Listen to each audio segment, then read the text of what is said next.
Good morning.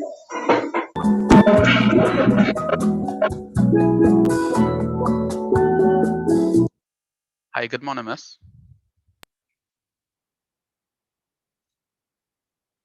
How are you, sir? I'm good. Just for your information, the room is live, okay? So it's streaming out to YouTube already. Okay. Right, my name's Amrit. I'm RC Tech support. Yeah, are you one of the moderators? I am Miss Primus. Yes, I am. Right. So you will just give me like a 5 minutes heads up when you're ready to start the program, okay? Okay, thank you. Right, and we could always just chat on the chat itself. On the chat. Yeah. Yes, yes, yes. Okay then.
Hi, good morning, miss.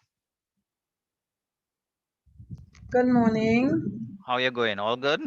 Yes, for now I'm not seeing any students as yet. No students supposed to come in here, miss. This is only for the moderators and presenters. Oh, okay. You are going to let the students and I know you will let the presenters in.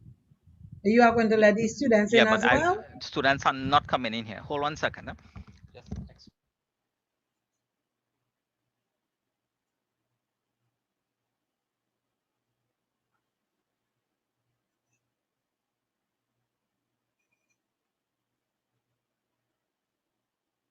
Yeah, hi, Miss Peggy. Yes, sir. Right. So at exactly 10 a.m., Uh-huh. right? So you would say good morning, everyone, Mm-hmm. and welcome them or whatever you want to say, and say, please stand for the national anthem. Right. Now, this is going across to all the rooms.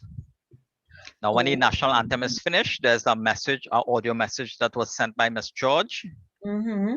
That will play. And then Right. when that is finished, you take over And when it's finished, I will take over from my room. for your room. Correct. Okay. But So you are what? the one starting all three rooms with that statement. Good morning, everyone. We are about Mm-hmm. to get started. Please stand for the national anthem. Okay, we are about to get started. Please stand for the national Yeah, anthem. at exactly 10 o'clock, right? Okay. All right, good.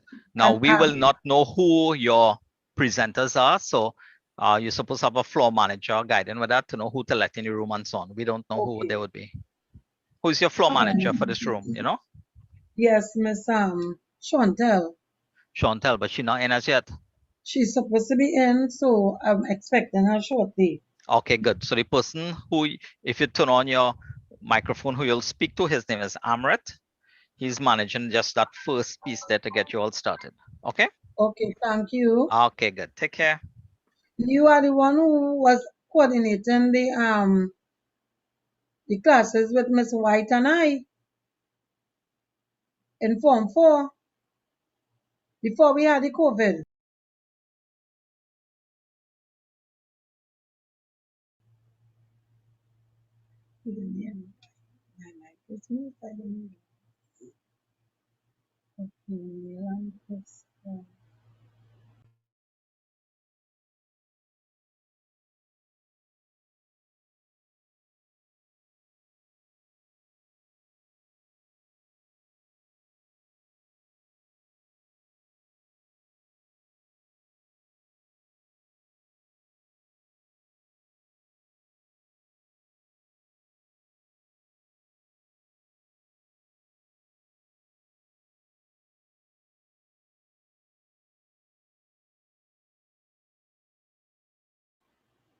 Neil is still coming in. Huh? You don't have nothing to do with me. Okay. Leave it alone.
Good morning, everyone.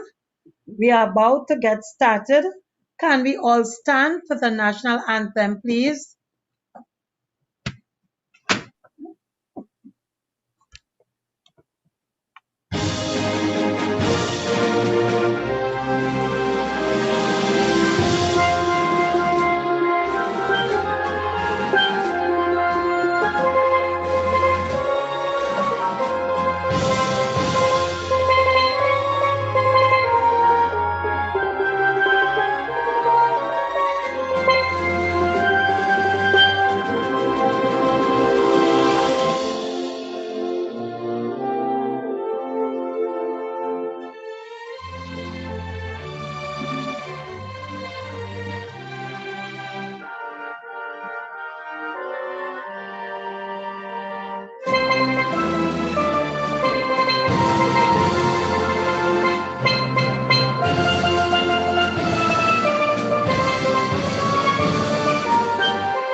Thank you very much. So welcome to our 2021 St. Patrick Career Day. We are so glad to have you with us. We are happy that we can host you today, and we are looking forward to an enjoyable time with you in our presence. We have with us Mr. Neil Ramkisoon and Mrs. Chantel Renales, who are from Student Support Services as well, who are going to be here with us to support us. We also have the RSC Tech team who are helping us. So this morning, as we embark on our journey of our career day, we want to welcome the presenters of Marine Affairs, and we would like Miss Crystal to as we welcome her to be as she take over this morning. Welcome, Miss Crystal. How are you? Thank you. I'm well, thank you. Okay, so you can go ahead. Okay. All right. So let me just begin sharing my screen.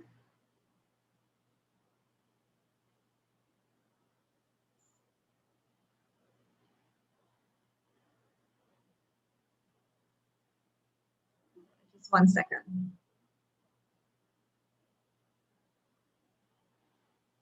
Okay, can everyone see this? See the screen? Yes, we are Yes, seeing okay, it. good. All right, good morning, students, and it's a pleasure for me to be here with you all this morning. I am from the Institute of Marine Affairs, and my name is Crystal Ganislal. I am the Information Officer and Public Relations Officer belonging to the Information Center, and I'm involved in public education and outreach activities at the IME. Now, we are a research organization. We're a research institute, and we've been in existence for more than 40 years.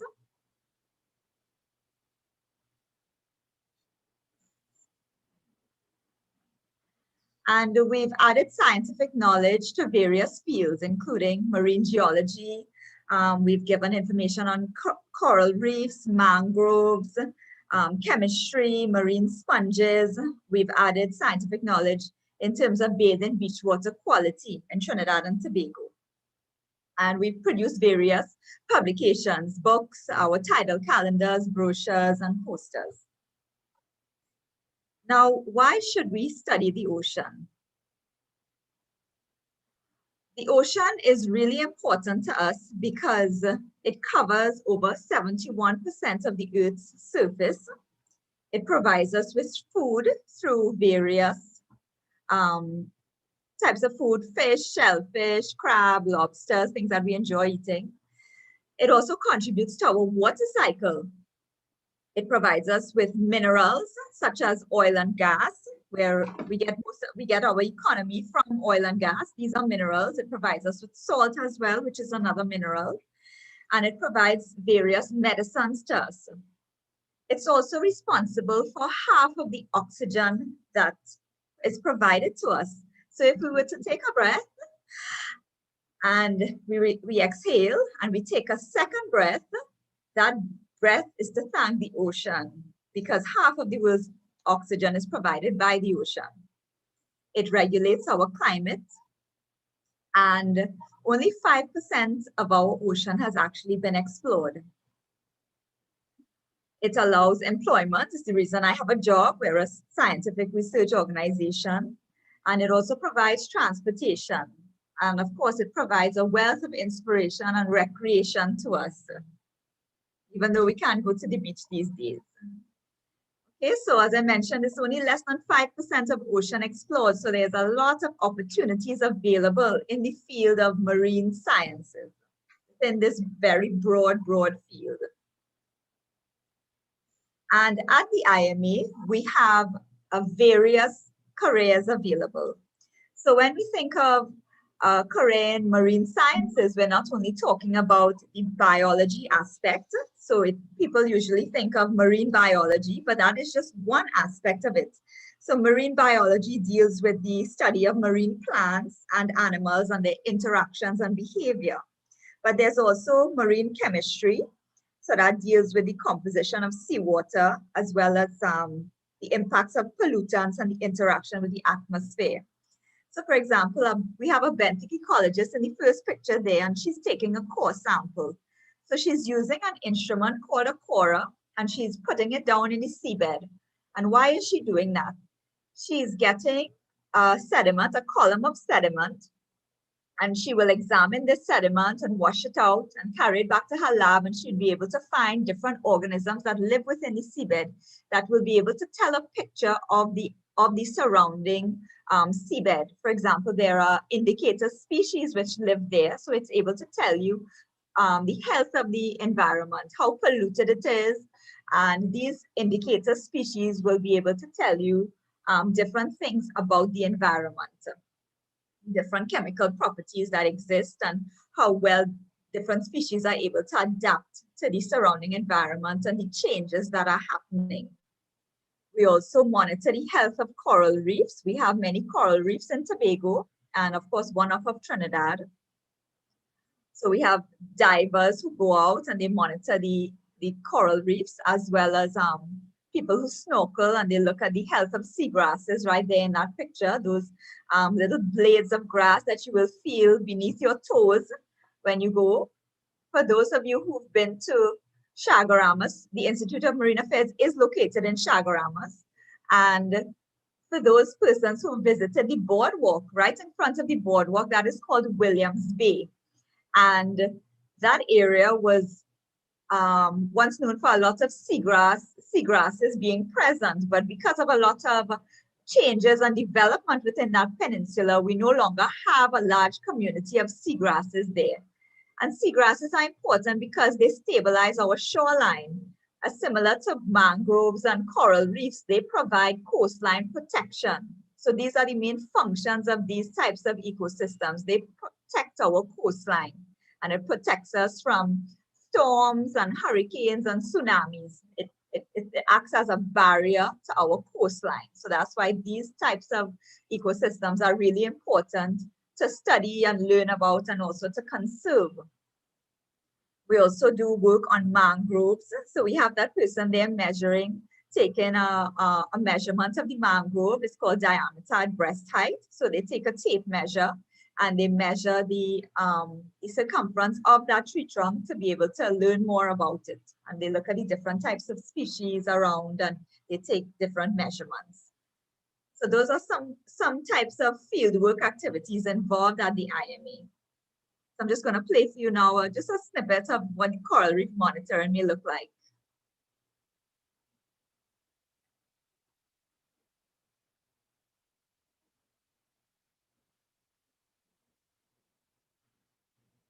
Okay, so that's just someone laying down a transect. They have a measuring tape that they would have taken on a reef. We have someone, two divers there. One person is taking a photograph of the transect, and they're looking at species abundance and diversity. So they're looking at the types of species that are around, what is involved in that community and what is located at that particular site. Okay. And we also have a marine chemistry department. So they study, as I mentioned, the chemical composition of seawater. So for example, we respond to environmental incidents, such as if there's a fish kill or if there's an oil spill taking place. Our technicians will go out and they will go to the location that the oil spill or the fish kill happened. They will do an assessment of the site. They will take samples.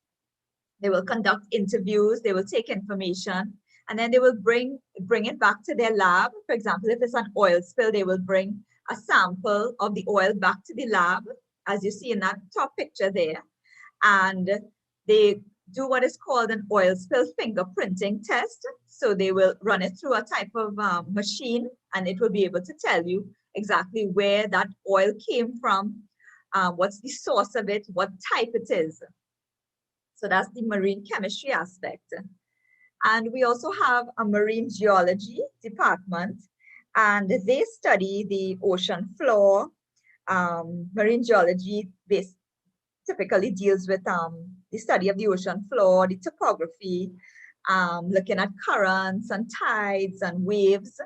So there are many beaches across Trinidad and Tobago, and they're always changing. Beaches are very dynamic. So some are losing sand, some build up sand, and we do what is called beach profile monitoring, where we look at the changes in elevation and the changes that occur across the beaches across Trinidad and Tobago. Right? If you ever went to a beach when you were younger and you returned later on, you may notice that you may not have as much space on the beach that you would normally play football or play cricket. You know, you find the beaches change. You find the water is coming up closer. It's not how it used to be. So that's because beaches are very dynamic. They're always changing. And we also have the education and outreach aspect at the IMA. That's the department to which I belong. So I'm just going to play for you a video for you to get a better understanding of what a beach profile involves at the IMA. So we're looking at different beaches around Trinidad and Tobago, and it's a method of assessment that we use to determine if there's erosion taking place or building up of sand or any changes occurring.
Okay, so hopefully that would have given you a better understanding of the types of field work that we do. It's not a typical 8 to 4, come to the office job and sit at your desk. There's a lot of field work involved. So there's something always different that we're doing, something very interesting, right?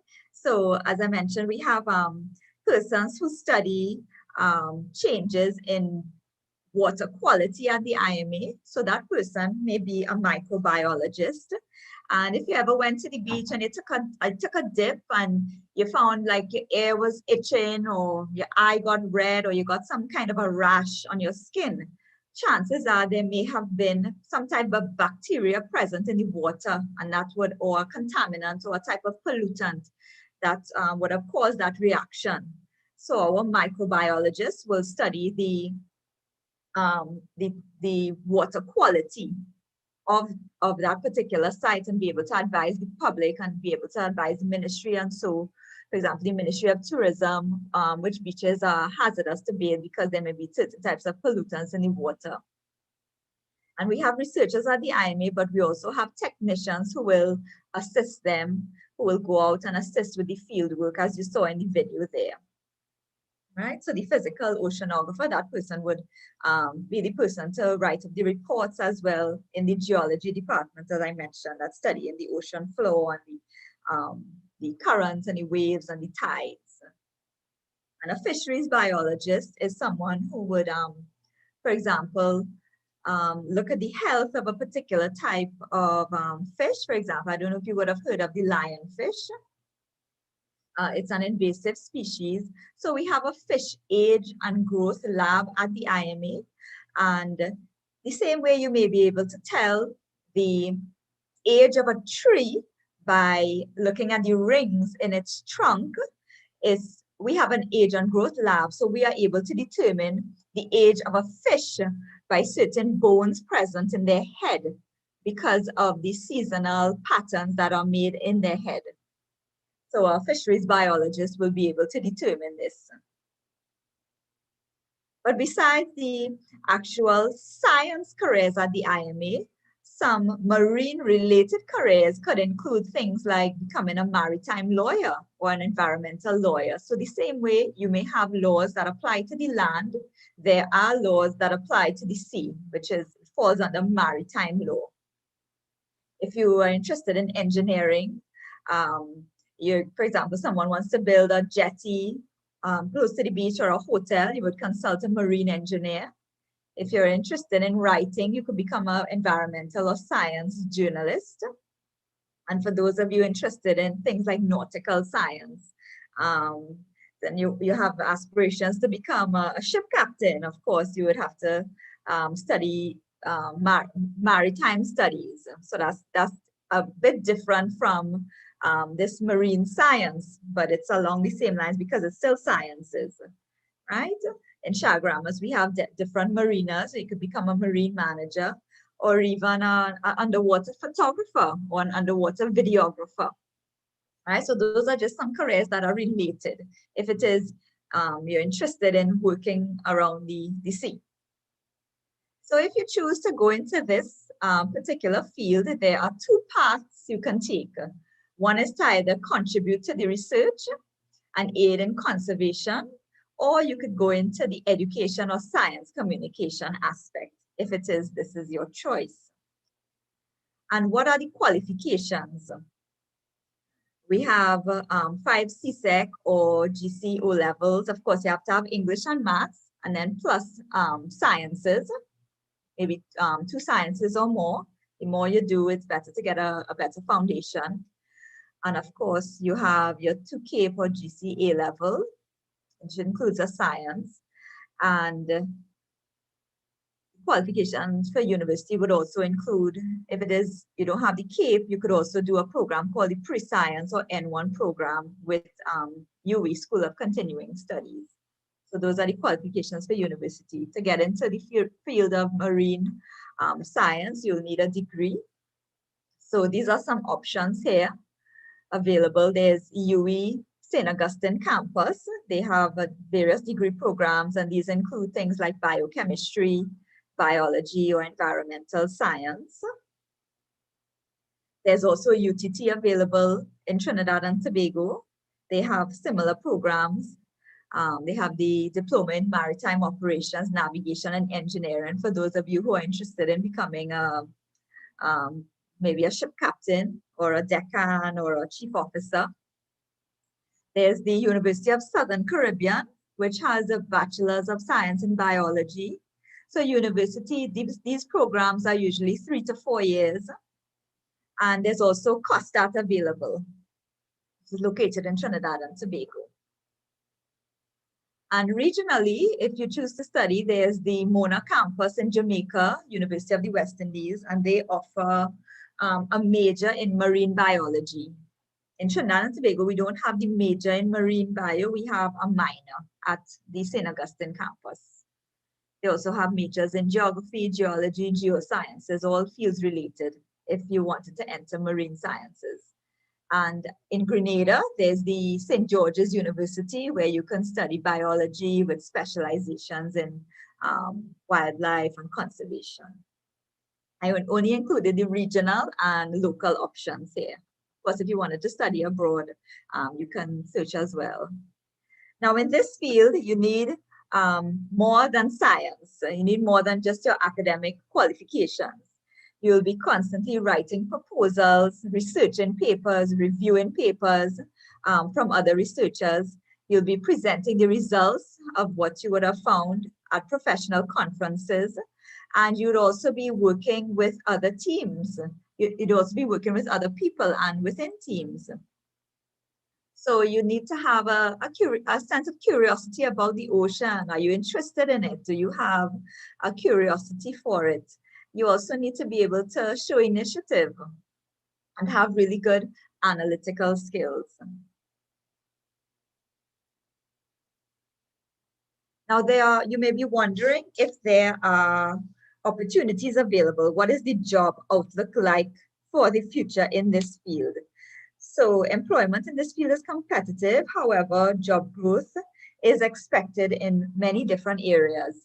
And the blue economy is a concept that encourages us to better utilize our resources while balancing economic growth and maintaining the health of the ocean. So there are many, many opportunities coming up within this field. So there are many different jobs that will become available for this. So I'm just going to play for you a very short clip just for you to get a better understanding of what is the blue economy.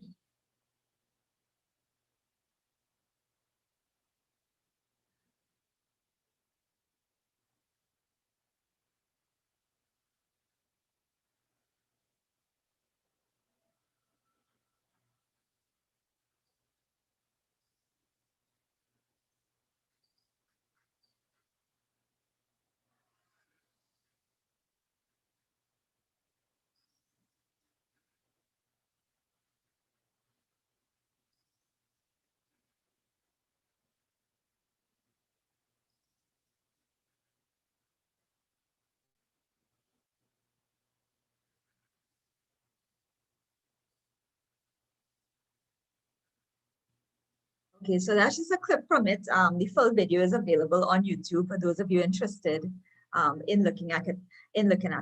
So we have established industries. So those are the industries already available to us, including fisheries, shipbuilding, port activities, research and development. But there are many new emerging industries, such as offshore and wind energy, looking at renewable energy, and also marine biotechnology.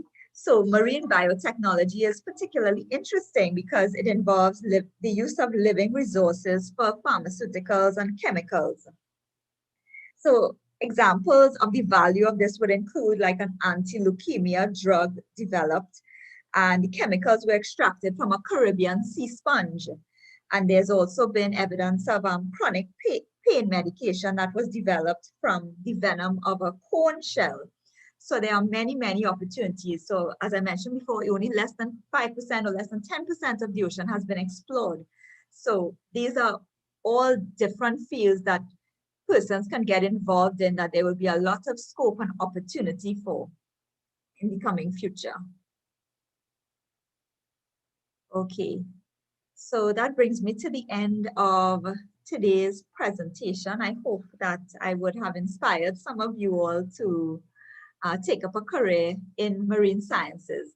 And for those of you who may not be interested in pursuing the career, but still like the environment and want to be, I guess, involved in sea, we also have a See It app that's available if you want to download it. And you could receive updates on the marine environment, and you could also report environmental incidents to us. So you all could check it out, the See It app. Okay, so thank you very much for your attention. Thank you very much, Miss Crystal.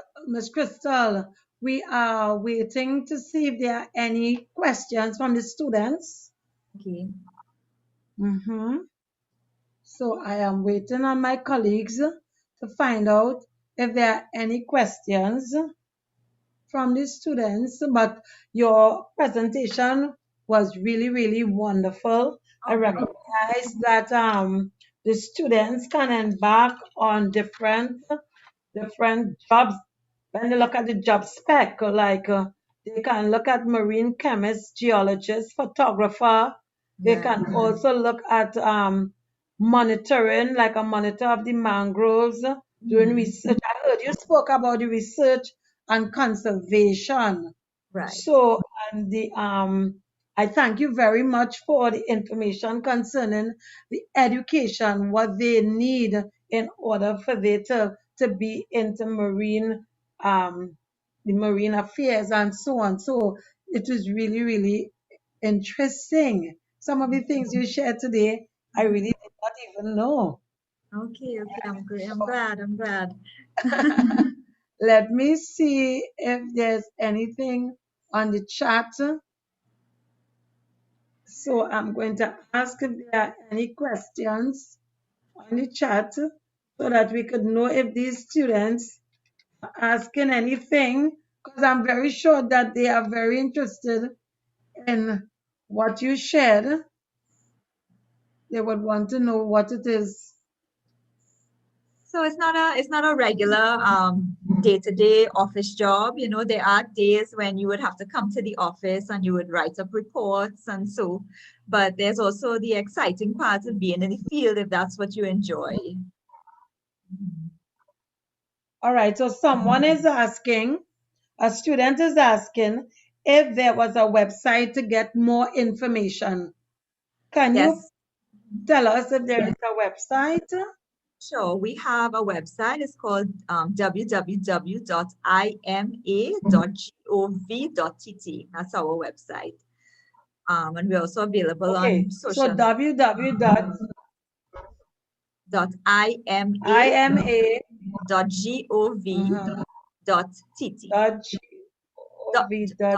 .gov.tt. Yes.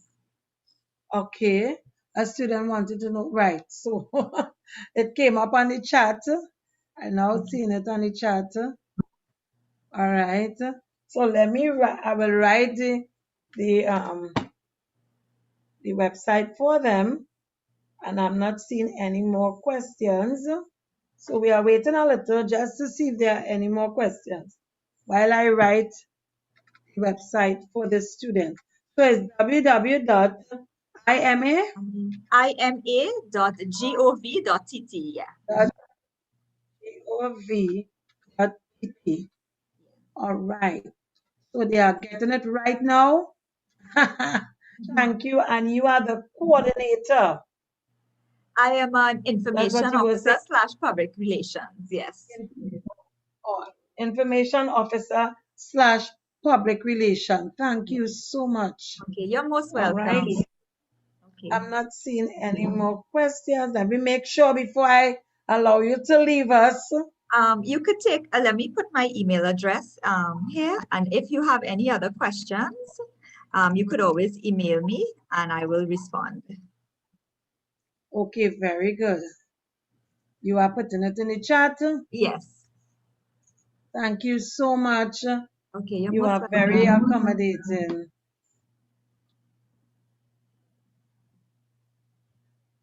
Okay, very good.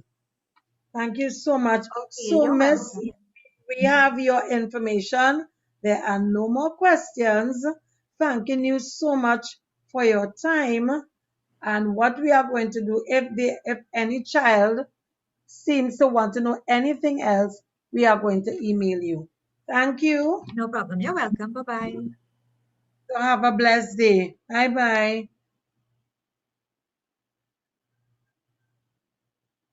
So that was Miss Crystal. She was from the Institute of Marine Affairs, and we are grateful that we have had her with us. We have also, we want to thank Ministry of Marine Affairs for sending her and for the information that she gave us. It was really, really inspiring. And we recognize that there are so many jobs that you can get from Institute of the Marine Affairs. With us today, we have our another presenter who is going to share with us, and we want to welcome this individual for being so punctual and thanking them very much for coming in.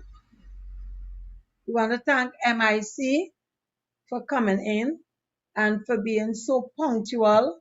So I'm going to allow MIC to come in now.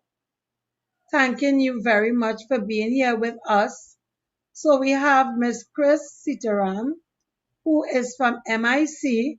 Thank you very much, Chris, for coming in. It is a pleasure to have you in our 2021 career fair.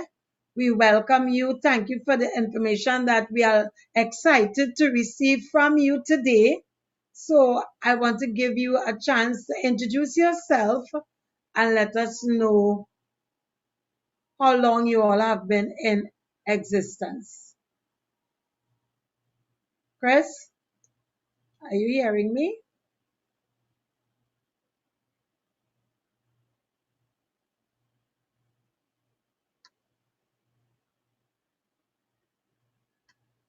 I am not hearing Chris Sitaram. Okay, so I am not getting Sitaram.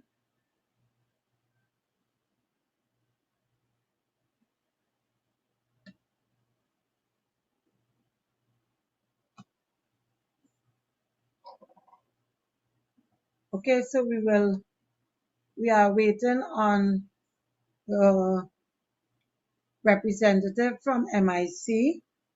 And while we are doing that, there is an existing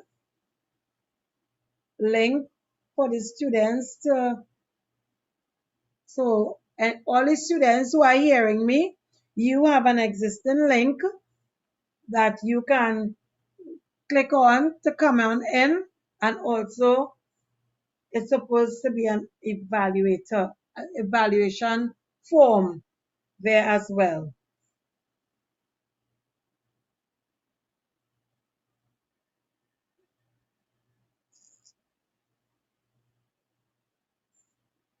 All right.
While we are waiting, the other presenter, I would like to ask a question.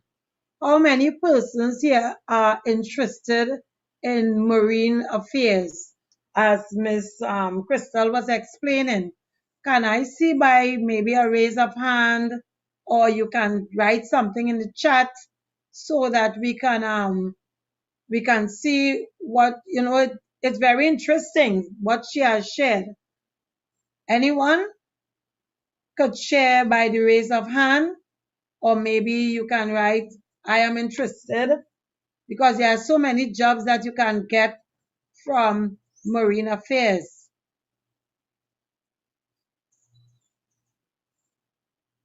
Or anything that was interesting that stood out for you when Miss Crystal was making her presentation.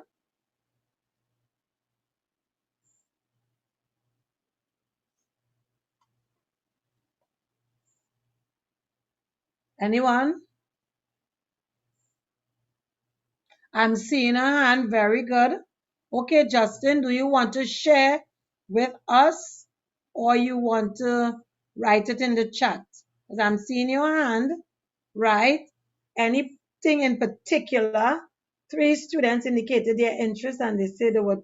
Okay, thank you very much for indicating your interest and that you would go to the website. Yes. Thank you for taking the email as well. Right. So we are seeing some interest here. I think it's really interesting. Under the sea is something that, and even the mangroves, and she spoke of the ecosystem and the coral reefs. I have never really shown any interest in those things, but what she shared was really, really interesting, right? And I think you all will do well, because she said it's the jobs are competitive, but it's not jobs that are, to me, it's not saturated. So it will be really nice for some of you all to get involved in those areas.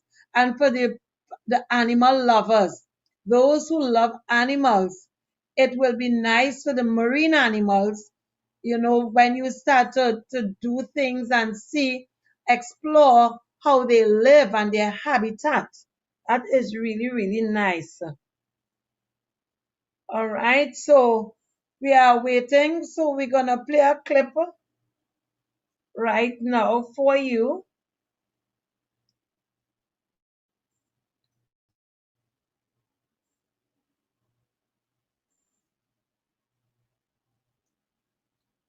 As we enjoy your presence, we are going to play a clip for you.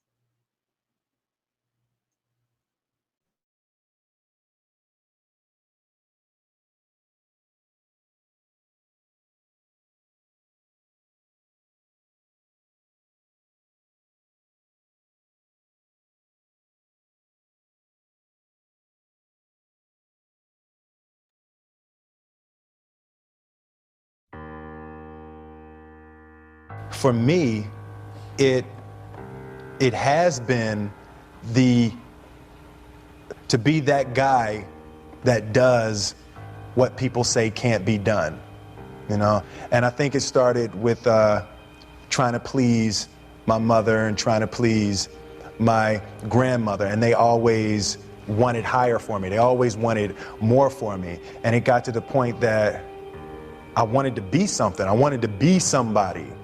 And it made me choose certain roles. It made me turn down certain roles. There is more than an image that I want to project. I want to be the person that is the first person there and the last person to leave. That's who I want to be, because I think that the road to success is through commitment and through the strength to drive through that commitment when it gets hard. And it is going to get hard, and you're going to want to quit sometimes, but it'll be colored by who you are and more who you want to be. I definitely found that wanting to be an actor stems from wanting to be somebody. My mom wanted me to be a truck driver because that would mean I would make $24,000 a year if I went to Truck Masters, and that would be twice what my father made. And she thought that would happen, but something inside of me said, I don't want to drive a truck. There's something else that matters more to me, and I decided I was not going to go for money instead of passion. And the rewards have been pretty amazingly better than being a truck driver. It's not bad being a truck driver, it's just not what I was after. And I look back, and one of the things that helped me was my original teacher, Jim Rohn, who was a personal development speaker I went to hear when I was 17. He said something the first time I heard him, and he said, you know, it's really simple. If you want life to change, you got to change. If you want life to be better, you've got to get better. It's the only way it happens. And luck will show up for people and it'll leave them. But if you're constantly improving who you are and what you give, game over. See if you can find some ways to multiply your value to the marketplace. And he said your income will immediately start to change. See, if you go through life holding back, and most of us do, most of us, if we ask ourselves, have we done all we can do? Most of us will have to answer, no, we haven't. We've been holding back. We have ideas that we don't act on, things we want to do. We're afraid to take chances. We go through life trying to seek security and not coming outside of our comfort zone. And we take most of our stuff with us to the grave. Up until then, I was hoping that the economy would change. I was hoping that my company would change. I was hoping that my paycheck would change. I was hoping that circumstances outside would change. And then here's what I found out. It isn't going to change. So then my question was, if it isn't going to change, how will my life ever change? And here's what my teacher taught me. When you change, everything will change for you. And I'm saying that the fact that you're still here, that you're still breathing, you've got some more work. And you owe it to yourself. You owe it to yourself. So when you get up in the morning, that you can look yourself in the face and say, hey, I'm living my life on my terms. Change your question, change your life. When it comes to planning your life, I want to get you to learn to ask 3 questions now. The question you want to ask yourself is, what do I want? What's my outcome? What's my result? The word RPM, the first one, is to get you focused on the target. The target is not the activity. The activity can change. It's what's the result I'm after. If you know exactly what it is you really want, what you desire, what you're really after, clarity is power. The more clear you are and specifically what you want, the faster your brain can get you there. But if you're generally saying things like, what do I want? Well, you know, I want more money. Fine, here's $1, get out of here. Whether you get the outcome or not, whether you get that result, will be based first, do you have clarity? And the second thing is, whether you got enough emotional juice to keep going after it when things don't work out. Did you achieve the outcome? Yeah, when you're that general, you think you're not getting your goal, you are. The way you language your goal, the way you think about it, you're receiving it. I want to feel a bit better. I want to lose some weight. Fine, you lost a pound, you're done. You get better, everything will get better for you. And that's where I picked up that phrase, for things to change, you've got to change. You don't have to change the marketplace. You don't have to change the marketing plan. You don't have to change the economy. You don't have to change countries. You don't have to change circumstances out there. All you've got to do is look within and see if you can change yourself for the better. And as you change, things will start to change for you. What's the result I'm after? What's the ultimate result? What do I want out of this week, out of this thing, out of my business, out of my life, for my body? Don't concern yourself too much with how you're going to achieve your goal. Leave that completely to a power greater than yourself. All you have to do is know where you're going. The answers will come to you of their own accord. And here's my best advice. Welcome all experiences. You never know which one is going to turn everything on. Are there going to be some moments when you want to give up?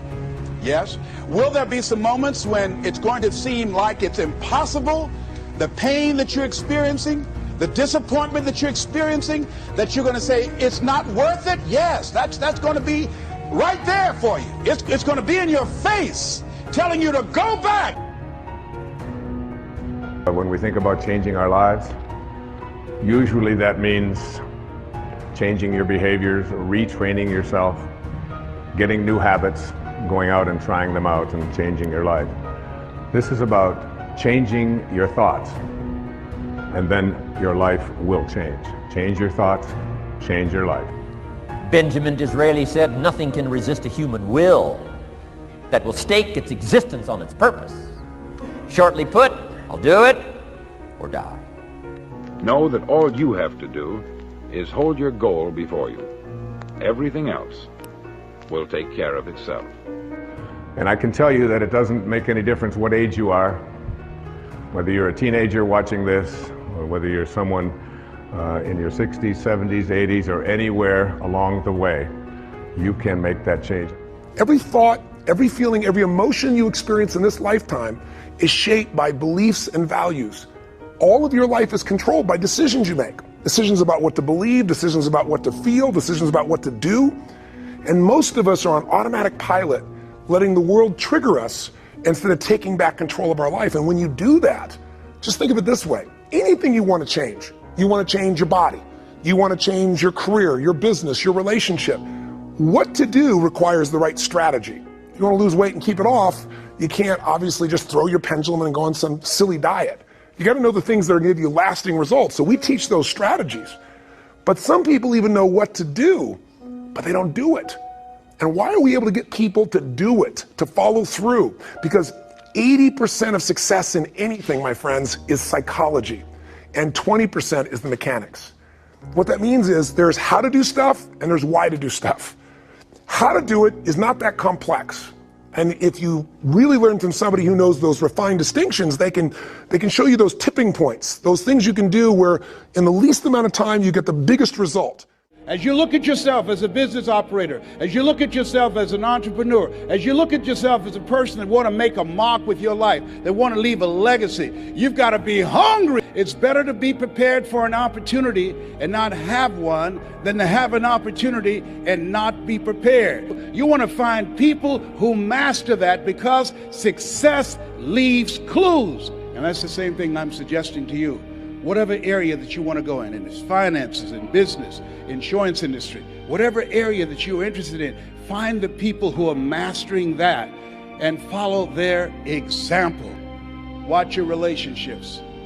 They're nourishing relationships and they're toxic relationships. Nourishing relationships, they bring the best out of you. They inspire you. Toxic relationships, they drain you. People that are hungry are willing to do the things today others won't do in order to have the things tomorrow others won't have. People that are hungry believe, always strive to get on top in life because it's the bottom that's overcrowded. People that are hungry know if you want to be successful, you must be willing to do the things today others won't do in order to have the things tomorrow others won't have. If you do what is easy, your life will be hard. Complain, point at your circumstances, give up your power, blame the government, blame the economy. If you do what is easy, your life will be hard. But if you do what is hard, your life will be easy. It's hard to make a radical change in your behavior. It's hard to take ownership. It's hard to swallow the bitter pill that wherever you find yourself, at some point in time, you made an appointment to be there. That's hard. That's hard. If you do what is easy, your life will be hard. If you do what is hard, your life will be easy.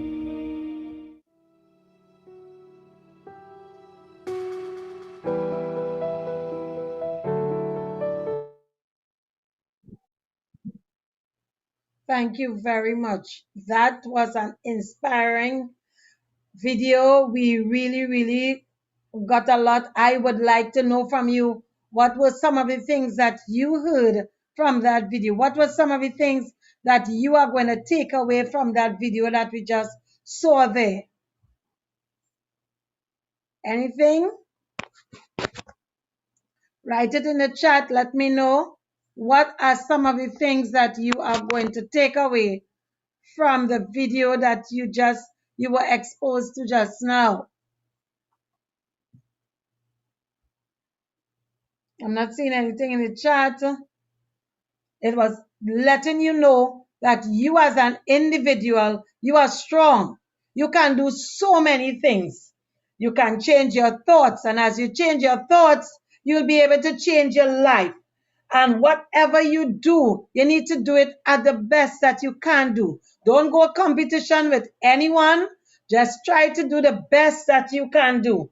However you do stuff, you have to know, why am I doing this? What is my reason? What is driving me? What is my passion for doing what I do? And you're looking at yourself. When you look at yourself, where do you see yourself? Do you see yourself as an entrepreneur? Do you see yourself working for a company, working for the government? Where do you see yourself? These are some of the thoughts that are going to be provoked as you are exposed to different presenters, to different persons who are coming to speak to you and show you the different types of careers that you are exposed to, the different types of careers that you can do. And even when you look at success, now persons think about success and they don't think about failure. And there are times in success we have to fail in order to succeed. Why did I say that? I'm saying that because as we will go through life and go through the journey of life, there are times we make mistakes, we do things that may hurt persons, and there are times we fail.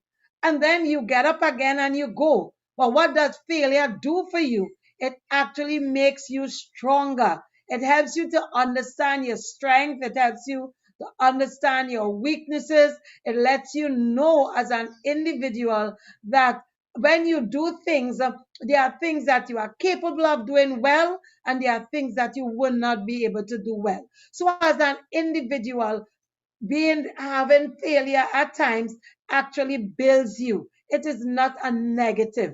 And I want us to look at something today. We are looking at this is exciting. This is where presenters come. They let you know what their company does, what their organization does, and you can make a choice. You are the individual who is going to make a choice, maybe now, maybe later on, maybe 2 years from now, maybe some months from now. And this is going to be the defining factor, the deciding factor of what are the choices you are going to make. And it all comes down to this quote that I'm about to show you. This quote I'm going to share with you. And this quote I'm going to be looking at actually is from Nelson Mandela.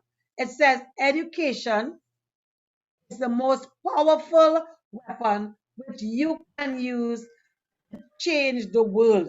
And I want to encourage us, every one of us, to use education as a tool, as a weapon, but not a weapon to destroy your life or destroy other lives, a weapon that we can use to change our world. So Trinidad is going through a time where we are in, we have a lot of restrictions, but it begins with us. We are the ones who have to make the change. We are the ones who have to change our country, change what is happening. So I'm encouraging you, use education, get yourself, research what you want to know, research what is going to bring you to the place where you can make certain decisions. And as you do that, let education be that weapon, a weapon that is going to develop you to become a better person, a weapon that is going to make you as an individual, someone who persons will want around them, someone who persons can, actually, when they have you around them, they can say yes. After you have left their presence, they can say yes. They can take something away from being the time that they spent with you. So education is one of the most powerful weapons, and that is why we are having this career fair, so that you can be informed, so that you can know the decision to make when it comes to choosing your career. One of the things that the video was saying is that do what others won't do to have what others won't have. And you are probably looking at life, you are saying to yourself, well, I don't think I want to drive that kind of car, but there's a kind of car that you want to drive. You may look at a house and you say, I don't want that kind of house. But in your mind, there's a house that you particularly like. And in order to do that, you have to do what others won't do. You have to go the extra mile. So you are in school now, and you are embarking on this education journey. And sometimes it's a little difficult, sometimes it's a little bit challenging because we are now online. And we are encouraging you right now. Student Support Services is encouraging you to, as you are embarking on this journey, that you would be able to take yourself to the next level, to get that vehicle, to get that home, to be able to continue your education after you are finished from secondary school. You can continue, you can expand your borders. Things that your parents didn't do, you can do. Things that you have been dreaming about, you have in your mind. You probably have a vision board that you have created, and that vision board, you are looking at it every day, or you have a car up or a house up somewhere on the fridge or on your wardrobe, and you're looking at it and you're saying to yourself, that is my house, that is my dream car. That can be actually your reality, but you got to do what nobody else wants to do. So you've got to go the extra mile, spend some more time in your schoolwork. You've got to remove the distractions. So for some of you, your distractions might be Netflix, your distractions might be games, your distractions might be maybe friends calling you, TikTok.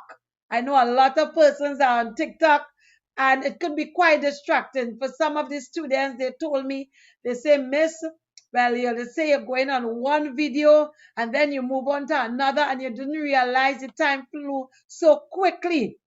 But I'm encouraging you to move away the distractions, get rid of the distractions, and allow yourself to move closer to what you want.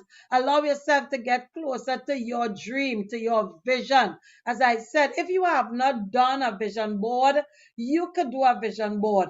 And vision boards are not very hard to create. You get your pictures, you get all your glue, your paper, you could put it on Bristol board, you could cut out cardboard. You could even use an old almanac if you want to recycle at the back of an old almanac, and you can use newspaper, the clippings from the newspaper, pictures of what kind of car you want, pictures of the kind of house you want to have, and pictures of the kind of business you want to be. If you are someone who loves people and wants to get involved in the community, all those things, when you have your vision board and you create your pictures, you put your pictures together, it creates that vision for you where you would like to be 10 years, 5 years from now, how you are going to be, what are the persons you want in your circle. Those are the things that you get from your vision board. and it keeps your vision alive. It makes you work towards what you have in your mind, your dreams. So Nelson Mandela is saying to you, education is the most powerful weapon you can use whereby you can change your world. So I'm encouraging you this morning, to use education to change your world. Use education as a tool, as a weapon that is going to hit its target. Because when you choose education, what you recognize is that decision actually determines the type of lifestyle you will have. So you want a lifestyle where you can pay all your bills, you can buy anything you want at the time you need it. You can be able to eat whatever food you want. You can go and you can have your recreation, whatever type of recreation you like. And that is what education will do for you. It also disciplines you. When you come to school on time, when you are able to do all your projects on time, it gives you that discipline so that when you actually start your business or you actually continue to do your education, go into tertiary education, it's easy. It's not going to be challenging, but it's going to be easy for you to fulfill your purpose. All of us have the purpose. We have a purpose to do well. We have a purpose to excel. So I'm encouraging all of you to make that extra effort. Let education be the tool that you want, that you could use to change your world. And we are about to change some things in our country, our country as we go through this time of pandemic. We are in a change. We are in a transitioning to many things. We have to stay home, not come out after 8. We have to make sure that we wear our mask. We have to make sure that we don't give the security officer in the supermarket a hard time. You as an individual have to take responsibility for where you want to be. And, even as we look at the pandemic, we want to remain healthy. We want to do the things that are healthy. So, you want to do a little exercise inside. You will play your games that is going to keep your mind, the critical thinking going, and keep your mind intact so that your cognitive remains sharp. All these are the things that we are, as guidance officers, are encouraging you to get yourself involved. Don't get bored. Don't just stay watching television. Get yourself, play Monopoly, play, Ludo, get some snake and ladder. Those are games that, build puzzles. Some persons love puzzles. You could build puzzles, you could do your puzzles on your tablet, and you could play solitaire. All those things are things that actually build your critical thinking skills and help you as an individual to keep on top of things. And as we are going to close of this session in a little while, we want to encourage you as individuals to do your best. You are the one who has the chance, the opportunity today. And as you take this opportunity to be able to hear from the different presenters as they come and they show you the different things that are going to help you, we want to encourage you to take the best, write notes, take pictures, and make sure that you get all the information that is going to help you to make the decision of what career you want to choose. All right. So, even as we come to a close of this session, I would like to encourage you. Let me see if anyone you could put in the chat what you learned today, how today this session helped you. What are some of the things that you're going to take away from this session? Write it in the chat, raise your hand, share with us if you want. Anyone? Share with us what you took away from the chat or what you learned from the chat. Write it in the chat what you learned from this session. Any one of the students are saying anything? I'm relying on my colleagues to say anything, to tell me what's going on. The other students, education is powerful. Thank you very much. Thank you so much. Yes, education is very, very powerful. Education can take you places that you have never been before. All right, anybody else? To be humble, very much so. And when you are humble, it actually tells you, it actually helps you to reach places that no one else is going to reach. And to be humble is doing what others won't do. Somebody also said it is important to be humble with everyone, and education is linked to career. Yes, get rid of the distractions. Yes, yes, yes. Please get rid of the distractions. Work hard and don't give up. And we got that a lot from the video. Work hard and work smart and don't give up. Thank you for so many of you all who are responding on the chat and who are is important. Another student said positive thoughts will help with success. Yes, positive thoughts help with success. And why we say that? Because all around us there are negative thoughts. There are negative things people will say, and they will do as well. But you cannot allow yourself to be sucked into the negativity. You have to surround yourself with positivities and allow the positivities to build you. Allow the positivities to make you a stronger person. And even as, there was a quote by Mahatma Gandhi. Let me see if I find it and share that with you. He was one of the persons that had um, quotes as well. Mahatma Gandhi. Let me see if I could find that. Because the thing about it, these are the persons who have made a mark in the world.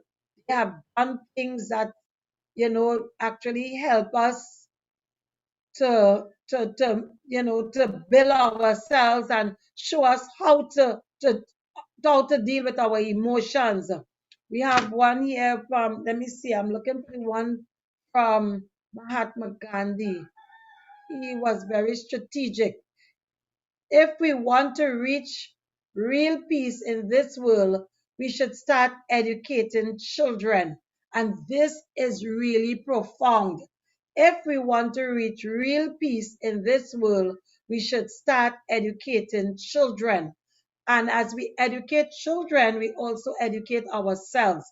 Because I learn a lot from my students, and I know my colleagues learn a lot as well. But here, Mahatma Gandhi is saying if we want to reach real peace, we should start educating our children, because our children is actually the next generation, of leaders, the next generation of entrepreneurs, the next generation of persons who are going to be in power, government.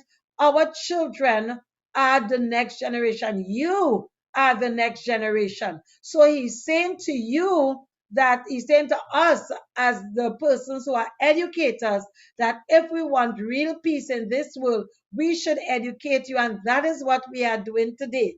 We are making sure that we give you the right information so that you can make the right decisions, because persons cannot make the right decisions unless they have the right information. And education is the right information, letting you know what to do, how to do it, how to actually manage your emotions, manage your finances, manage your time, understanding your culture, understanding gender violence.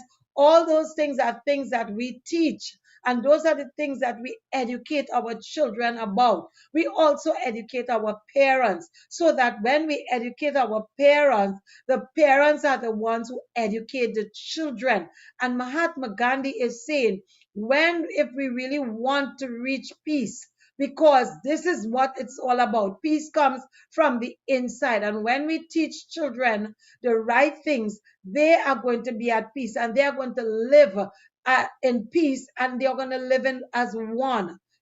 So I want you to take those quotes with you, and I want you to understand that you are responsible for what happens. You, the children, you, our students, you are responsible for what happens in the years to come. And we are depending on you. We are depending on you even now as we are adults. We take examples from you all as well. So when I see a student or a child wearing their mask and not giving any problems, not complaining, the video talk about complaining, I know that that child is actually one of the leaders of tomorrow because that child is actually obeying the law of the land. All right. Let me get some emotions of what is happening in our country. You can write it in the chat. How are you feeling about some of the things that is happening in our country today? And, how do you think you are going to make a difference so that we could get back to opening back up the malls and being able to get back into our, or having doubles again? And I know some of you all are missing your KFC. How are you going to contribute to doing that? Let me know in the chat, and I'm depending on my colleagues to write for me what some of you all are saying. Get rid of the negative things around me and focus on goals like school. Yes, I agree with that. So someone said, get rid of the negative things around me and focus on goals like school.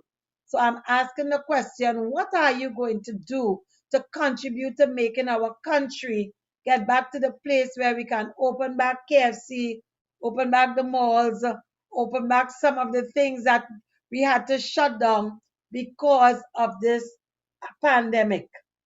Anyone? Let me see some things in the chat. Put it in the chat, and let's try to see how we can stay in your house. Yes, yes, stay in your house. Thank you so much. We need to stay in at home. There's another one on the chat.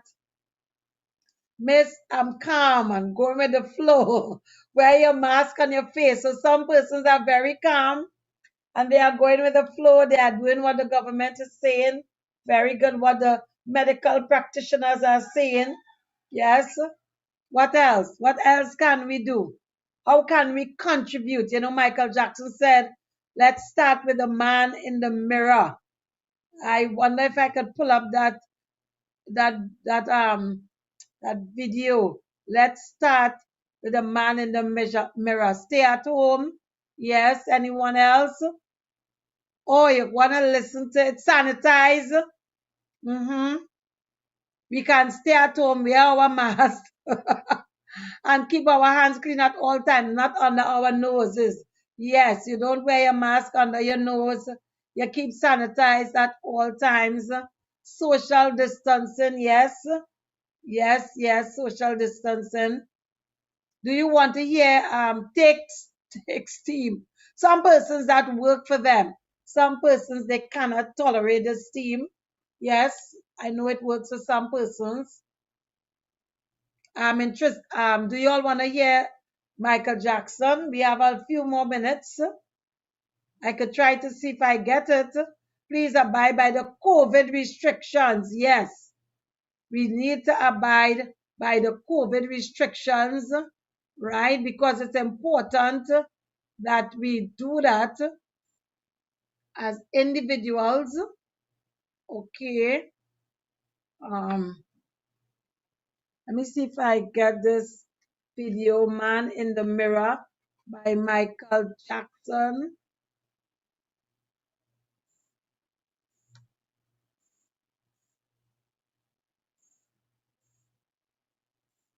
All right. I'm trying to get something for you. Man in the Mirror.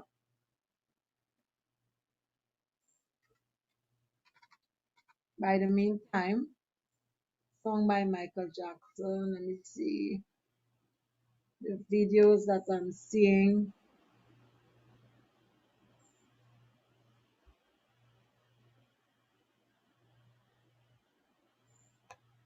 I think the screen was a little bit too big. Okay, so I got it. All right. So I got man in the mirror. Let me see if I could put it up. Yes, I'm going to play it. Let me see if I can share sound.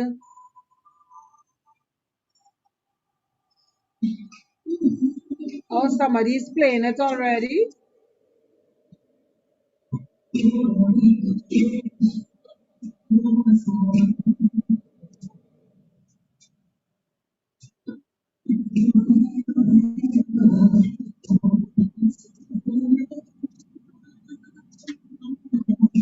Yes.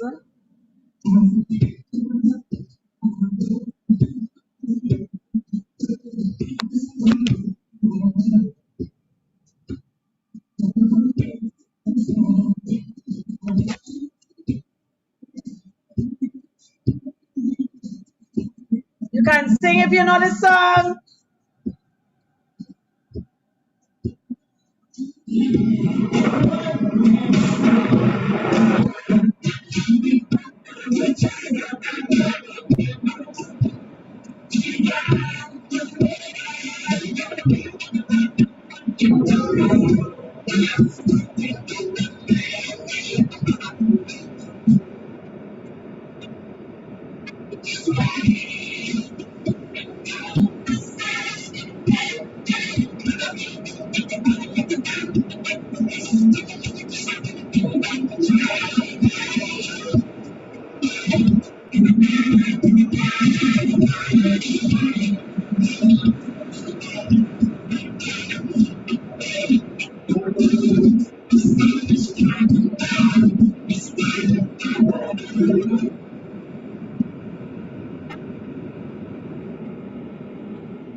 Find something you love to do. Do it every day. Be obsessed. Balance can come later. Use your imagination. Put pen to paper. Declare your intentions. Set small goals. Knock them off, set more goals. You have a lot of potential as a child, but none of that is capable of manifesting itself as freedom before you become disciplined. Build confidence. Grow a deep belief. Outwork people. Play the long game. You don't have to be the chosen one. The secret is to build the resolve and spirit to enjoy the plateaus. The times when it doesn't feel like you're improving and you question why you're doing this. If you're patient, the plateaus will become springboards. Finally, never stop striving, reaching for your goals until you get there. But the truth is, even when you get there, even when you get here, standing on this stage, it's the striving, fighting, pushing yourself to the limit every day that you'll miss and you'll long for. If you want to be a grocer or a general or a politician or a judge, you will invariably become it. That is your punishment.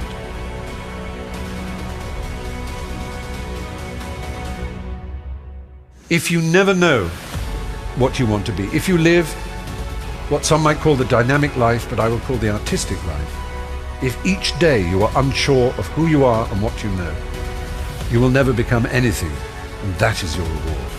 When you grow up, you tend to get told that the world is the way it is, and your life is just to live your life inside the world, try not to bash into the walls too much, try to have a nice family life, have fun, save a little money.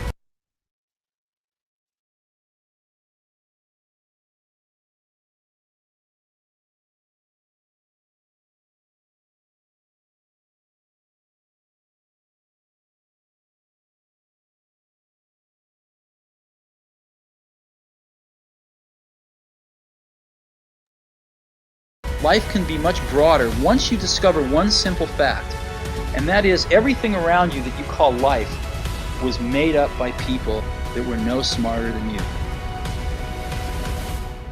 How many of us, I wonder, can recall that childhood moment when we experienced happiness as a state of being, that single moment of untarnished joy, that moment when everything in our world, inside and out, was all right. Everything was all right.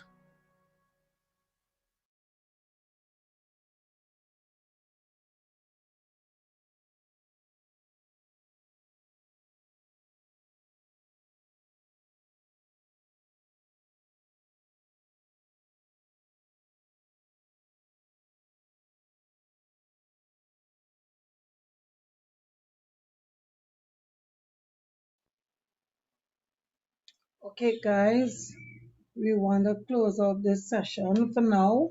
This is the end of another session.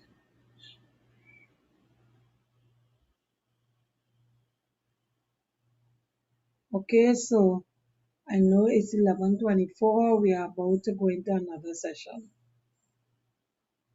Hold on a minute.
So good evening again.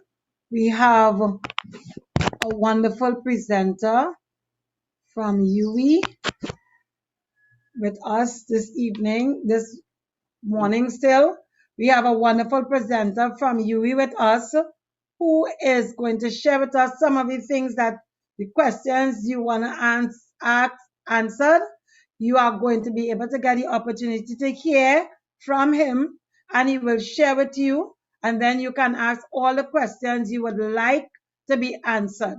All right, so without further ado, I would like Mr. Nigel Bradshaw to present to our students. Mr. Bradshaw, good evening, good morning. Good morning, good morning. Thank you very much for How having are me. you? Not too bad. I want to know, can I be excused for 30 seconds and come back? All right, so let me engage the students while you are excused. Right, so Mr. Bradshaw is from the University of the West Indies, and you all heard his voice, so he is here with us. All right, and he's going to come back and tell you all about the university. And I know some of you all have a lot of questions to ask him concerning the university and some of the programs that they offer, because I know some of the students here are thinking about being entrepreneurs. You are thinking about going into doing your own thing, doing your own business, and doing further studies after you leave secondary school. So Mr. Bradshaw will do the honors for us by presenting to you all that UE has to offer. And, I want you all to write down your questions so that as soon as he finishes, you can shoot those questions at him and make sure that he answers them well. Because Mr. Bradshaw has a wealth of knowledge concerning UE, and he's excited to be here. So, Mr. Bradshaw, are you ready? Yes, Right. I am. Yes, So I am. I'm turning you all over to Mr. Bradshaw from the University of the West Indies. Thank you very much, everyone. All protocols observed with respect to the panel, and also to all the students of St. Patrick Educational Division. It is my esteemed pleasure as a former a person that grew up in Point Fortin in my early years to be able to participate in this event, to share information with all of you from all the schools in the St. Patrick Educational District. As you can see, that is who I am. Right, I the undergraduate student recruitment officer at the St. Augustine campus, and my job is to share information about the University West Indies. University West Indies is just like all other universities. Students that come to our institution, they gain skills based on participation in the understanding, expression, and analysis of information that leads to them being able to also to quickly develop and extend the amount of knowledge and information that is available in any specific field of their choice of study. Right? The basis of those skills learned allow them to be able to get into different types of professions, right? Lots of the professions that you've come across would have based, persons in professions that you'd have come across would have studied at the University of West Indies, right here in Trinidad and Tobago or other institutions. It allows you to start businesses in any field of your choice, and not just in terms of merchant businesses, but also to service businesses, sole proprietorships, which would be the majority of you being able to do many of these down the road because of how the world is going these days. And also to allows you to become a research specialist if it is you're really keenly interested in being able to travel worldwide and meet other people with the same level of interest as you have to create partnerships across the world in multiple different areas. So the University of West Indies is a 5-campus institution with 45,000 students in our family of students participating at the undergraduate level in certificate, diploma, associate degrees, and bachelor degree programs. After that, you could do postgraduate study in master's and research degree programs, right up to PhD, like some of the persons that you know that have DR in front of their name, like Dr. Keith Rowley or Dr. Rudal Munilal and those types of people. You can do those types of degrees at the University of West Indies as well. Our campuses can be found across the wider Caribbean area, just like, and I do them in alphabetical order now by name of campus. So the first one is the Caville campus that you can find in Barbados. It looks like what you see down in the bottom left of your picture there. That's what it looks like from up above. So it's kind of like almost like if it is in Point Fortin and going to school, because how close it is to the sea.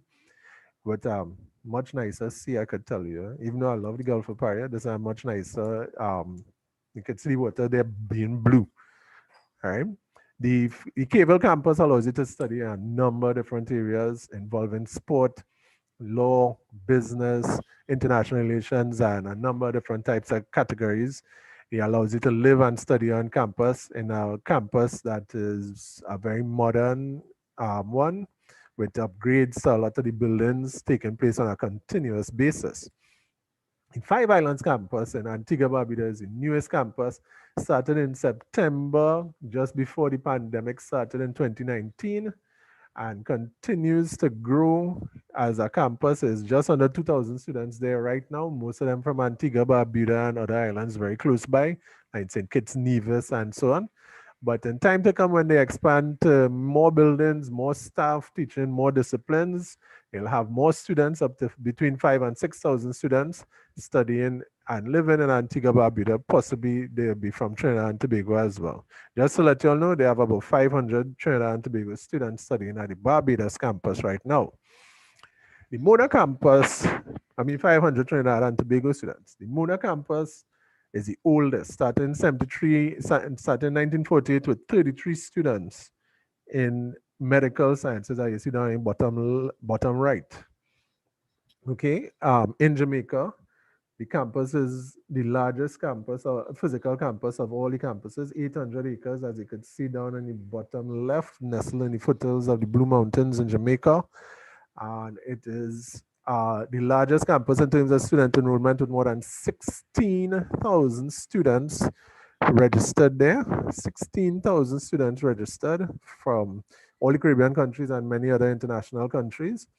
It is a fine mix of new and old architecture, a lovely green space that many people find as a home for study, including 2,000 Trinidad and Tobago students who study in a number of programs there. The open campus, even before the pandemic, since 2008, has been allowing students to study online. You could study online in certificate, diploma, associate degrees, bachelor's degrees, master's degrees, and now a PhD in education is offered there. Yes, for all the education professionals here, they offer a PhD in education online at the open campus.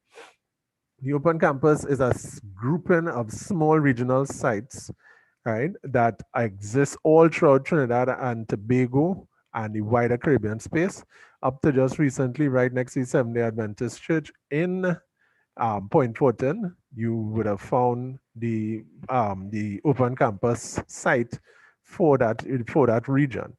All these here are located all across the Caribbean: Grenada, British Virgin Islands, Belize, Nassau, Antigua, Barbados, Anguilla, Cayman Islands, all of them represented here as well. It's a campus where there are 13,000 students studying, most of them probably like in their parents' age group, because they're doing change of career options or enhancing the career options with additional study after working hours online. Right? The open campus will continue to exist as a combination of online study, but also to face-to-face vocational and technical programs, which are short course programs for 3 months, and also to face-to-face programs, which are post-secondary options, certificate and diploma and associate degree options, face-to-face there as well. The St. Augustine campus is the second largest campus at just under 600 acres. It's the second largest in terms of student enrollment at just over 15,000 students. We have the most foci of study, 8 different foci of study. That means more than one focus of study. We have the second largest library system in Trinidad and Tobago, the Alma Jordan Library, as you see up on the top left.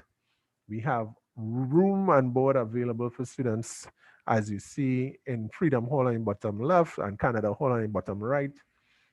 We have the Faculty of Medical Sciences, where many students do their very best to be able to qualify, to be able to get involved in medicine and medical sciences study, and a lot of other things that you could do at our St. Augustine campus. So that is it for the campuses. Now, all you Form 3 students, want you all to be going to do a little bit of teaching in the next slide. Okay, now it's very important that you all are very much aware of the information I'm going to share here in this slide. When you come to the University of West Indies, you generally come in to participate in degree study, right? A degree lasts for 3 years long. Your ultimate goal is to do an undergraduate degree, to study for 3 years in an undergraduate degree. Now, to get to that undergraduate degree, a bachelor's degree, right, you need to start off with these qualifications: 5 CSEC passes. And those 5 CSEC passes, you must have mathematics and English. No matter which degree you're going to study, you start off with 5 CSEC passes, including mathematics and English. All our degree programs, you must apply for them before you start in September of the year that you want to start to study. That's when you would have gotten all your qualifications. Right? By the time it is you complete all your qualifications, when again ready to complete all your qualifications, you do your application. In those qualifications would be your 5 CSEC passes, and also too, you must have 1 out of the 4 that you see on the bottom of the slide. Okay, you must have any one of them, not more than one. You must have any one of them. You could do CAPE or GCSE, which is London, Cambridge, or Oxford, the British equivalent of CAPE. A-level subjects as one option, okay? A-level subjects are one option. Or you could do an advanced certificate or diploma as another option. Or you could do an associate degree, which is a 2-year pre-degree program, 2-year associate degree program. Or you could do a pre-university program, a 1-year course of study at the University of West Indies, right, which would be either in science or in engineering, okay? But you'll find out more about those on the road. So let's go over it again to make sure that you understand what it is we describe here. The University of West Indies is all about getting to do a bachelor's degree program, which is a minimum of 3 years long. The degree requires that you have 5 CSEC passes, including maths and English. You apply before you start in September. You don't wait till September to apply. You apply sometime before that, when it is you're getting up all your qualifications together. And then you must have in your qualifications the CSEC plus either CAPE or British A-levels, or an advanced certificate or diploma, or an associate degree, or a 1-year pre-university program. Once it is you study, you have those qualifications. These are the different options that you have to study at the university. Okay, look at engineering. Let's look at all these engineering degrees we have here. Right? Chemical and process engineering, which I use to be able to produce chemical products of all different types. Right? We have civil engineering, which many people refer to as architecture. We have electrical engineering, electrical and computer engineering, geomatics, which we make use of in telecommunications, but also doing land mapping and surveying. We have industrial engineering, which looks at applications associated with manufacturing of products. We have land valuation methods to look at property assessments for valuation to be able to do financial arrangements associated with land and property. We also do offer the basis for all engineering, mechanical engineering, and petroleum geoscience for the persons that are interested in everything that we have to offer in Trinidad and Tobago with oil and gas and extraction of those types of products out of the earth's surface. So that is it for the Faculty of Engineering. What qualifications you must have for Faculty of Engineering? Now, there are specific CSEC subjects. You must have maths and English in your 5 CSEC passes, but you must also to have these. Now, you're going to select subjects now.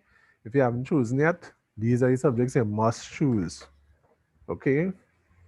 And if you don't choose them, at some point in time, you're going to find trouble if you still want to do the engineering. You must choose chemistry, physics, and add maths.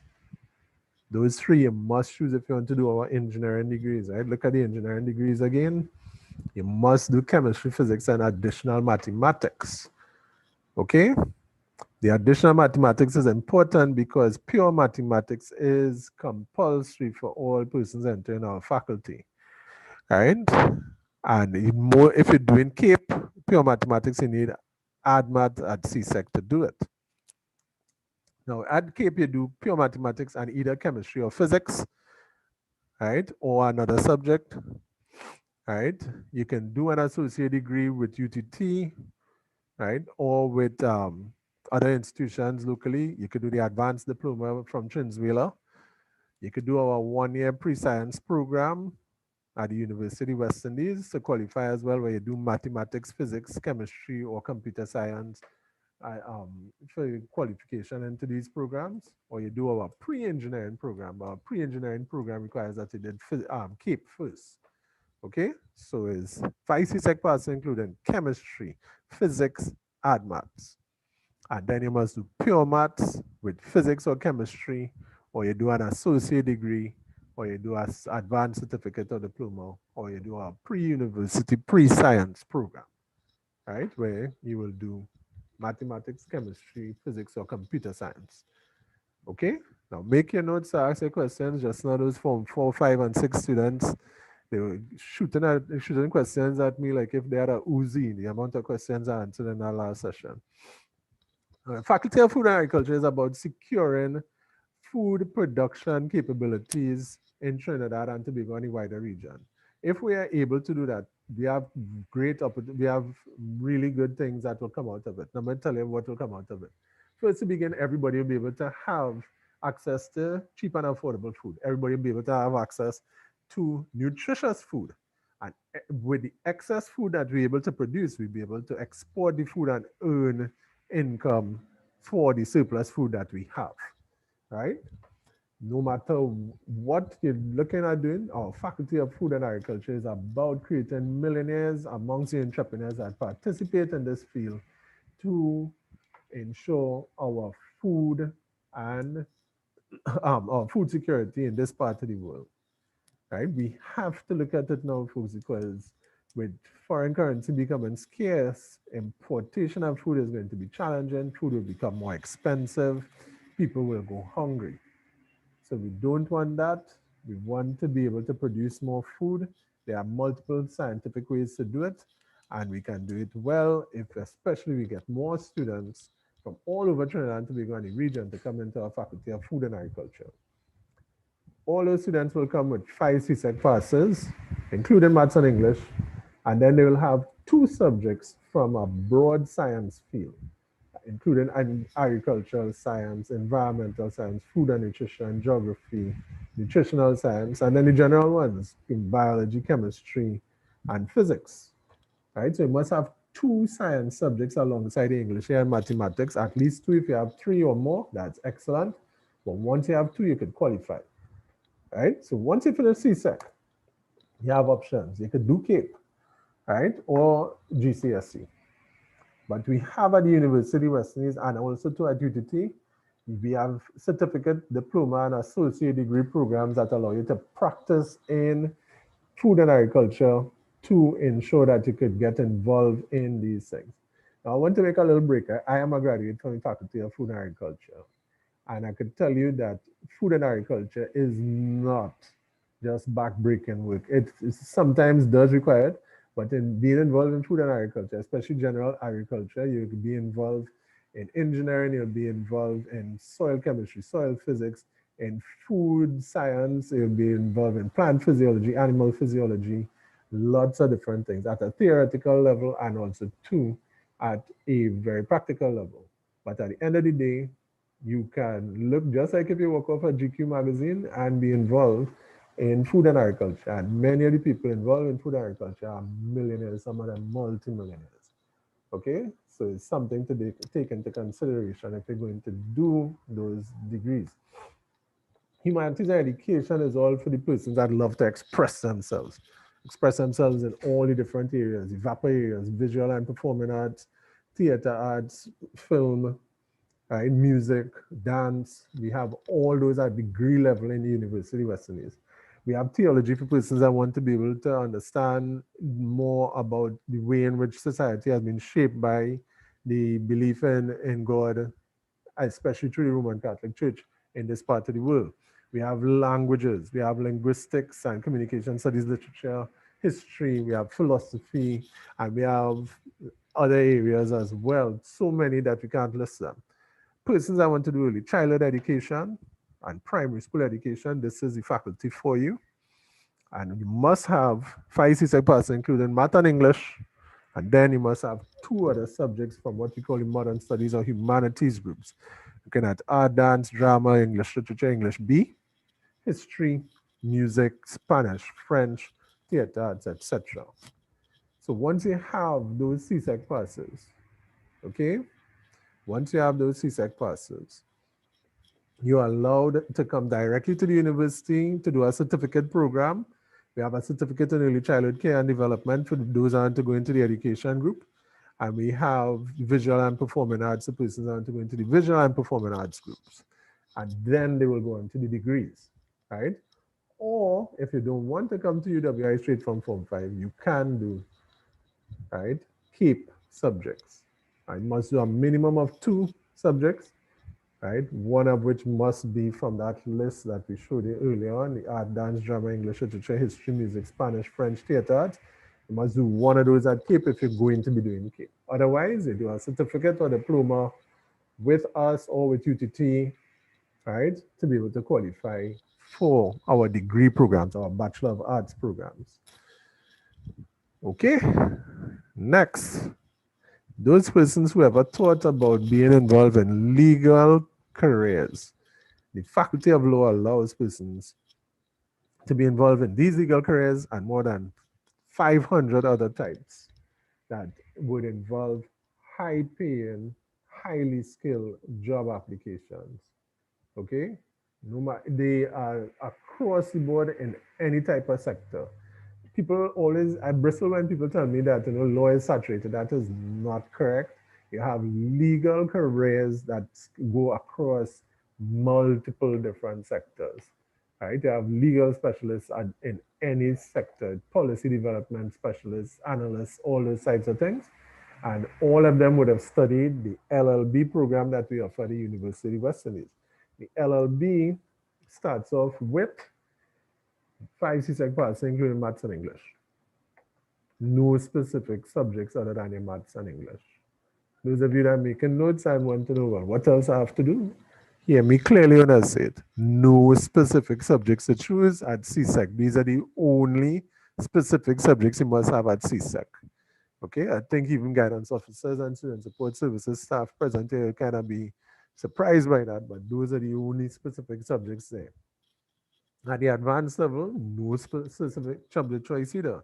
No matter what you do, what degree, what subject area you choose for CAPE, or what subject area you choose for your associate degree, or what subject area you choose for your certificate or diploma, you would be recognized for entry to our LLB program. All right. So at CSEC level grades 1, 2, or 3, at advanced level, you're looking at some of the better grades that you should have for entry to these programs. Okay. Now, our Faculty of Medical Sciences. The Faculty of Medical Sciences started in 1990 at the University of West Indies with the completion of the Eric Williams Memorial Medical Sciences Complex. All these programs are offered there, right? All of these. The dentistry program is 5 years. Medicine and surgery is 5 years. The nursing program is 4 years. Optometry on the bottom left is 4 years. Pharmacy is 4 years in the bottom middle, and veterinary medicine, the last one on the bottom right, is 5 years. So dentistry 5, medicine and surgery 5, nursing 4, optometry 4, pharmacy 4, veterinary medicine 5. Now, students, all of these are medical sciences. So the subjects you choose for medical sciences would include science, right? You must have English, mathematics, biology, chemistry, physics in your minimum 5 CSEC subjects. Okay? Must have these in your minimum 5 CSEC subjects. At the advanced level, biology, chemistry, and another subject. Right? Now, if you're going to do optometry, you need to have biology and physics and another subject. Okay? Optometry is the only one that varies. Biology, physics, and another subject. But for all the others, biology, chemistry, and another subject are the qualifications for entry. You could, if you're doing them at CAPE, or you're doing them at our pre-science program, or you're doing it at COSTAT, right? You would be allowed entry based on very good grades. These are very competitive programs. There are lots of students want to get into the few positions available that we have at the university. Right? We offer 285 to do medicine and surgery, 110 to do pharmacy, 60 to do dentistry, 45 to do veterinary medicine, 45 to do optometry, right? And for nursing, we take in about 80 students. Okay, now the nursing program, you don't have to do anything after CSEC to qualify. You must have 5 CSEC passes and 1 science subject. And that 1 science subject must come from the grouping that you see there: biology, chemistry, HSB, integrated, or physics. Any one out of those. Any one, right? If you have more than 1, no problem. But you don't need after Form 5 to go anywhere else. You can come straight to the university. It's the only degree program that allows you to come with CSEC passes only. All the other degree programs require that to do CSEC and something else, but not the nursing program. Okay? To start the nursing program, you must be 17 years and older. To start the medicine and surgery program, you must be 18 years and over. Okay? So we finished with medical sciences. I'm moving on now to science and technology, where you do biology, chemistry, physics, as the basic sciences. You also do applied sciences from those. And then you have computer science and information technology, which also too involves software technology. In the bottom middle, you'd see that there, software technology. And we have mathematics, the complete STEM arrangement. Mathematics, actuarial science, econometrics, and statistics offered here. Okay? So again, biology, chemistry, physics, other applied sciences like environmental science, biochemistry, biomedical technologies. But we have computer science and information technology and software technology as well. And closing it off with mathematics, actuarial science, and statistics. Okay? So those are the things that we offer in science and technology. And it's science and technology. So the subjects you choose for science and technology at CSEC would look like these. Okay? Remember, we have math in this faculty. So if you're moving on to mathematics programs, you would want to choose that math. If you want to move into the areas like life sciences where biology is the major one, you choose biology and another subject. If it is you're moving on to the computer science, you choose computer science or IT and another subject. If you're moving on to the areas which include physics like biomedical technology, you choose physics and another one. Similar to like chemistry, where it is you could do biochemistry or chemistry and management, you would choose chemistry and another subject, etc., etc. Environmental science and sustainable technology, you choose environmental science and chemistry or geography. No matter what you choose, you're choosing it because of what you want to move on to after. What your favorite science subjects are, you choose those to be able to get into the Faculty of Science and Technology. So those are the subjects at the CSEC level. At the advanced level, you could choose CAPE or you could choose our pre-science program. Either one would allow you to be able to do advanced level subjects in mathematics, physics, biology, chemistry, environmental science, etc. Right? Any one of those you must have to be able to move on to the degrees. Now, our faculty of social sciences, business areas, behavioral science areas, economics. We also do have government areas like international relations, political science, local government studies, political science, etc. Right? No matter what you choose in here, there are only 2 programs that have specific subjects. Remember, all of them require mathematics and English in your 5 CSEC passes. Okay? So in your CSEC passes, you must include, if you're doing international relations, you must have Spanish or French. If you're going to do economics, you must choose add math. Okay? If you're choosing economics, you must choose add maths. If you're choosing international relations, international, you must do a language, either Spanish or French, right? Notice we didn't say anything about POA or POB or entrepreneurship or tourism and that kind of stuff here. If you do those, it's not a problem. But we don't tell you that you must choose them to be able to study in these degrees. Okay? We don't tell you that you must select POA, POB, entrepreneurship and tourism and that kind of stuff to do it. If you do them, it's okay, but if you didn't, it's also okay. All right? And at the advanced level, you either do A levels or an advanced certificate or diploma or an associate degree. Again, notice we didn't tell you that it must be a specific type of program. You choose, right? You choose and get good grades and come. But we don't tell you what specifically you must choose at this level. It's all up to the student at this level in terms of what they will choose. Right? So it gives you an option. If it is you started in one area and then you switch your mind and you want to get into the social sciences, you are free to do that still. Okay? And last but not least, faculty of sport. Faculty of sport is so important to people in St. Patrick area. I mean, we have so many great sporting personalities that have come out of the St. Patrick area in so many different sports that I could think about. Too many to mention now. Many of them you all might know because I'm an old man and that was in my time.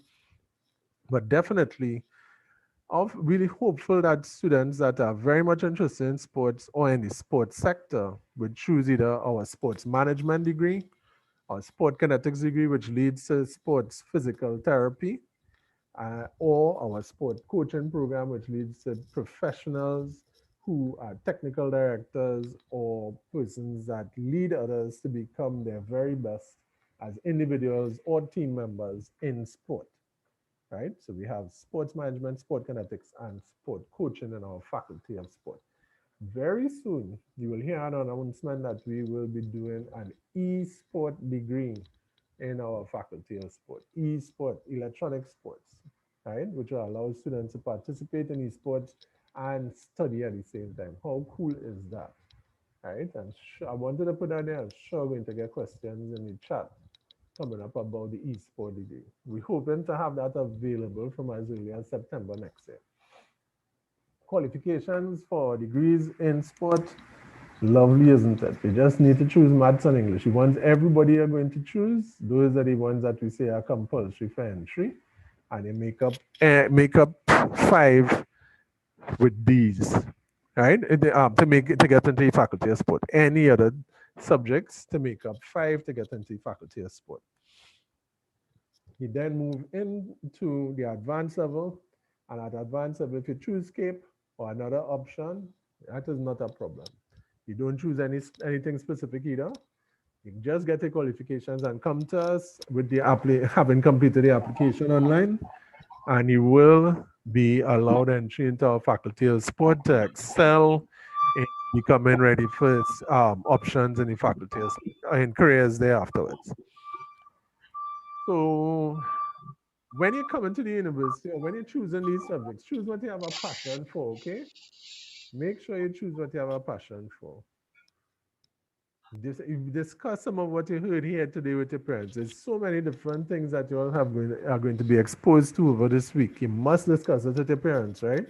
Please, if you have that opportunity to sit and talk with your parents, sit and talk with them about what it is you found out this week, especially with respect to the university, West Indies subject selection, and so on. Choose what you want to do and not what other people tell you to do. Right? It is so important for you to be self-determined in what you want to do. People will tell you, no, boy, that don't make sense, but that's saturated. Nobody does get work with that thing. Tell them, shut up, right? I choose what I want for me because I'm going to do very well in it. And whatever you do very well in, you will find opportunities. Bet your bottom dollar you will. Last but not least, all the student support services staff that you have met, Ms. Primus and others, are the most excellent resources in the whole Ministry of Education for your guidance at this time, in this field, in this area of your life. Right? I'm so pleased and honored to work with them because we've managed together your preparation, right? And in being able to get ready for excellence in whatever you're going to do. Please remember this after today. You have a lot of information and you want to be able to reach out to your guidance officer in St. Patrick Educational Division to be able to discuss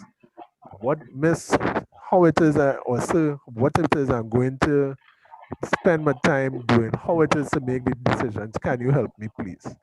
All right. You can find out more about the University of West Indies online at our website, utilizing either the social media, Twitter, Facebook, and Instagram. You can find out stuff about us every single day.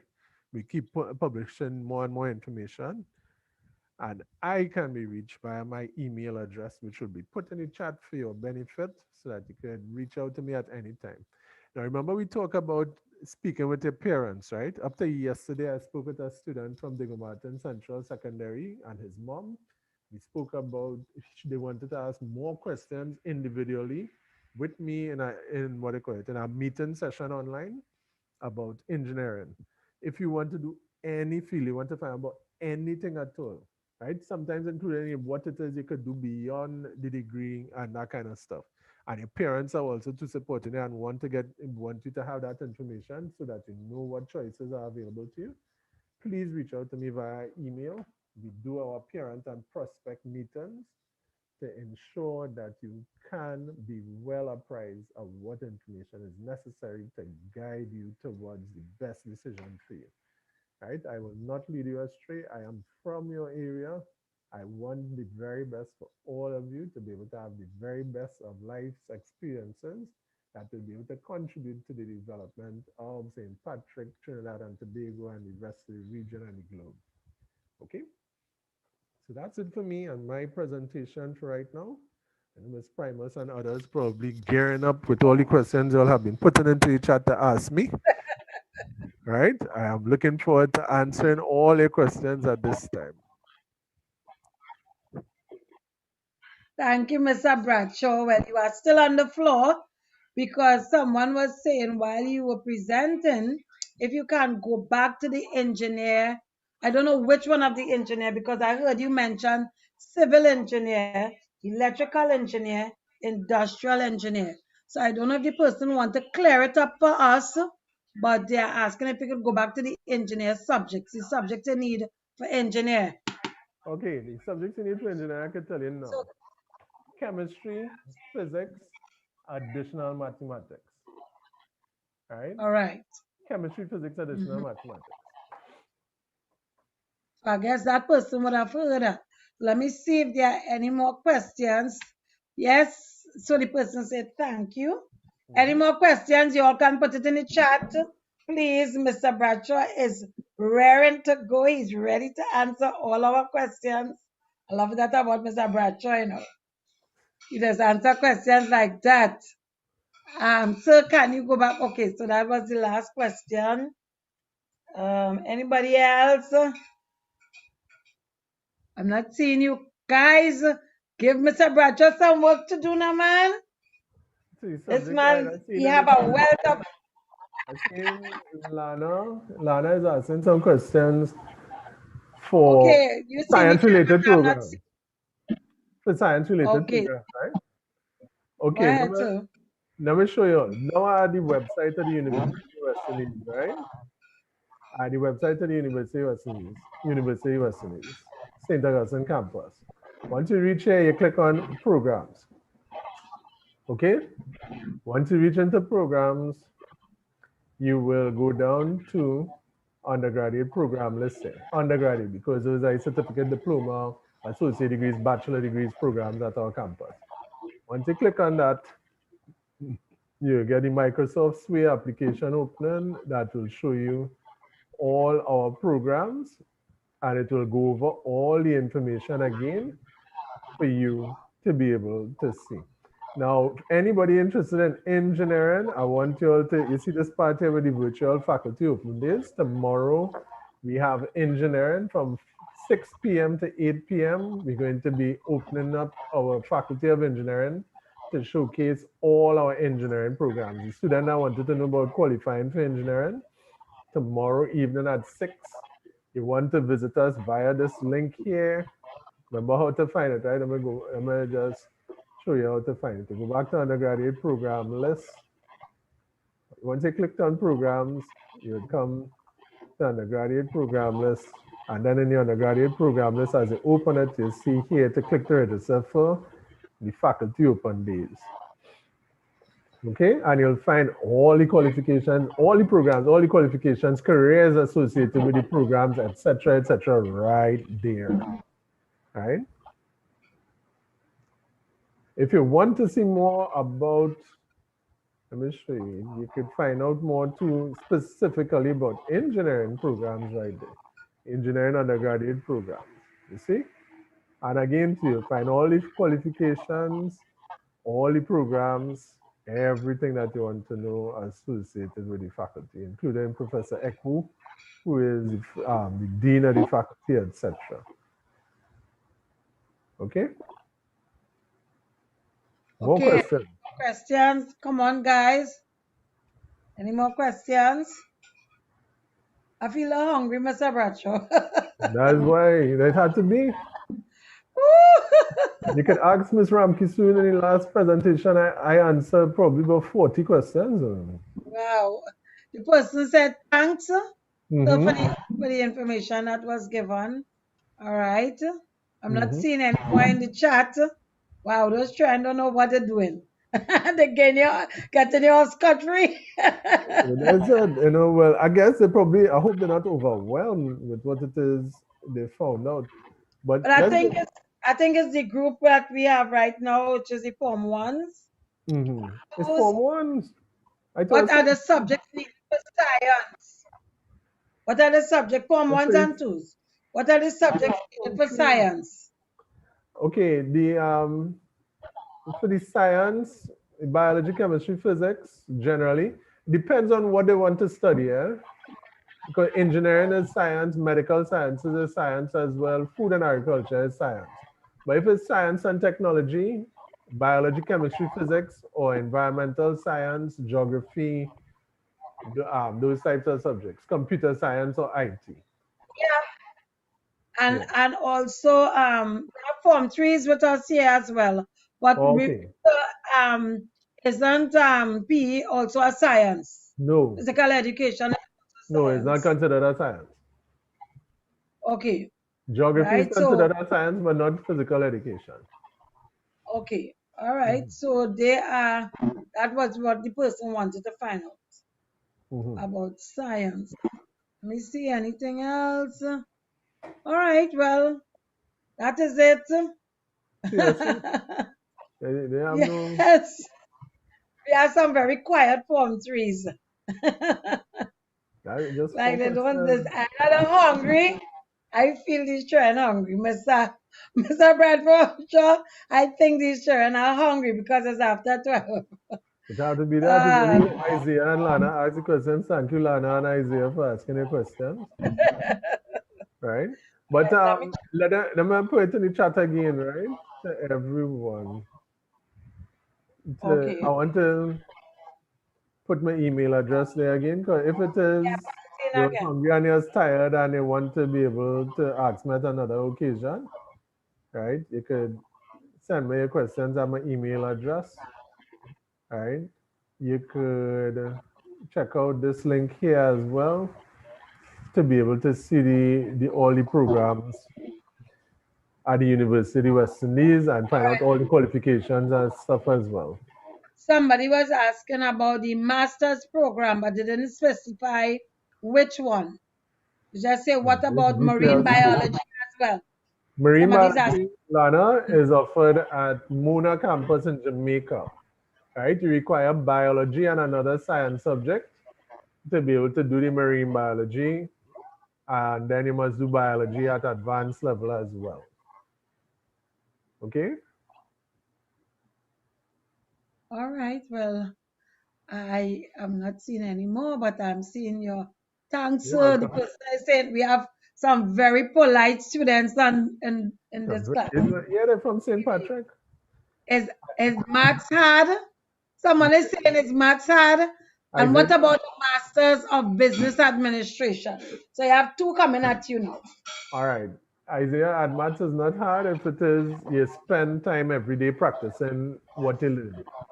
I learned that myself. I had to do maths later on in life, and once it is you decide that you're going to make the time to be able to do whatever it is you learn, the topics that you do every day in the subject, spend time going it over. You have to practice it. It's like Lionel Messi didn't become the footballer he was by not practicing hard. Right? So if it is you're going to do, it's hard to play at Lionel Messi's quality if you're not practicing. Right? So if you practice hard, you could become like Lionel Messi. If you practice hard with the hard maths, it will not be hard. For the MBA, now you have to you could select any combination of subjects and make up 5 at CSEC. You could do advanced level subjects. You could do a certificate or a diploma or associate degree, whatever your choice is after CSEC. You do your degree, your Bachelor of Science in Business, or in accounting, or in marketing, or hotel and tourism management, whatever you choose. Or you could even do it in another field. You don't even have to be in business. And then you could do an MBA. An MBA is normally a 2-year study to be able to become a master in business administration with applications to any field of study. And that's it for our MBA. We offer them at the Arthur Lockjack Graduate School of Business, which is the business school at the University of West Indies. Mr. Bradshaw, when you say you offer it at Arthur Lockjack Graduate School, what do you mean that Arthur Lockjack partners or the partners with you all with the MBA in administration? Yeah, the Master in Business Administration, they partner with us to offer the degree. The degree would be UWI St. Augustine with Arthur Lockjack Graduate School of Business. Oh, okay, very good. Yeah. All right. They're coming slow, but I mean, I'm not seeing any more. Okay, sir, is science difficult, or with proper determination and dedication, will it be easy? I know it won't literally be easy, but it's a little intimidating. Not really. When you think about how science is applied to everything, I mean, just right now, our engagement is based on the use of a combination of electronics and physics. right? The data transfer for you to hear my voice over your speakers, right, involves electronics and physics. And we appreciate it and understand it and we take it for granted. It's not too difficult to replicate, especially when you understand it. Our our need to eat now and not be able to focus on what we're doing is based on our internal physiology, which is associated with our biology and also to with physics. I believe it or not, if physiology is related to physics. So understanding how it's applied makes it simpler. Not it's not intimidating because every day when you wake up, you're involved in scientific principles. Just getting up out of bed requires locomotion, which involves the use of energy to be able to get your muscles moving, to be able to get you out of bed, right? To hold that toothbrush, to brush your teeth, and all that kind of stuff. Same thing. The toothpaste and on the toothbrush and utilizes different chemicals that are applied to be able to allow you to be able to clean your teeth. Every single thing you have, it has science in it. So once you appreciate all science is in every aspect of your life, it doesn't become intimidating again. Hope that helps. Does you wish study to become dermatologist? Yes, I guess it helped. More questions coming in, sir. All right, Does you dermatology? study to No. become dermatologist? You can become a What dermatological. about astronomy? All right, we used to offer astronomy out of our Department of Physics, but we no longer offer it. Right? Okay. We have a few subjects there, but we don't have the minor in astronomy anymore. We that is out of the physics department. Dermatology is a branch of medicine that we have for persons that do dermatological surgery and dermatological assessments, like for persons that have bad scalp conditions, bad skin conditions that need attention, etc. You work with a dermatologist who will be able to do skin swabs, cell tissue analysis, and that kind of stuff. And also to be able to ask you questions associated with your health and your nutrition to make determinations of how to treat those things. And if it becomes especially acute, to be able to do surgery on those areas as well. But we do have dermatologists that work at the aesthetic level in terms of um, different things associated with the beauty industry. We do have that type of dermatology. All right, they say thank you. Mm-hmm. There was a thank you for you there, sir. You're welcome. All right, so good. Well, I think that's it, Mr. Bradshaw. We really want to thank you for your time. We know you have a wealth of knowledge, and we appreciate every time we have to partner with you. We are never disappointed. So we really thank you for your time. You are always a wonderful presenter, and we learn so much from you. And then you still have so much more that you have to share. So the children are taking the email address, and someone said, yes, I appreciate the information. So it's not You're coming very from welcome, madam. myself and my team alone. The students are saying they appreciate you as well. All right. Any last words, Mr. Bradshaw? Well, Ms. Primus, I'll take it up with you that they weren't referring to me as Nigel because I'm not only Mr. Thing, but it's just a joke, right? But I'm really so happy and privileged to have been working with guidance and student support services. I find myself very esteemed to be in their company as well. I appreciate all the hard work that they do to be able to assist students. And students, I hope you all appreciate what I'm saying, right? It's not just the information that I have, but the skills that the student support services staff have to be able to assist you and support you at every step of the journey and being able to make the decisions that you want, assist you in making the decisions that you want to in preparing you for after secondary school, right?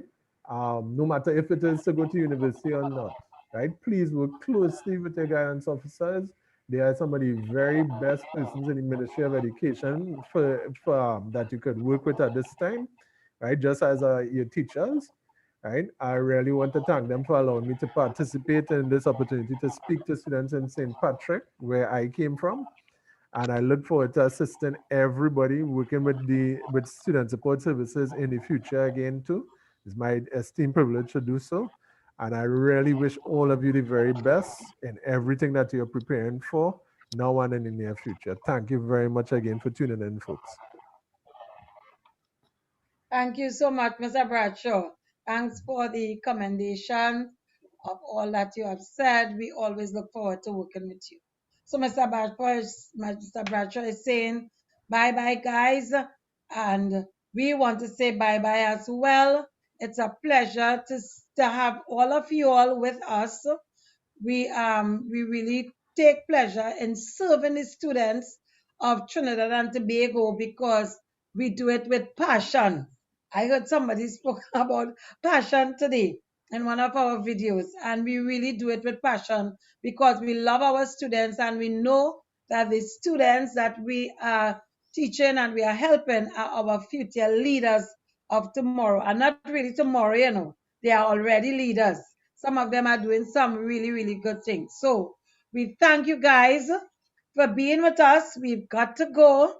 We have so many more sessions to do. So join us tomorrow again, and we will see you all. Use the same link and come with yourself ready, your minds open and well prepared. Miss, we supposed to come back for you, Titi. Yes, but you wouldn't be seeing Miss. You would see Miss. All Okay. right, guys. Hi. So, How are you? Not too bad at all. Excellent. Okay, so we'll be coming back for another session at 1:05.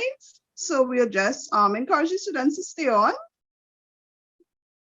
And we will be bringing another institution, another university.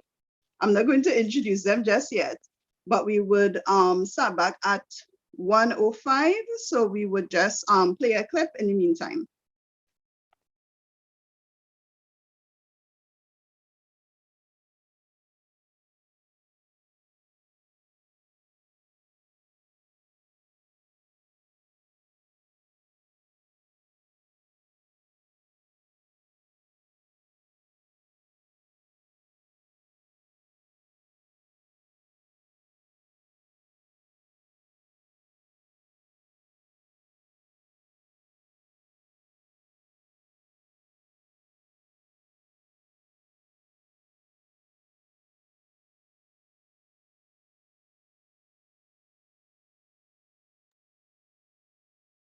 Sometimes you need to get knocked down before you can really figure out what your fight is and how you need to fight it. Throughout ancient times, institutions of learning have been built on top of hills to convey that great struggle is required to achieve degrees of enlightenment. Each of you had your own unique difficulties with the hill. For some of you, the challenge was actually academics. When you hear the words magna cum laude, you know that's not you. That's not you. You worked hard, you did your best, but you didn't make A's or B's, sometimes C's. You never made the dean's list, but that's okay. You're here on top of the hill. And I want to say something to that. You know, sometimes your grades don't give a real indication of what your greatness might be. So it really is okay. For others, it was financial. You and your family struggled to make ends meet every semester of your matriculation. You had to stand in one line to get to another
to be, and it bothers you. So your social struggles here became psychological.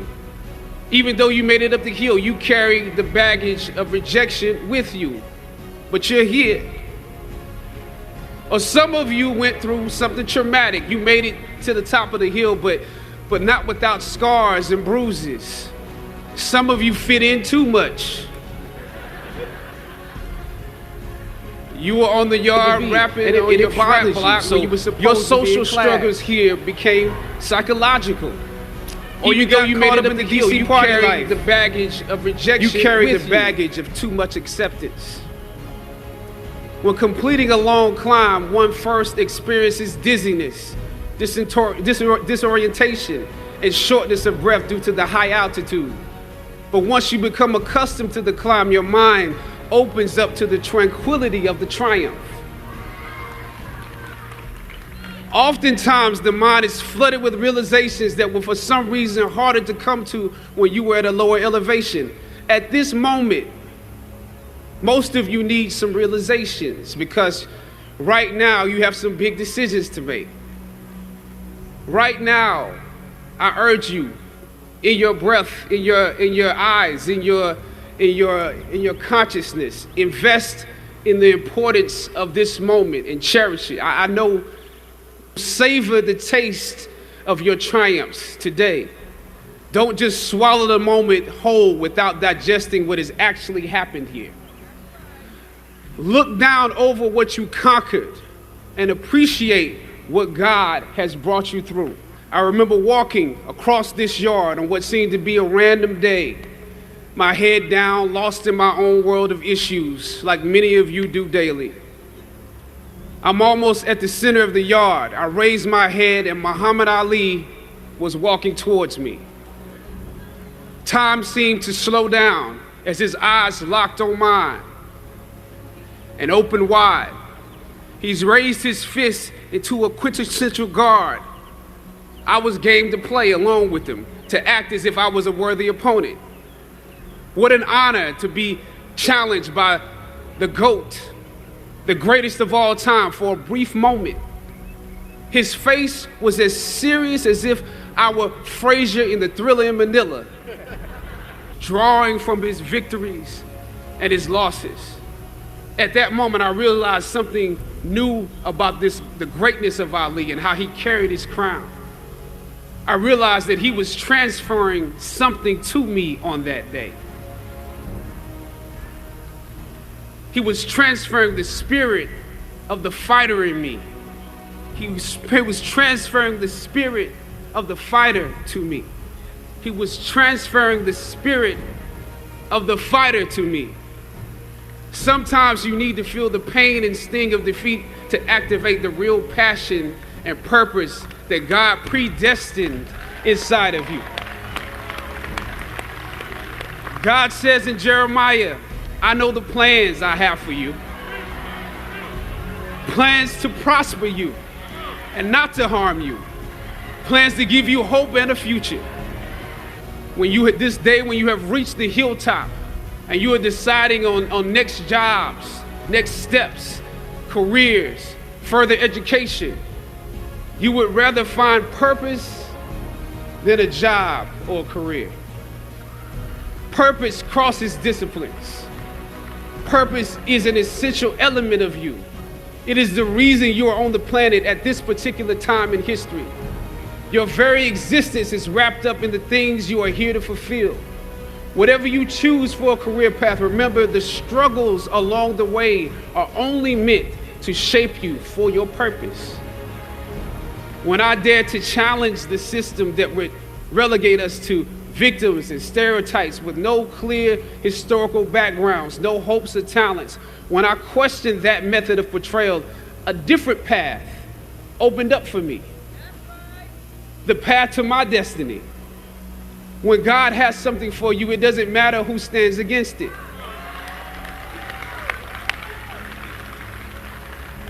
God will move someone that's holding you back away from a door and put someone there who will open it for you.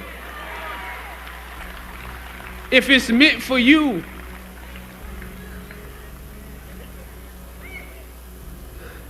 I don't know what your future is, but if you're willing to take the harder way, the more complicated one, the one with more failures at first than successes, the one that has ultimately proven to have more meaning, more victory, more glory, then you will not regret it. The light of new realization shines on you today. I was on a roll when I entered the system of entertainment, theater, television, and film. In my first New York audition for a professional play, I landed the lead role. From that play, I got my first agent. From that agent, I got an on-screen audition. It was a soap opera. It wasn't Third Watch. It was a soap opera on a major network. I scored that role too. I felt like Mike Tyson when he first came on the scene, knocking out opponents in the first round. With this soap opera gig, I was already promised to make six figures, more money than I had ever seen. I was feeling myself. But once I got the first script, and with soap operas, you very often get the script the night before and you shoot the whole episode in one day with little to no time to prepare. Once I saw the role I was playing, I found myself conflicted. The role wasn't necessarily stereotypical. A young man in his formative years with a violent streak pulled into the allure of gang involvement. That's somebody's real story. Never judge the characters you play. That's what we were always taught. That's the first rule of acting. And any role play, honestly, can be empowering. But I was conflicted because this role seemed to be wrapped up in assumptions about us as black folk. The writing failed to search for specificity. Plus, there was barely a glimpse of positivity or talent in the character, barely a glimpse of hope. I would have to make something out of nothing. I was conflicted. Howard had instilled in me a certain amount of pride, and for my taste, this role didn't live up to those standards. It was just my luck that after filming the first 2 episodes, execs of the show called me into their offices and told me how happy they were with my performance. They wanted me to be around for a long time. They said, if there was anything that I needed, just let them know. That was my opening. I decided to ask them some simple questions about the background of my character, questions that I felt were pertinent to the plot. Question number 1, where's my father?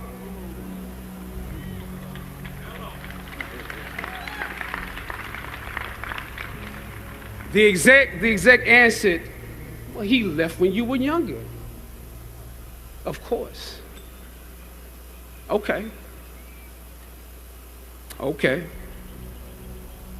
Question number 2. If in this script, it alluded to my mother not being equipped to operate as a good parent. So why exactly would my little brother and I have to go into foster care? Matter of factly, he answered, well, of course, she's on heroin. That could be real, I guess. But I didn't want to assume that's what it was. If we're around here assuming that the black characters in the show are criminals on drugs and deadbeat parents, then that would probably be stereotypical, wouldn't it? That word stereotypical lingered. One of the execs pulled out my resume and began studying it. The other exec wore a smile, trying to live up to what they had promised me only a few moments before. If there's anything you need, just let us know. She said, as you have seen, things move really fast around here. But we are more than happy to connect you with the writers if you have suggestions. Yeah, I said, that would be great. I said, because I'm just trying to do my homework on this. I didn't know if you guys had decided on all the facts, but maybe there's some things we could come up with, some talent or gift that we could build. Maybe he's really good at math or something. He has to be active. I'm doing my best not to play this character like a victim. So you went to Howard University, huh? The exec holding my resume interrupted, peeking over the pages. Yes, I said proudly. He slid my resume back in his desk and said, thank you for your concerns. We'll be watching you. I left the office. I shot the episode I had come in to shoot on that day. Probably the best one I did out of the 3 because I got what was bothering me off my chest. I was let go from that job on the next day. A phone call from my agent. They decided to go another way. The questions that I asked set the producers on guard and perhaps paved the way for a less stereotypical portrayal for the black actor that stepped into the role after me. As the scripture says, I planted the seed and Apollos watered it. But God kept growing. God kept it growing. Yet and still, when you invest in a seed, watching it grow without you, that is a bitter pill to swallow. A bitter pill. Anybody that's ever been fired knows what I'm talking about. Even if you really don't want the job, when they let you go, it's like any breakup. You act like you don't care. I didn't need that damn job anyway. I didn't need them. But when you have those moments alone, you start to wonder if there was a better way to handle it. And if you could have handled it better, maybe you could help your family. And then before you know it, you're broke. And you find yourself scraping together change just so you can ride the subway so that you can get the next job. And maybe if you could book something else, that would eclipse the feeling of doubt that's building. But it seems like you can't pay them to hire you now. My agents at the time told me it might be a while before I got a job acting on screen again. As you commence to your past, press on with pride and press on with purpose. God bless you. Now, this is your time.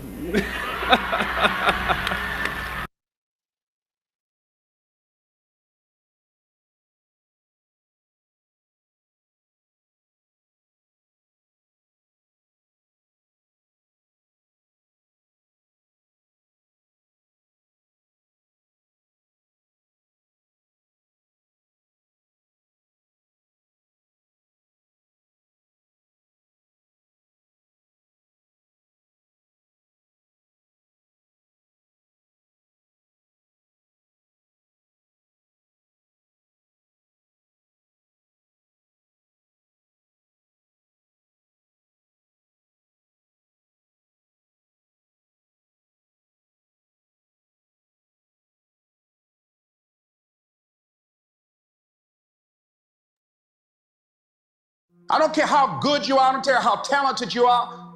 I don't care how much you work on yourself. There are some times when things aren't going to go right. There are times when anything that can happen will happen. Life happens. The unexpected, the uncalled for, the unintentional. We've been damaged emotionally, damaged spiritually. It may be your business. It may be your heart that is broken today. It may be the number in your bank account that is screaming, you are broke. You can break physically, you can break mentally, you can break your heart, you can break your spirit, and all of those are gonna leave a mark. But the mark that they leave can be the mark of victory or it can be the mark of defeat. It is staying with the breaking that produces the blessing. It is not what you go through that determines where you end up. It's who you listen to. Because I think right now, you are walking through a valley between two voices. One is wisdom, one is worry. One is gratitude, one is grumbling. One is blame, one is faith. Because every time you break, and in every way that you break, while it's a chance for you to give up and for you to fall apart, but there's also opportunity to get stronger and get smarter and get faster and get tougher and get more stable and get more resilient and get better. What I need you to do is I need you to find a reason to keep going. And if you can find a reason to keep going, I know you're strong enough to do it because you're human. And every human has what it takes to get past whatever they're going through if they decide to.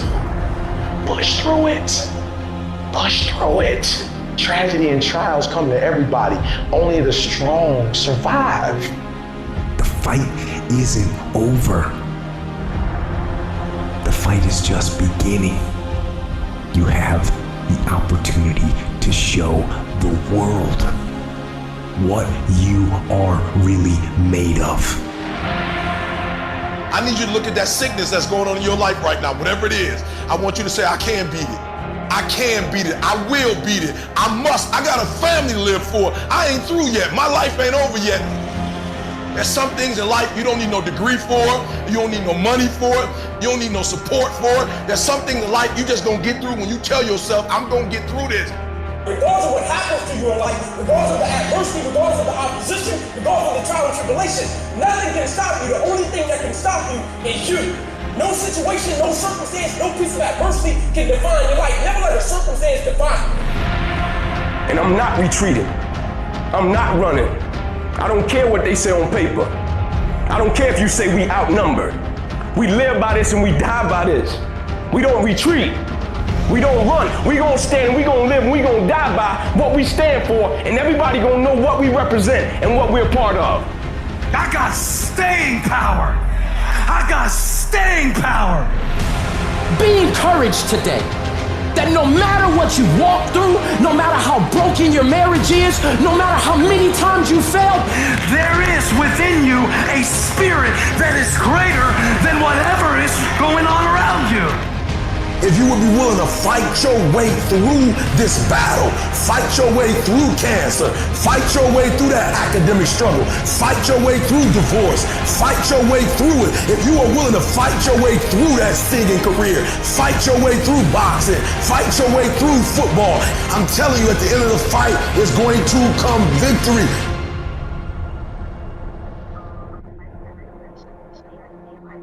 And as you crawl up and out of that dismal and wretched place, as you rise above what you were, and as you take the form of who you are supposed to be, you will see that in the very act of standing up, in the very act of fighting on, you will become and you will remain unbroken.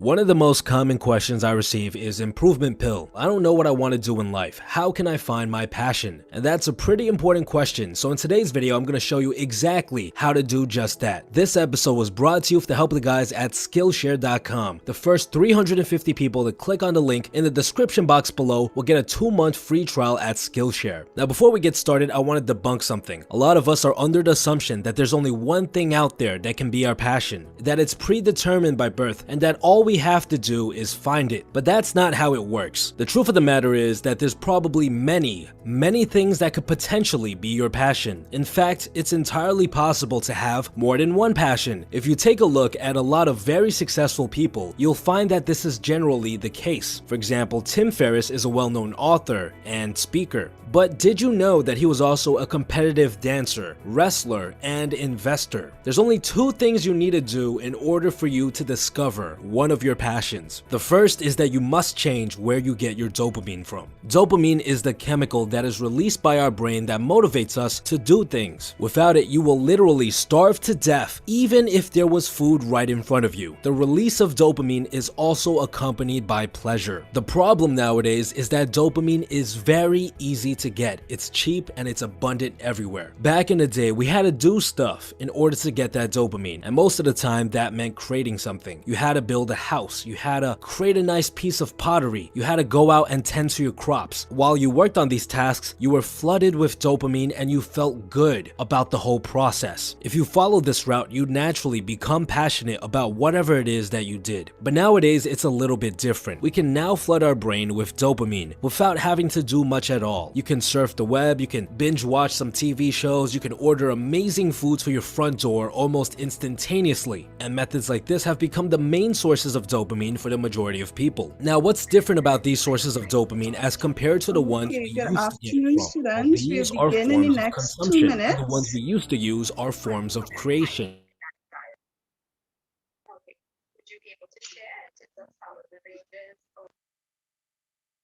Okay, so our presenter is in, so I want to welcome each and every one of you to the afternoon session, right? So at this time, I'm just going to check and see if Miss Comijong is hearing me. Are you hearing me, Miss?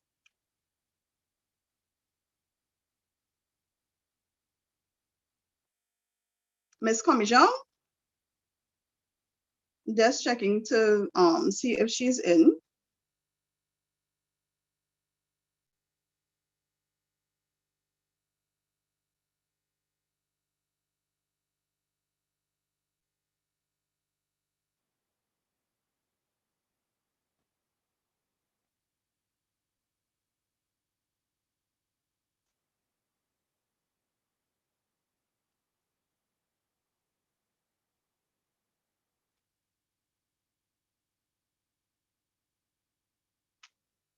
Okay, so I hope that all the students would have enjoyed the presenters that went before and all the interesting information that was shared with each and every one of you. And we're hoping that you would use this information even as you go on to choose subjects to get into Form 4 in your future careers.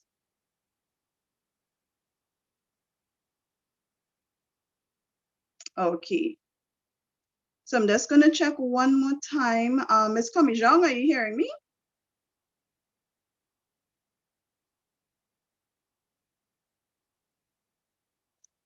Okay, so our first presenter for this afternoon is going to be the University of Trinidad and Tobago.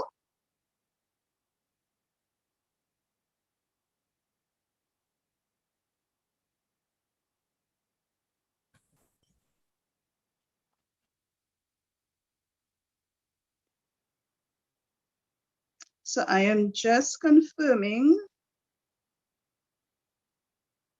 Just one more time, Miss Comijong.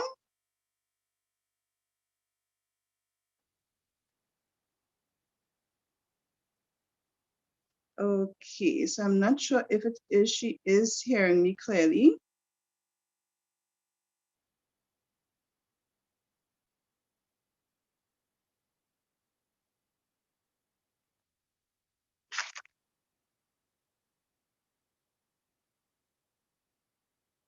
I'm saying that she is logged in. I'm not sure if she may be having any issues with her mic.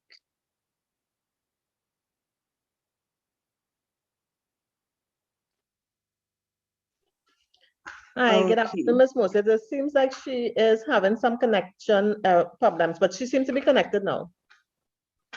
Okay, so just when it is she is connected, she could just tell us good afternoon so that I know that she's on. Thank you. Alana. Hey, morning, afternoon, sorry. Hey, everybody. Okay, good afternoon and welcome. Afternoon. Okay, so How we are we have today? our Form 3s Great. this afternoon. I'm positive that they are very excited to hear from the University of Trinidad and Tobago.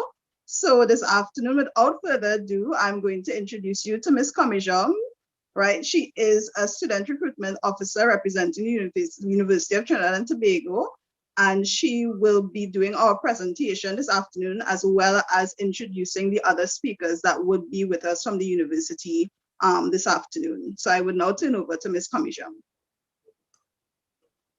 Good afternoon, everyone. How are we today? All right, just give me 1 second, please. All right, so Okay. good afternoon, students, parents, and teachers.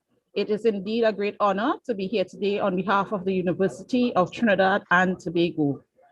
Today is truly an exciting day for you, the students of St. Patrick's District, because we are here to gain knowledge based on your career choice, on the programs available, to guide you to your goal. For those of you who are still unsure, today would be an eye-opener, I hope. I'm sure that in turn, we'll be able to further assist you to make the correct subject choices. All right? Now, with that being said, I would like to present to you my esteemed colleagues. Today we have,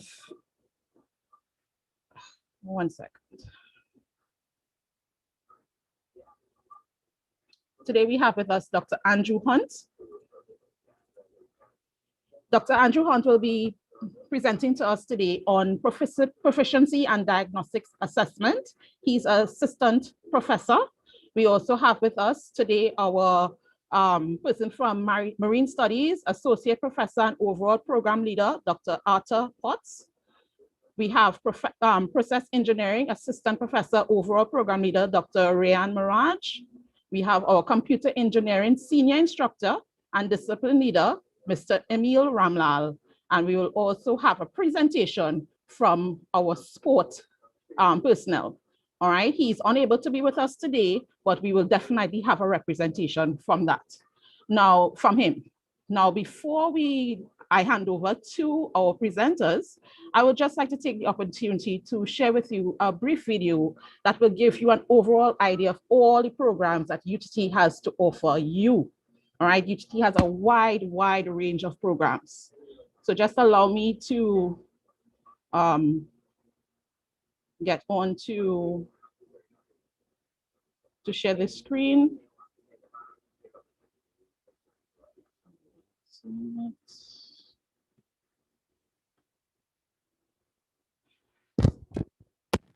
One second.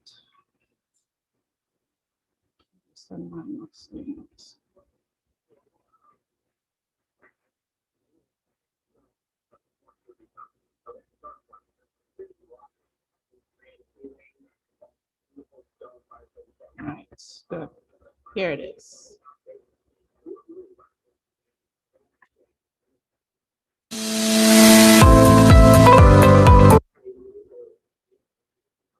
The University of Trinidad and Tobago provides education which is designed to equip individuals to be future leaders and captains of Yes, wonderful. From science and technology to education, the arts, sports and security, UTT is the place where your dreams are transformed into reality.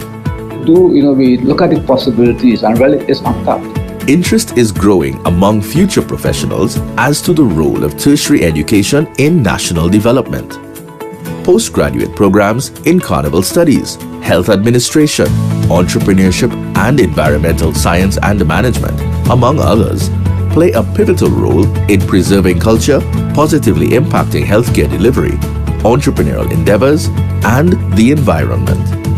UTT's students are not only exposed to academic instruction, but many take the time to fully immerse themselves in sport, music, art, and other fun and engaging leisure activities. Not just academic enhancement, but also your holistic development. Students are exposed to the co-op program where industry experience is gained and students are work ready upon graduation from the university. All right, so I'm understanding that we are not seeing the video. Is that correct, everyone?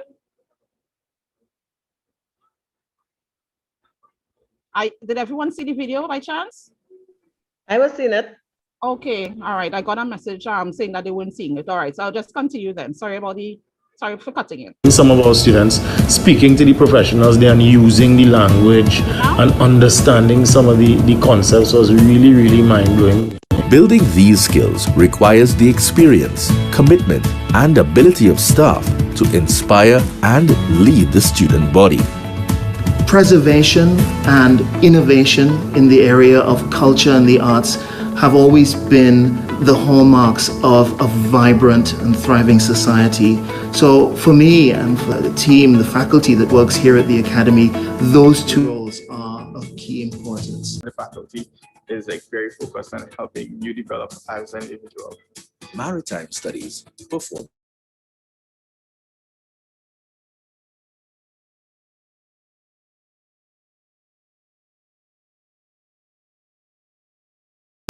Diversification Thrust. UTT brings the best resources and a dedicated cadre of professors and lecturers who continue to prioritize tertiary education within Trinidad and Tobago. The knowledge that I have gathered is tremendous. As the national university, UTT will continue to provide quality education for sustainable national growth.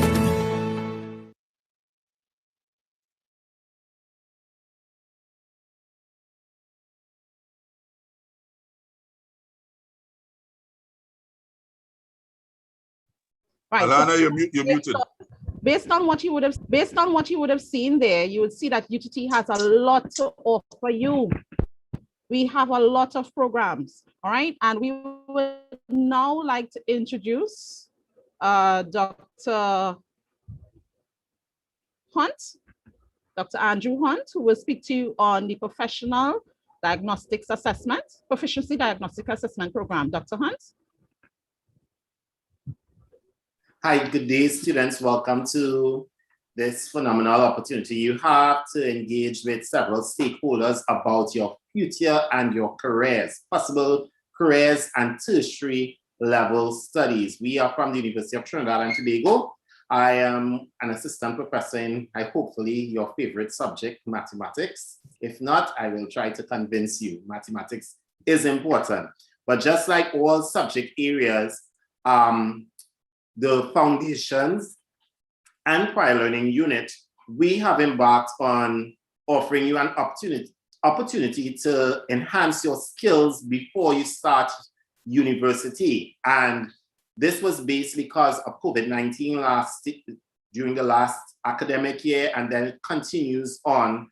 There were changes in which the CSEC examinations were administered. So you realize CSEC now is later in June, July. And in a response to that, students would have their results pretty late in September, October in some cases. So the University of Trinidad and Tobago has designed a new program called the PDA. PDA, P for proficiency, D for diagnostic, and A for assessment. And what this program does, it's an online, self-paced, very interactive. It has some cool features. You feel like if you're not doing schoolwork, but in the end, you're enjoying schoolwork. It makes your learning real. And what this program does, it will help you brush up on things you may have missed in maths, particularly in maths, and also in English, so that it will improve your level of understanding, comprehension, and critical thinking. So students, we have also embarked on producing a similar PDA. Now this one is for those who are writing CSEC this year, but most of you are in a lower form. However, you can still do the PDA because it will help you learn topics that you will meet in CSEC. So please look out for it. It's a minimal cost of $200 to do, and it facilitates you getting provisional entry into UTT. So if you do the PDA early and you apply for a UTT program, you will have the opportunity to gain entry into the program of your choice. You don't have to worry too much. You've got your foot in the door, right?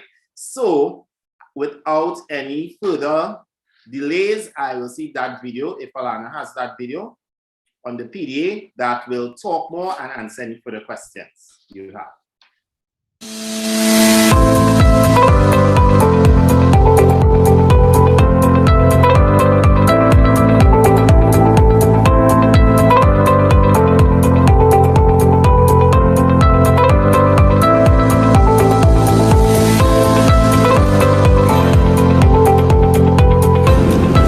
Through its Proficiency Diagnostic Assessment or PDA, the University of Trinidad and Tobago offers provisional acceptance to students who are either writing CSEC examinations or awaiting CSEC results.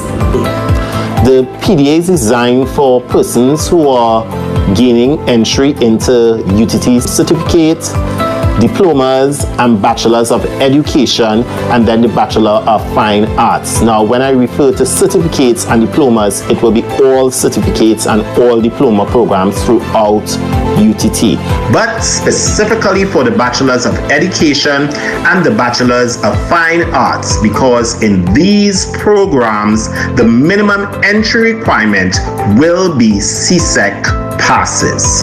Now, the process for applying for the PDA at UTT has two streams. Firstly, students can go directly based on their application, whereby they must submit an application online, and then they are assessed, and if they are waiting results, they will be assigned to the PDA. It is also open to anyone who is applying to UTT. They don't have to be a secondary school student. You can be mature entry and you think you need to just brush up on some skills in math and English, you can apply and then you are recommended to the PDA. UTT's Proficiency Diagnostic Assessment allows students to access personalized tutoring, receive continuous timely feedback, and engage in periodic online assessments. Best of all, successful completion of the PDA allows students to start their tertiary journey at UTT in September, at the start of the academic year. UTT, your partner every step of the journey.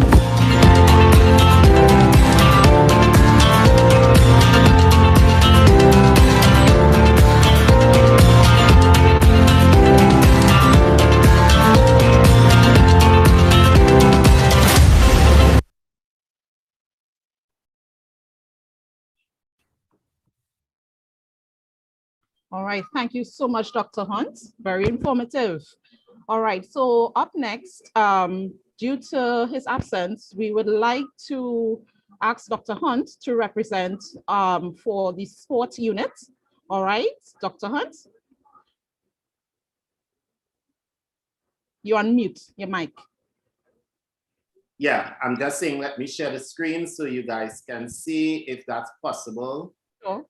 Oh, the host will have to allow me to do screen sharing. All right, well, I can do it for you, no problem. Oh, you will do it for me? Sure. Okay, so great. So you can share the screen? Yes. Let's briefly tell the students about this. Now, besides the academic aspect of UTT, which UTT is known for in terms of engineering, science fields, education, UTT is also becoming a Mecca tertiary institution because of our sports program. We have 3 areas: a high performance unit, a success unit, and then an academic department. Now, each of these units, they have their strengths and their unique features that are tailored to you students. Now, most of you would think as doing well in sports, you will not have a budding career, but there are lots of opportunities if you're an excellent athlete. So next slide. Right, so the unique features, as I said, there is a strength and conditioning and rehab department. And this is a lucrative field that you can get into in physiotherapy. There are persons who are needed to assist athletes in attaining that level that is required to excel in their various sports. And we have extremely qualified strength and conditioning coaches. We have qualified massage therapists, qualified athletic trainers, and they have the ability to efficiently test athletes and make sure they reach that required level for Olympic qualification, etc. If you want to go into this field of being a coach or a massage therapist, there are opportunities in our sports program. The academic unit now the academic unit, there's an area that is very popular, kinesiology. And if you just look it up, it's a very promising field. You can do all the way from a bachelor's all up to a PhD. And these persons, they design programs that help persons do strength training, dieting, nutrition, there are various aspects to it, and UTT offers this program. So kids, look it up and see if that is something you'll be interested in too. And then we also do talent identification. A lot of the national athletes for Trinidad and Tobago are UTT students. Isn't this a good thing? Because UTT has the only talent identification professional who is certified internationally, and this is Dr. Joel Paul. So that's some of the unique features of the sports program at UTT. Next slide, I think.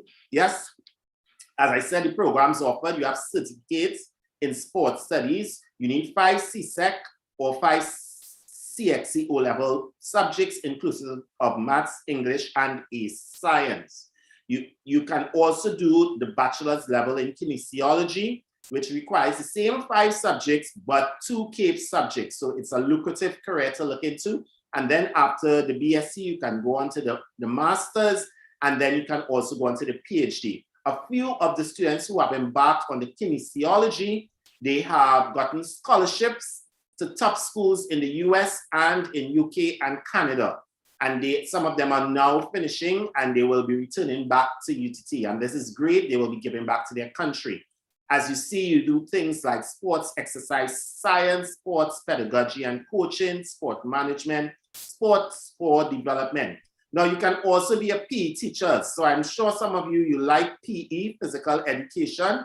UTT offers the opportunity where you can do a bachelor's in education and specialize in one of these areas so that you can be an expert physical education teacher. And it's a good career to embark in, okay?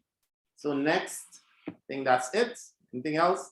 Yes, well, this is just a list of the success stories. We have national swimmers, we have volleyball, a lot of the senior team on national captains, they will past students of UTT or are currently at UTT, netball and cricket, and some of the top well-known athletes who represented Trinidad and Tobago, they are instructors at UTT sports program. So kids, you can consider this, and it's an excellent opportunity.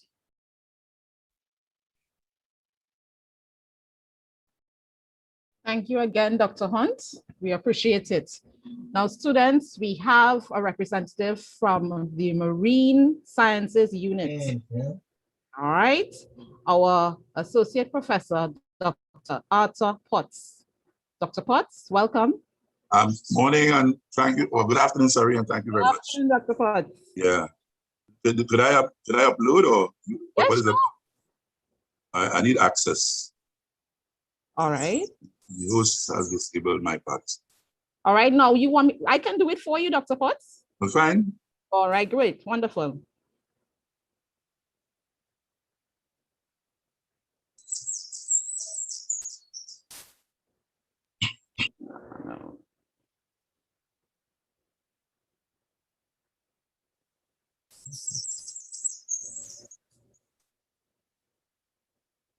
All right, 1 second. Nice. Well, here we go. All right. Right. Good afternoon, St. Patrick. Good afternoon to all the teachers and students of the County of St. Patrick. Form 3 students. I know you're at the stage of trying to determine which courses to take, what to study, how to prepare your life for an adult future. And this is the right place. UTT, University of Trinidad and Tobago, your national university. All right, could you move on, please?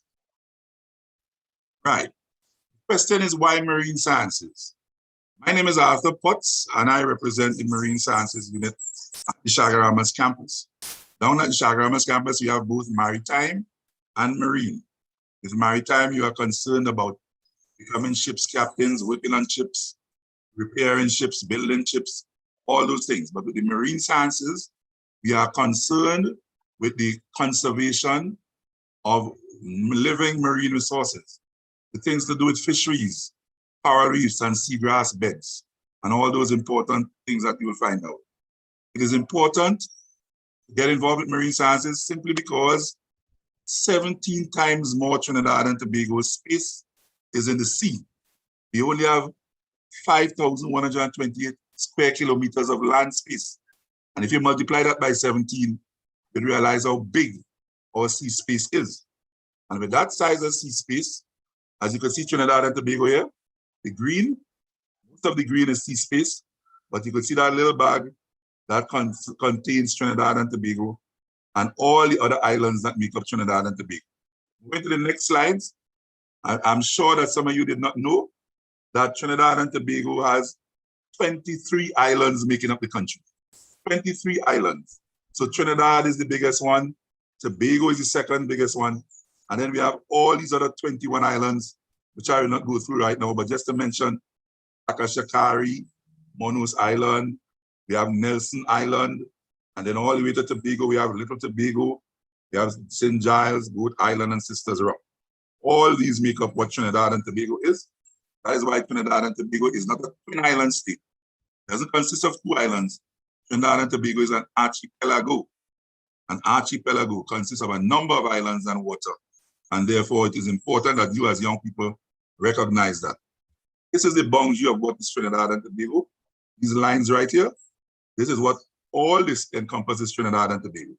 All our boundaries are drawn with Venezuela, Barbados, Grenada. Only the boundary with St. Vincent and the Grenadines need to be drawn. And these two dots here will have to be connected at some point in time, and then we know exactly what Trinidad and Tobago is in terms of sea space. But because we have 17 times more sea space, I'll move to the next slide. It is very important to recognize that we have a rich and unique marine biodiversity, right? Lots of animals and plants, marine. We have lots of fishes, dolphins, and a number of other cetaceans, seabirds, marine reptiles like turtles. We have coral reefs, seagrass beds, mangroves. We have lots of beaches, estuaries, mudflats, and wetlands, the Caroni Swamp, Na River, right? These are very distinct features of Trinidad and Tobago. And moving on, next click. As a result, all these are important for coastal protection against hurricanes and so on, important for fisheries and aquaculture, ecotourism, you know, people out there jet ski and doing fisheries on the weekend for fun. They have major shipping lanes that bring in goods and services to Trinidad and Tobago. A lot of what we eat comes from outside and comes through our ports. Recreational activities, right? The great boat race every year, industrialized western coast where we have lots of oil and gas and drilling and all the other things happening. So it's very, very important to recognize how important all these coastal areas are to Trinidad. So moving on. Next slide, please. So therefore, it's important to recognize that our marine environment is under varying degrees of threat. We have overharvesting our fish. We have lots of housing. 85% of us live on the coastal area. 95% of our hotels are right on the coast, right? We have issues with domestic sewage, right? And coastal industries right on the coast, getting into the water. 60% of our transportation is by sea, right? We do dredging and we extract minerals from the sea. 60% of our industry, as I said, our GDP come from there. Of course, we have issues with loss of beaches and landing sites. All these are important. It is therefore important for us to do things, do something to make sure that we could sustain our living marine resources, our biodiversity, and our ecosystems.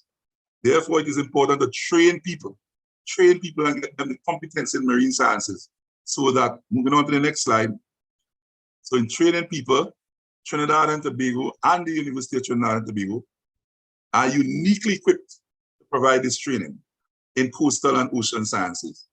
And we do that at the Marine Sciences Unit down at the Chaguaramas campus. Next, this is the Chaguaramas campus. It's a quick overview. Some of you might have seen it. Very pretty campus, very nice. You don't want to miss it. Down there, we offer 3 major programs. 2 taught programs and 1 research program.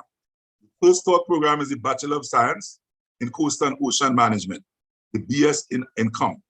You people will be more interested in that. You are in 3rd form, so you'll be thinking about picking subjects that will prepare you for the Bachelor's in Science, Bachelor of Science in Coastal and Ocean Sciences, and you'll find out later on what subjects you have to start looking at.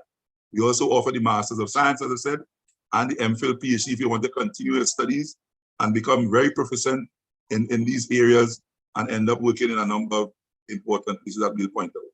So the program, Bachelors of Science, we focus on building capacity.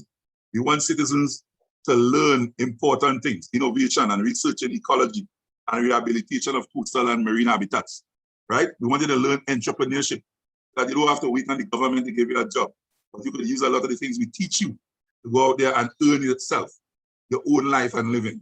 That's why Trinidad and Tobago has that unique UTT called the Entrepreneurship University. Very important to note.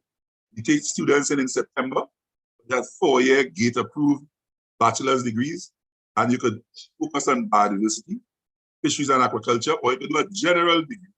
So it's very important to note that you need to cover a total of 124 credits to get this degree in marine sciences, right? But we call it coastal and ocean management. Next slide. Of course, 2 A-levels, the admission, you need 2 A-levels or 2 passes at CAPE, 1 and 2. So in third form, you have to start thinking, what do I start preparing for? And in those subjects, you want to get it in chemistry, biology, or geography. So right there, you see 3 subjects you may want to include in your choice as you start thinking as a student selecting a subject. You also wanted to pick one in physics, maths, and environmental science, or any similar discipline. So you must have your math. You also have to have your English. You may look at physics as well, and environmental science. And of course, communication studies. So right there, you can start thinking, if I'm interested in marine sciences, coastal and ocean management, literally I should start thinking seriously about what UTT is telling me in terms of what subjects they require to get that into their program. So look clearly, specifically at these subjects and include them in your choices. And another way to get in is if students have a diploma or any other qualification from a recognized institution and any other experience in environmental sciences, biology and marine biology, or any similar discipline, you could also get into that program. And of course, you want to see evidence of years of experience and interest. Sometimes people come in as mature and they can do that. Of course, when you get into our program, you want to have good computer skills. You must be able to know some of the basic programs, of course, Word and PowerPoint and so on, Excel. We wanted to learn to swim. We wanted to be able to snorkel. If you didn't learn that before you come in, where you can go by some important facility in your area and get certified, we expect that within the first year of joining UTT, that arrangements can be made so that you can learn to do that. So this is your requirement slide. I want you to take very serious note of that. When you're doing that program for us, we have 4 major areas we wanted to point out. During the first year, we have you doing service learning, where you build on life skills. Second year, we are in Nautilus, which is a program that builds your entrepreneurship skills. And then the third year, the IBIS, we start making you implement those skills. And then you have a special project in the last year where you actually do a business plan and research. So when you come away from UTT with our bachelor's degree, you are ready for work, a real work-ready program.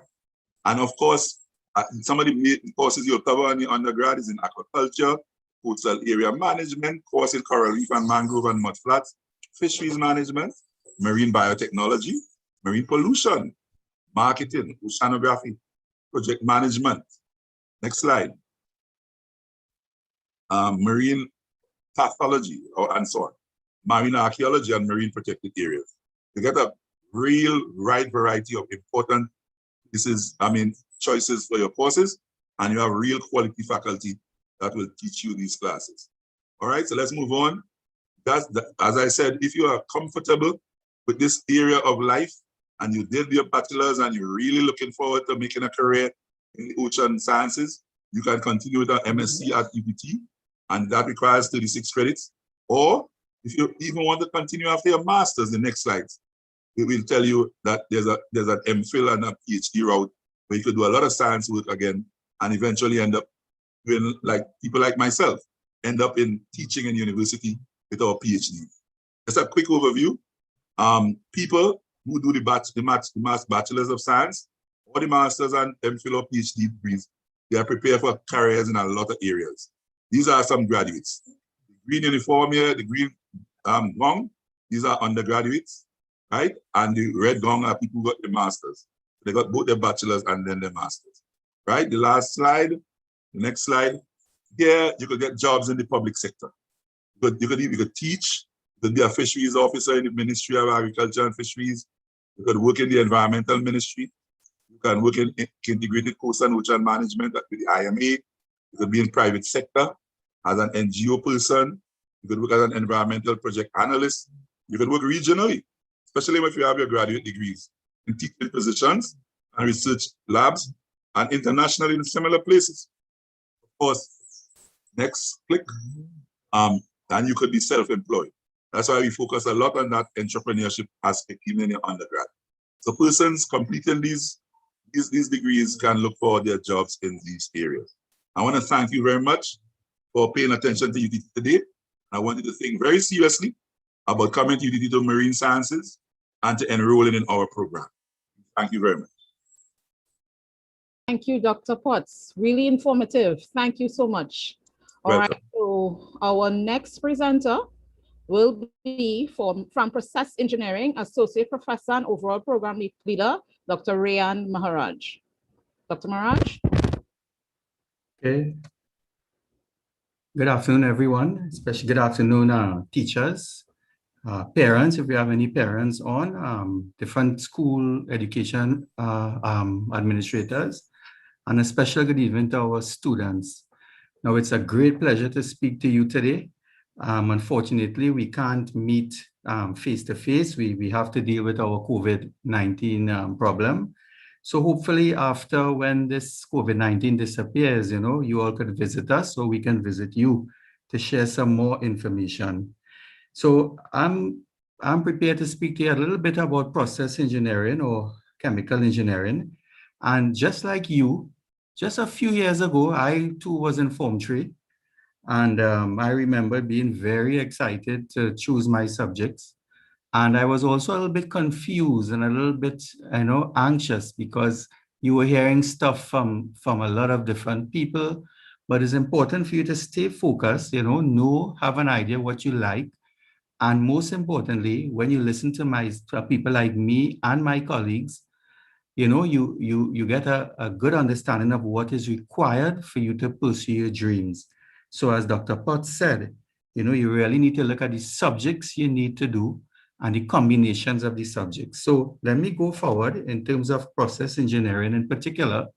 So process engineering or chemical engineering, you drove past Point Lisa's Industrial Estate, you drove past the Pointe-a-Pierre area, and you've seen all the towers. So those are all process engineering or chemical engineering plants. And we have a lot of students in our programs. It's a very sought after program. And really, process engineers develop, design, and operate process plants, okay? And to create products or to improve the human environment, okay? Some of these products, some of these industries include things like natural gas. So you students who live in the Point Fortin area, of the Atlantic LNG, our graduates work there, right? The natural gas production, petroleum refining, food and beverage. So it's not only associated with oil and gas, food, beverage, metals, water, wastewater treatment, cement, pharmaceuticals, environmental. These are all process-driven manufacturing plants, okay, that graduates of process chemical engineering work under, okay? This gives you a little idea of some of the companies. You will see some of the logos there, just to show you that we have our graduates working for all these companies here, okay? The Caribs, the BP, Food, Holiday Foods, SM Jalil, who's also in South in your area.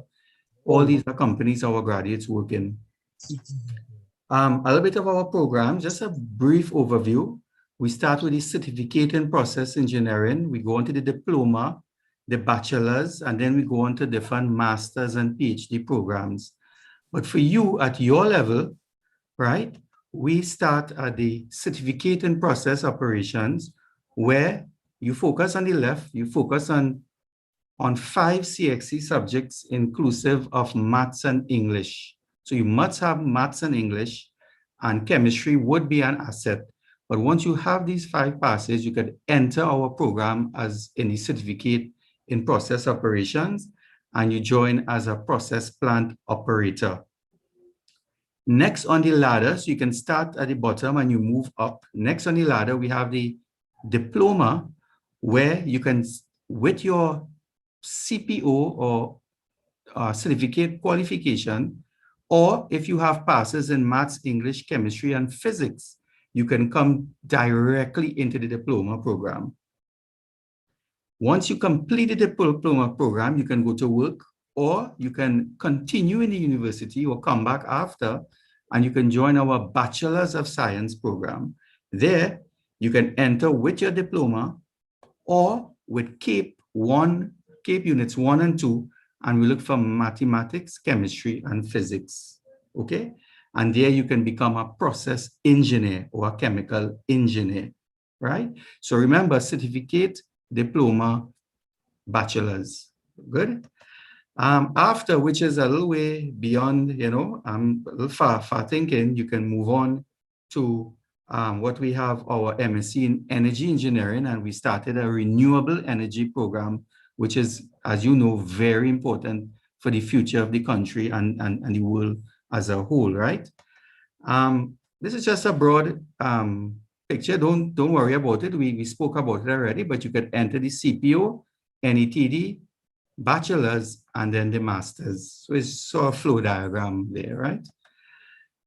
We have lots of graduates, thousands upon thousands of graduates. I'm just sharing, you know, comments from one of our graduates from 2014, and she's gainfully employed in the industry. She really enjoyed our program and is very successful. And she spoke about not just the academics, but we teach things like punctuality, professionalism, ethics, okay, life skills, communication. We deal with all these soft issues also, okay? Well, my final slide is really just reminding you how you apply to UTT, and through the website, or you could contact us via email. I will post my personal information on the chat for you, so you can feel free to call me at any time. So I want to wish you all the best, and feel free to contact myself or any of my colleagues if you need further information. So thank you very much. Thank you, Dr. Rian Raj. It was indeed an informative session. We would now like to put you on to our next presenter for today. This individual comes from the Faculty of Computer Engineering, or should I say Information and Computer Technology. He's a senior instructor and discipline leader, Mr. Emil Ramlal. Mr. Ramlal? Hi, good afternoon, everyone. Good afternoon, sir. Hi, good afternoon to the students, the parents, the teachers who have taken the time to listen to us at the University of Trinidad and Tobago. We appreciate it greatly. Ms. Commission, would you permit me to share my screen, please?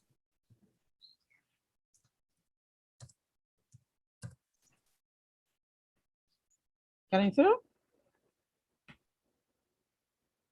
Yes, thank you very much. Can everyone out there see my screen, my shared screen? Yes, we are. Okay, thank you very much. All right, students. So I would like to introduce you to the world of ICT. Now, ICT stands for Information and Communication Technology. So many of you are interacting with it on a daily basis, be it on your cell phone, be it on your tablet, your laptop, even with the modems that are in your homes right now that you are using to stream this particular event, and all of us on the other side who are presenting, okay? So we at ICT try to give you the knowledge and the hands-on experience which you can take to the workplace to implement infrastructure and develop software to make Trinidad and Tobago and the wider Caribbean a better place. And I'll explain a little further. So in ICT, we have different levels of academic programs. We have the diploma, we have the degree, we have the postgraduate level or the master's level. You at Form 3 are currently going into what we call CXC or CSEC, and therefore you will be choosing subjects. So at the end of CSEC, once you have 5 passes, maths and English included, you can enter what we call the diploma in computer engineering. Let me continue to say that the diploma in computer engineering and all the other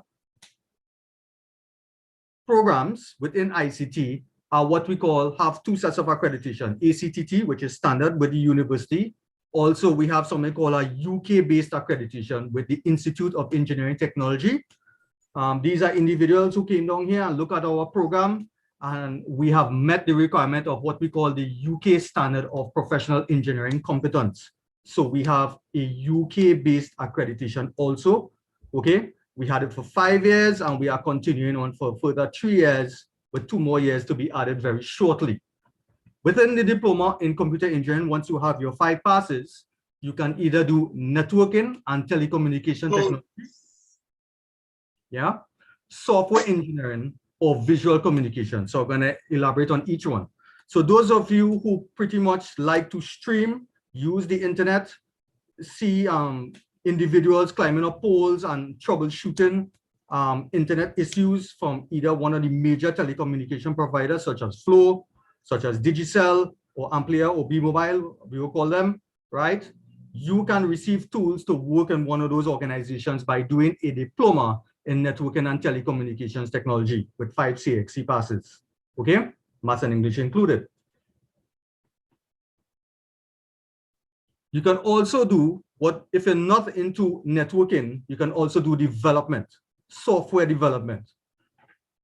Students from the software engineering field can go into the workplace, such as banks, okay, like the central bank, the private institutions, government offices, okay, and develop software or help maintain software to make our online portals and everything work, okay? So e-government and e-services is a very big thing now, especially with COVID-19 pandemic all throughout the world and even here in Trinidad and Tobago and the Caribbean. So we require some software engineering technicians, right? Individuals who can develop and help roll out e-services or electronic services for everyone, okay?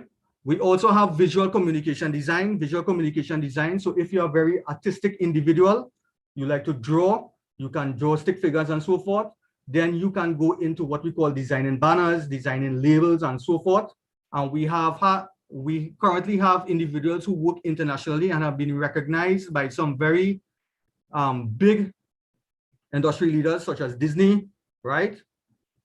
On the talents that they have done, and they are currently in some sort of internship with these international companies. So we here at UTT are doing some very great things. When you complete your diploma after O-levels, after 2 years full-time or 3.5 years part-time, you can move on to the BASc in computer engineering. Here, you will apply techniques and technologies that you have learned from the diploma to design systems to solve problems, okay? And again, you can continue with the relevant stream, network and telecommunications, with an element of cybersecurity. Now, why we have cybersecurity? Many of you have heard the term ransomware. Security of computers and networks is very important now, right? So we have introduced this element of cybersecurity within our networking and telecom to make it more robust, okay? Next, we have software engineering, and we have also included something called data science and artificial intelligence, right?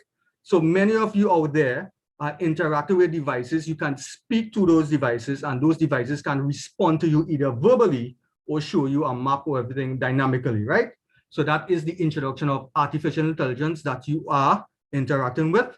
And also, you all have heard about a little bacchanal that, quote unquote, we said in Trinidad, called Cambridge Analytica, basically what we call data mining, where they were basically mining our business on social media, and they were able to create specifications or track our movements and give us recommendations and so on, that what we on things we would like. Well, that is what we use data science for, right? Basically looking at raw facts and figures and making some sort of intelligent decisions based on those raw facts and figures. Okay, so all of these things can be done in the BASc in computer engineering. If you decide to graduate with the BASc in computer engineering, you can move on to the MSc in computer engineering. So these are for individuals who like management positions. You can do an MSc in computer engineering, again, with network and telecommunication or software, or those of you who are working in the government field, right? Or government agencies, you can do digital business and governance, right? Many individuals who work within the networking and telecommunication fields and also senior managers are also pursuing an MSc in cybersecurity and forensics, where they are looking at hacking and digital forensics, so they can check their networks and so on to see if anybody is trying to intrude on their network and data and so forth. And also we're going to look at cybersecurity management and auditing, right? So all of these are at the MSc level, postgraduate level, right? Currently in the ICT program, we have about 11 candidates doing an MPhil, and in PhD, okay, we have about 15 candidates currently there. So this brings an end to my presentation for ICT. Thank you very much. All right, so thank you everyone for being here today and giving the students, this wonderful presentation, very informative, I must say. All right, so students, do you know that UTT is not only about the areas that you would have seen here today? From the first presentation that I would have shown you, the first video, you would have seen that we would have listed a host of other programs, right? But one thing to note, UTT is not only in one location. We have locations throughout Trinidad and Tobago, and we have different programs at each campus. Mind you, what's happening now with COVID, where we are virtual, right? So our students are currently not in classes. They were a couple of weeks ago, but due to the enhanced so on, I think they are out, right? We have virtual classes, and also we incorporate the blended learning where they're in classes and also virtual. We have it done virtually, right? So we have high technology labs and equipment to facilitate the practical training, right? And we support teamwork and we promote volunteerism. Now, UTT has a wide range of diverse and unique programs in fashion design and fashion management, animation, music and performing arts. We have criminology. We heard about the marine sciences, but we also have the maritime navigation and engineering. We have aviation technology programs. We have animal sciences, food technology, and production. Now, UTT is the leader in engineering, right? So we would have heard about a lot of our engineering programs like the process engineering, the ICT, and so on. But we have aeronautical and airworthiness engineering. We have civil engineering, renewable energy, chemical engineering, electrical, and the list goes on and on, right? Now, one thing you may want to wonder, I know we would have heard it before, but how can I get into UTT? All right, so I'm just going to upload something for you to see briefly, right?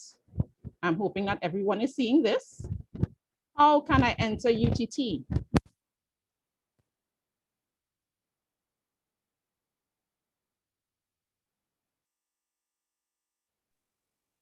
Okay, Ms. Commission, for some reason, your audio went off a little bit. Yeah, your audio is on it.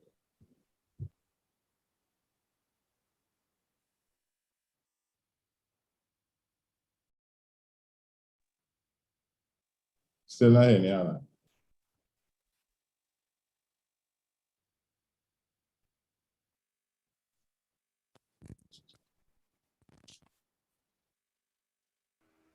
Lauren, I guess you can I think what she was trying to show you students and parents and unlockers is that how can you enter UTT? We see here 5 CSEC or CXC passes. Most of them require maths and English to make sure students do well in your math and English. And some cases they need science subjects. Then you can do CAPE to get into some of the programs, and CSEC allows you to get in some diplomas and certificate programs, and also the Bachelors of Education and Fine Arts. The other bachelors require CAPE qualifications, and the diploma can help you matriculate into those programs. We have prior learning and adult entry, where you do the PDA to get into the program, followed by other requirements and work experience that are analyzed and assessed by the program, and they give you entry. I don't know if Alana could turn to the next slide. Let me see. Yes, I could do it. Classes of graduates. Yes, undergraduate level, this will be certificate, diploma, bachelor's. So students, remember, undergraduate, when you see that, it refers to certificate, diploma, bachelor's. And you have the different examples. You can be an operator, musician with a certificate, With a diploma, you can be a technician or animator. And with a bachelor's, you can be an engineer or an entrepreneur, depending on the field. And then master's, you become a technical manager, sports coach, and postgraduate level, you can be a researcher, or you can be an innovator, or you can lead into some forms of commercialization. Well, students, the last slide, if that will come up, just visit our website. We will tell you about details about tuition fees, virtual tour of campuses, and just make the right choice to choose the National University of Trinidad and Tobago. I think Alana is still off, so I could talk on her behalf. Thank you for coming, students, teachers, the parents and their guidance counselors. We appreciate the opportunity to be here, and feel free to reach out to us if you have any further questions. The main point, students, you are in Form 3, give it your best and continue to autograph everything you do in school with excellence. Do you have any questions today? Thank you so very much to Ms. Kamijong and her team. We really want to thank you for basically having a very informative presentation. I would have learned a lot today as well. At this time, we would want to open the floor for any questions that our students may have. So we will invite our students to put your questions in the chat or in the stream, and we would ask your questions, well, put forward your questions on your behalf.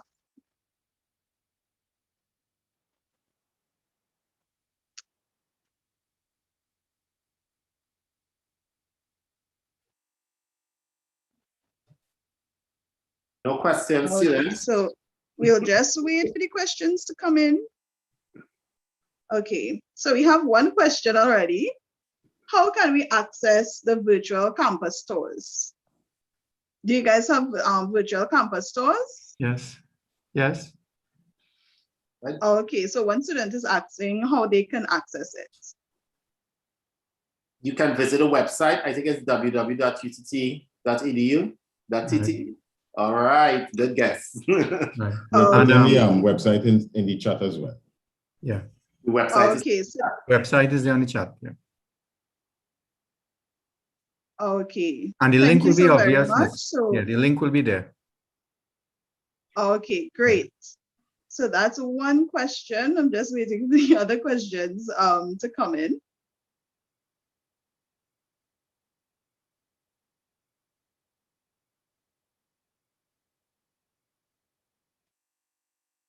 Okay. Could I pose a question okay, well, one question came in just before I asked my question. There's okay, just let me check in the chat. It didn't come on the stream.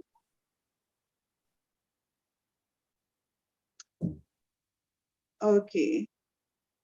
Question. One student wants to know, is it okay to switch majors once I have started a degree or in a particular field? Is it okay to switch major? Yes, yes, the answer is yes, but depending on the switch, right, you may be fortunate to have courses that are common to the program you're doing before and the one you're going to, so you can get exempted from courses.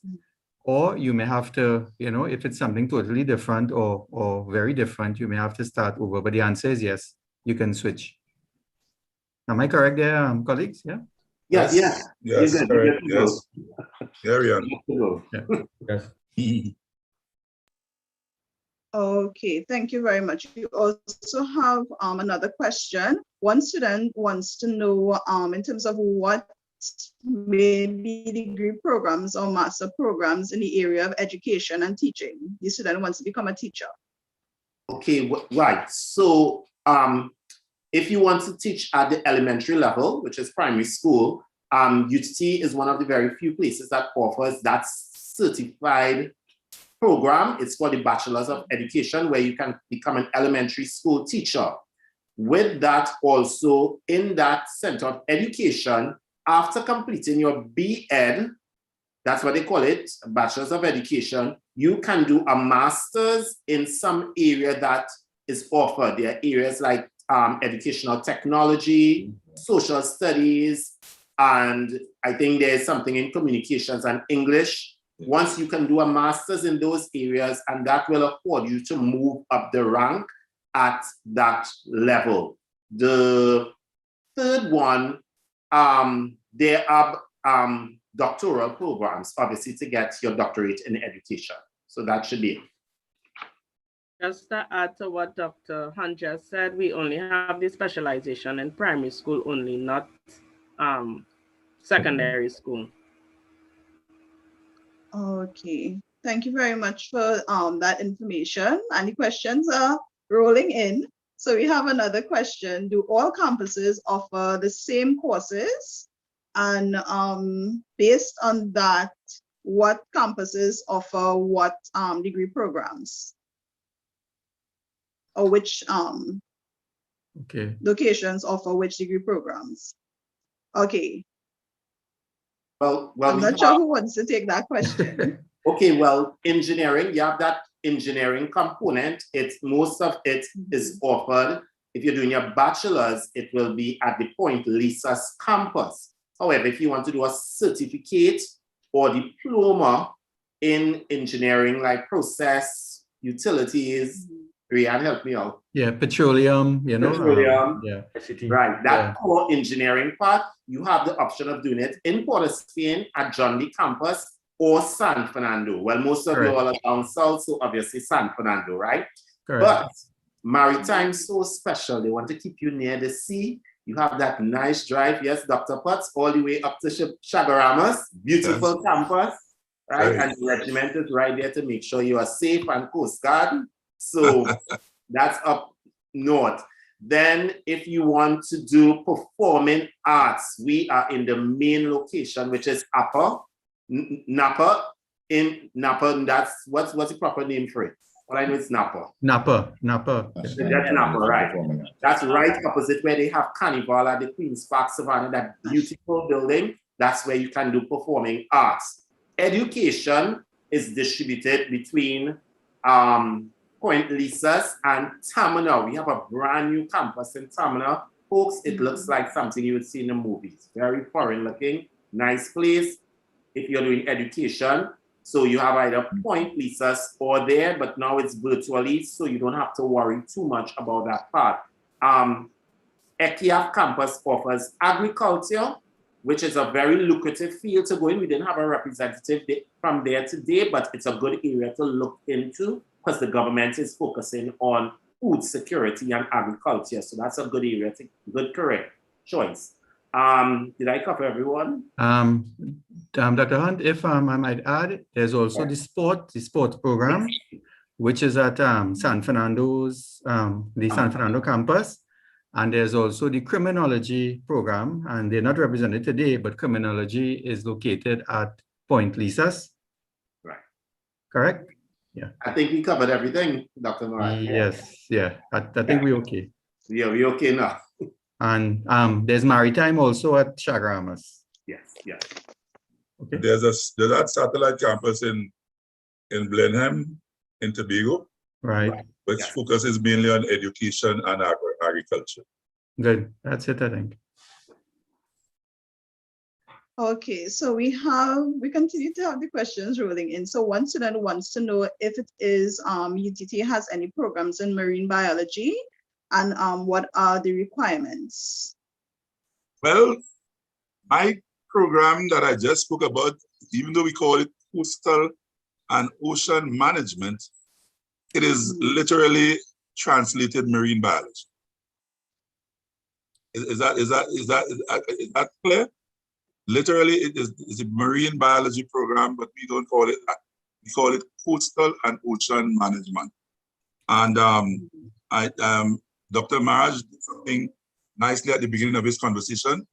I just like you was not too long ago, even though you see my silver beard, in third form, right? Trying to decide what I wanted to do for my own career. And at that time, though it was not so long ago, marine sciences and marine biology Coastal and Ocean Management were not any of the things offered at the UE St. Augustine, and therefore the program was not available locally. So what did I do? I chose subjects to get me into agriculture. And I actually did some agriculture work, but still always bent on wanting to be a marine biologist. So as soon as it was possible, I was able to get into a program at the University of Miami, and I transferred and completed my bachelor's degree at the University of Miami in marine biology, which is what we are offering here called Bachelor's of Science in Coastal and Ocean Management. So for you who say in marine biology, start saying the words that we say in Trinidad is the same thing. Bachelor's of Science in Coastal and Ocean Management. And after doing that, I returned to my country and I served as a fisheries officer in Tobago. I worked closely with coral reefs, seagrass beds and fisheries and fishermen and so on. It was really exciting for me. And then later on, I came to Trinidad and continued my work and work in aquaculture and other things before I moved on to do masters and then, of course, PhD, and now involved in the educating of our young people. So for those of you who are thinking marine biology, reflect on what I presented, reflect on the subjects that tell you want to choose. Biology, of course, with your math and English, biology, chemistry, geography. You want to look at communications maybe, and of course, physics. That's not a bad thing, right? And you'll be right on track. Thank you very much. Okay, thank you so very much, sir. And the student as well said thank you. Yes. The student also wants to know about astronomy. Interesting. If there, The final frontier, right? Astrology. Well, if you come UTT, you can reach the stars. So that's the best astrology. Plus, we have down at Camden, you can learn to fly. I guess you can learn to fix aeroplanes and so on. Yeah. That's as far as we get it upstairs in the sky with. So that might be an interesting. And I think we happened to miss that when we were calling the campuses just now. Correct. Yes. Correct, right? Dr. Yes, we are, and that's a good student with your astrology concern. Right now, we are involved with that down there, and you can look at our website and pick up the information on that. But I think that might be a really interesting one that you want to follow up with Ms. Commission and with Oran. Those guys might be able to find a place to guide you. Thank you for now. Okay, and we're continuing with the questions.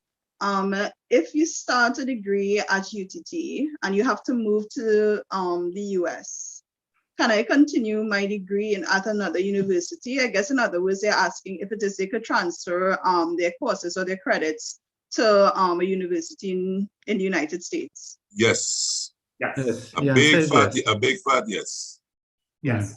Our university is accredited by the ACTT and by CANCATE regionally and by INCOAHE, which is the International Accreditation of Colleges. And therefore, it is easy to do that. In fact, when I went to do my marine biology, I had done 2 years at ECIAF for the diploma, and I had all my credits transferred that were relevant to marine science. I was actually told that I go on to the State University to do agriculture. They'd have taken all my credits and I would have only finished in 2 years. But I went to the marine biology, which is a different area. So only those relevant credits were transferred. And it's seamless. There's nothing to worry. If in the meantime you're not sure, your parents ready to call you up in the States and all that, come to UTT and spend a year. And if it goes on to 2 or 3 years, by the time you're ready to reach your parent, you'll have your bachelor's degree and you'll go to America and do your master's. So come and join us soon. Okay, so the students continue to thank you guys for the information. Another question. If it is I start a degree at UTT and I have a family emergency, in terms of, I guess in other words, they're asking how long would they be able to be out of the university as opposed to coming back and continuing that degree? If there is how long maybe the grace period? Well, the answer is yes. They can take leave. Most cases for emergency, we give a leave of absence. Okay, and it's very flexible, right? I mean, it all depends on your circumstances. So we don't have any really tough and hard rule. with regards to that, but students, there's a way you can apply and there's a procedure. And once it's a valid reason, you are afforded your time off. Okay? Am I correct there, right, colleagues? Yeah. Absolutely, absolutely. Yes, absolutely. Good. Absolutely. Thank you so very much. And another student would like to know if there are any programs in dermatology or pediatrics. No, unfortunately, no. The pediatrics will be at Mount Hope through UE. UE. And that's a specialization after you complete your normal medical degree. Okay. So they could do pre-med bias. Yeah. Okay. Correct. Yeah. A lot of university students, they do the animal and husbandry diploma, and I think they have a bachelor's now, and they usually easily matriculate into veterinary science. So those who want to do veterinary science, going through UTT is actually a very good way to do it. Okay. All right, yes. Thank you very much again. Just one more question in terms of how many programs can one student do at the same time? Could they do more than one program at the same time? No. Unfortunately, the answer is no, because it's a lot of work, right? And you need to focus on one program, okay? And there are limitations with GATE funding, government funding. Correct. So you can't do two programs, just one. Yeah. Okay. But Miss Moses, I just want to make one point clear on behalf of all of us, right? In terms of our programs, just students will understand that what UTT offers too, right? You heard the different programs talk about certificate, diploma, bachelor's, master's, right? We offer a seamless transition from even before CSEC, because we have what we call the CAE, right? Program, right? Where we can take students from the O level, right? CSEC level, and take you right up to PhD and beyond, which is something very special to UTT, something that we were created to do, right? It's to really take students who were ordinarily left off, right? If you didn't do CAPE, and we can take you through the same programs, same accreditation, same quality programs, in many cases better, and lead you to the end point, okay? I just want to raise, make that point, right? Yes. Thank you very much. And the questions continue to come. Okay. Okay, I'm just looking.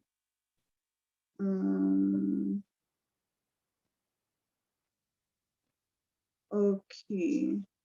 So in terms of the area of mechanical engineering, just in terms of, do you guys offer a degree in mechanical engineering, and just a breakdown of some of the various careers that a person probably who does studies in that field, what are some of the careers that they could branch off into? Okay. You want me to take a stab at that? Yes, the engineer. Okay, well, I spoke for chemical engineering, but just to let you know that we have chemical, we have petroleum, we have mechanical, we have manufacturing, we have civil engineering, right?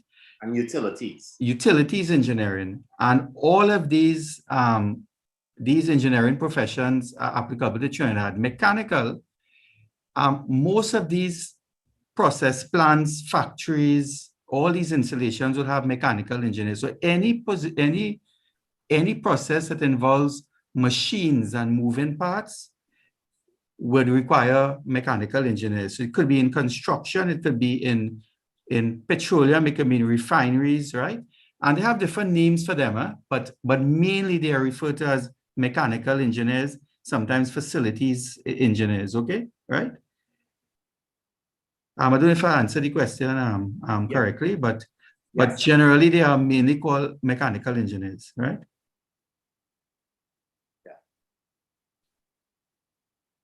They're going to work in automotive. Automotive too, yes. In shipping, aviation, where you have to fix engineering, engines. Anywhere, as Dr. Marazzi, where you have moving parts and anything mechanical that needs have something running. Correct. Yes, those people who fix those are mechanical. Correct. Okay, thank you so very much. Another question, when can the students apply and at what times of the year does UTT take in students or recruit students? So the application process is currently open. Persons who can apply to do any one of the programs at present. And usually, well, this was the first time we had 2 intakes, one in September last year and January this year. Yeah, so persons can look forward to another intake in September this year. So they can go onto the website, all now it's posted in the chat, and go into the Apply Now website and put in an application and possibly, start September into one of the programs of their dreams. Yes? Well, just to add to what Oran is saying, if it's since they're in Form 3, they will have to do their CXC first, obviously. So as soon as you reach Form 5, you can start to apply as soon as then. So you don't have to wait to do your CXC then to apply. Before you start CXC, you can apply. Let's start CXC, you do the PDA. Yes, yes. Yes. Yes. And the other one that Dr. Maras talked about is the CAE. CAE. But I think that requires a CXC passes the 3 CXC. 3 right. Yes. So if you don't have math and English, or you should at least have math and English, right? And one of the other combination of subjects like technical drawing, one of the other science subjects, integrated and so forth. And you can be, assessed and allowed into one of the programs via that CAE route. Yes.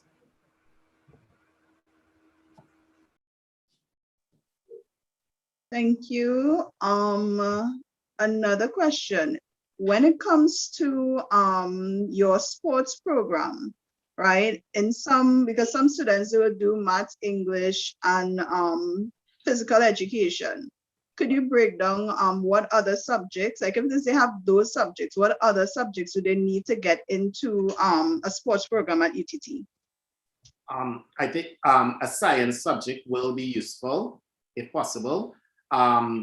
There are some variations if students do human and social biology. It's not considered a science, but I think because of the makeup of kinesiology and certain areas in sports, it is considered. And it's usually a combination which most students who do PE, they usually do human and social biology. So that is considered along with PE and maths and English.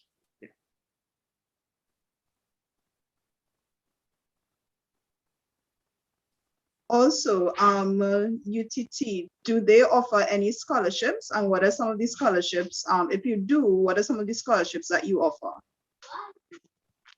There are sports scholarships. If you are an athlete, they usually have tryouts for the team. And once you come and try out and you are selected, you are offered a scholarship to whatever program you're doing. And you don't necessarily have to be doing sports. You could be studying engineering. We have some of our very top students who were also on the sports teams and the national teams. It's just they were skilled in that area. And it's an asset to have to be able to play a sport along with your academics. Right. But the normal scholarships, national scholarships, and from this year, the bursaries that will be offered, the 500 bursaries will all be applicable to UTT, as well as other institutions, okay?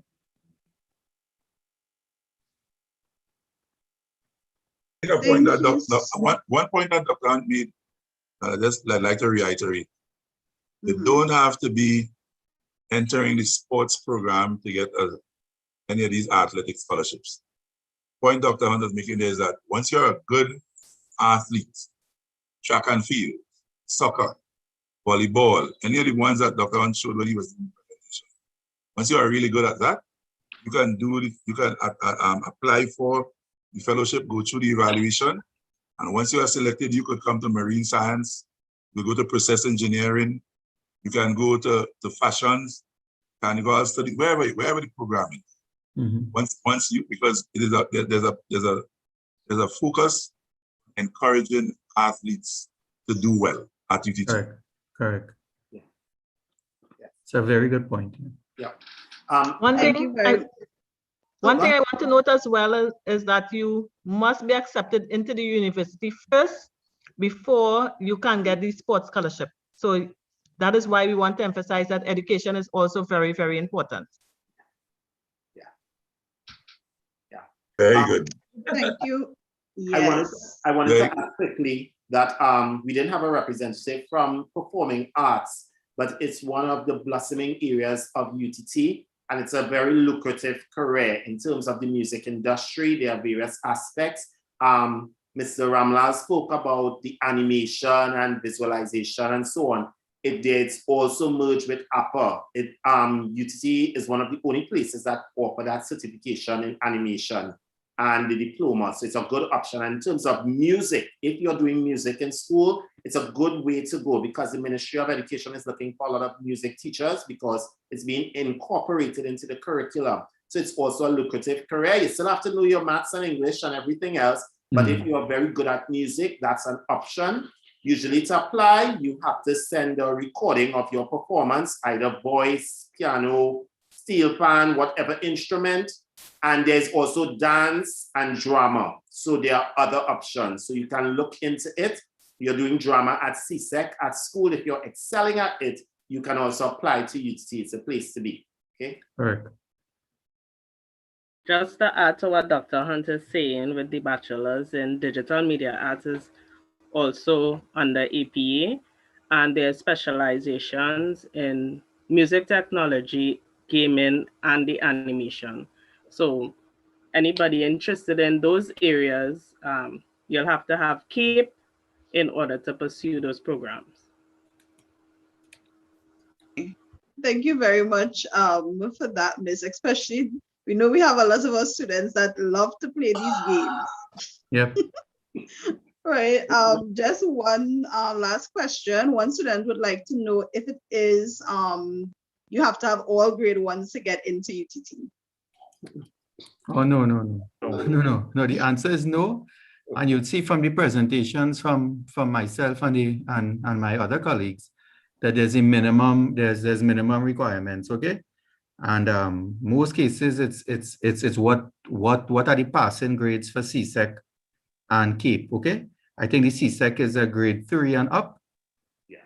And the CAPE, it's a grade 3 also. No, I think lower. Yeah, Lower. Grade 4, 5, and up. Okay, so it's what's considered a passing grade. All right. Grade 3 so from since 1998 onwards. I just want to add that if you didn't do so well in a subject, you got a 3, and it's needed in your program, UTT has student support. We have excellent tutoring. Right. We have something called a mathematics remedial lab, a science remedial lab, and a writing center. So if it's not your strong point, we can still make you develop those skills so you can be an excellent graduate when it comes to your program. That's a very good point, yeah.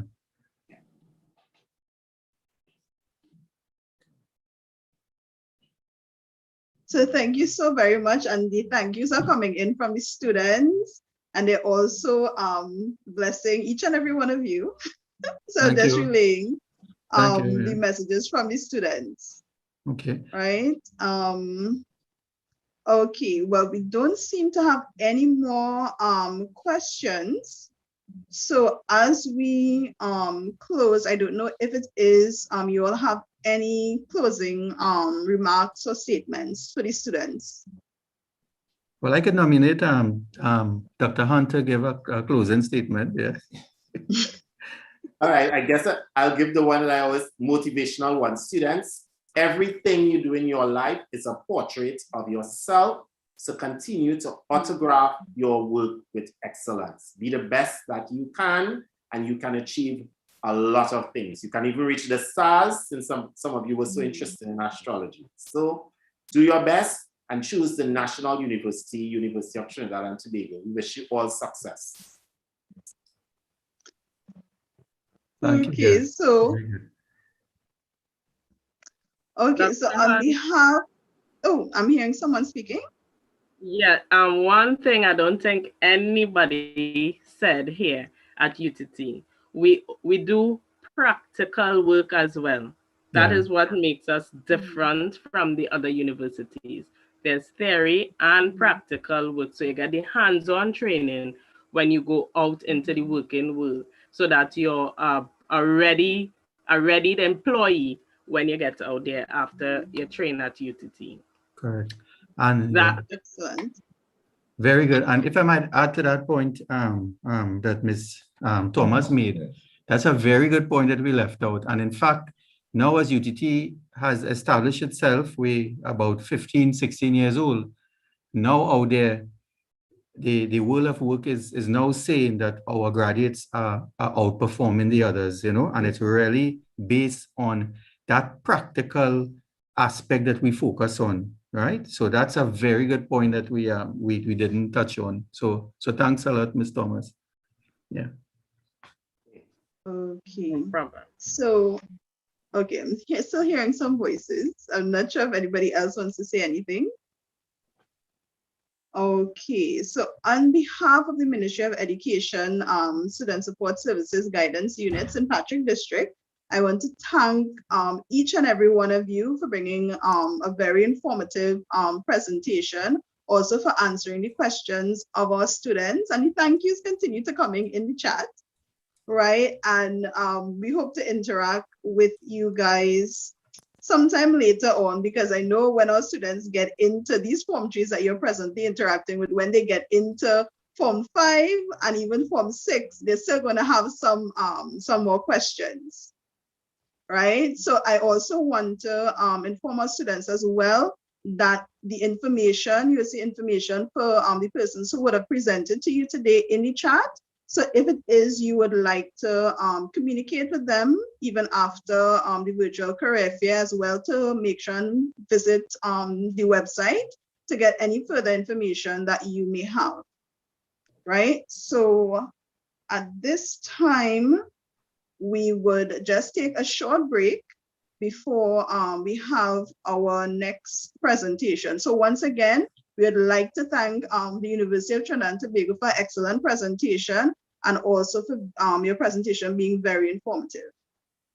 Thank you very much. Thank you again. Thank you. Okay, Thanks. bye. Okay, guys, take care. Okay, team, bye. All right, then. Take care, doctor.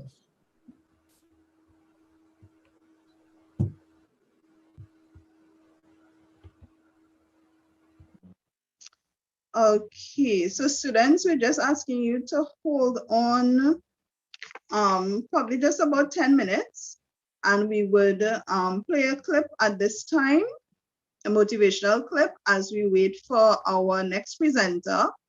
And I guarantee you that you would not be disappointed. So we just want you guys to hold on just 10 minutes for our next presenter to get prepared for you guys. Selecting a career. What things do you think should be considered when choosing a career path? Keep in mind, before you make this important decision, over a third of your life will be spent in the workplace. Even though we spend so much time at work, how many people enjoy their job? A majority of people do not like their job. It is estimated that 63% of people dislike their job and 24% hate their job. Only 13% of employees enjoy their job. Keeping these frightening statistics in mind, when choosing a career, what should you consider? To make a wise career choice, there are 5 things you should consider: interest, talents, skills, values, and the job outlook of the career. Let's first take a look at interest and see why they're important when deciding a career. Interests are things you enjoy doing. Some examples may be being outdoors, exercise, helping people, art, or reading. Why are interests important when selecting a career? A person interested in work will more likely find their work enjoyable. Also, they will be more motivated at work. Your talents, too, are important to consider when selecting a career. Talents are those things or abilities that you are naturally good at doing. Examples could be you are artistic or athletic. Your skills is the third thing you should consider when selecting a career path. A skill is something that you learned and that you do well. Some examples may be driving, organization, and communication. Your values should also be taken into consideration when selecting a career. So what are values and why are they important? Values are the beliefs and the ideas that are important to you. If your personal values are not in line with your career, you will likely be dissatisfied and unfulfilled at work. The last thing to consider when searching for a career is job outlook. What is job outlook? It is the estimated change in the number of people employed in an occupation. It is important to consider job outlook when selecting a career because it will determine your ability to find a job and may affect your earning potential. When selecting a career, it is important that you take a balanced approach with these 5 different factors. It is unlikely that one career will perfectly match all 5. By taking a balanced approach, will help you select a realistic and obtainable career. You will more likely be satisfied with your career over the long term. And you will more likely find a good paying job. In conclusion, when selecting a career, it's important to consider 5 factors: your interest, your talents, your skills, your values, and the job outlook for the career. By taking these into consideration, they will assist you in making a wise career choice.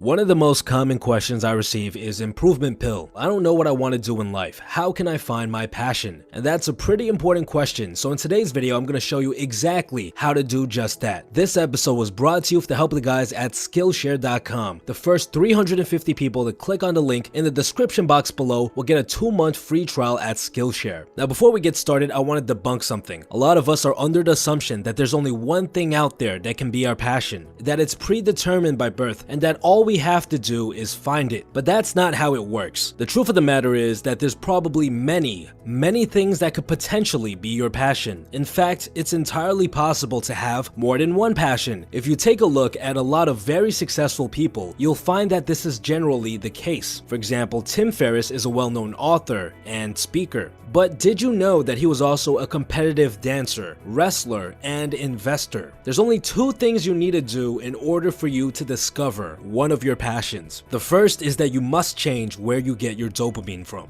Dopamine is the chemical that is released by our brain that motivates us to do things. Without it, you will literally starve to death, even if there was food right in front of you. The release of dopamine is also accompanied by pleasure. The problem nowadays is that dopamine is very easy to get. It's cheap and it's abundant everywhere. Back in the day, we had to do stuff in order to get that dopamine, and most of the time that meant creating something. You had to build a house, you had to create a nice piece of pottery, you had to go out and tend to your crops. While you worked on these tasks, you were flooded with dopamine and you felt good about the whole process. If you followed this route, you'd naturally become passionate about whatever it is that you did. But nowadays, it's a little bit different. We can now flood our brain with dopamine without having to do much at all. You can surf the web, you can binge watch some TV shows, you can order amazing food to your front door almost instantaneously. And methods like this have become the main sources of dopamine for the majority of people. Now, what's different about these sources of dopamine as compared to the ones we used to get it from? Well, these are forms of consumption, and the ones we used to use are forms of creation. And this is a very important distinction. In order for something to be your passion, it must stem from creation. If you get the majority of your dopamine from a form of consumption,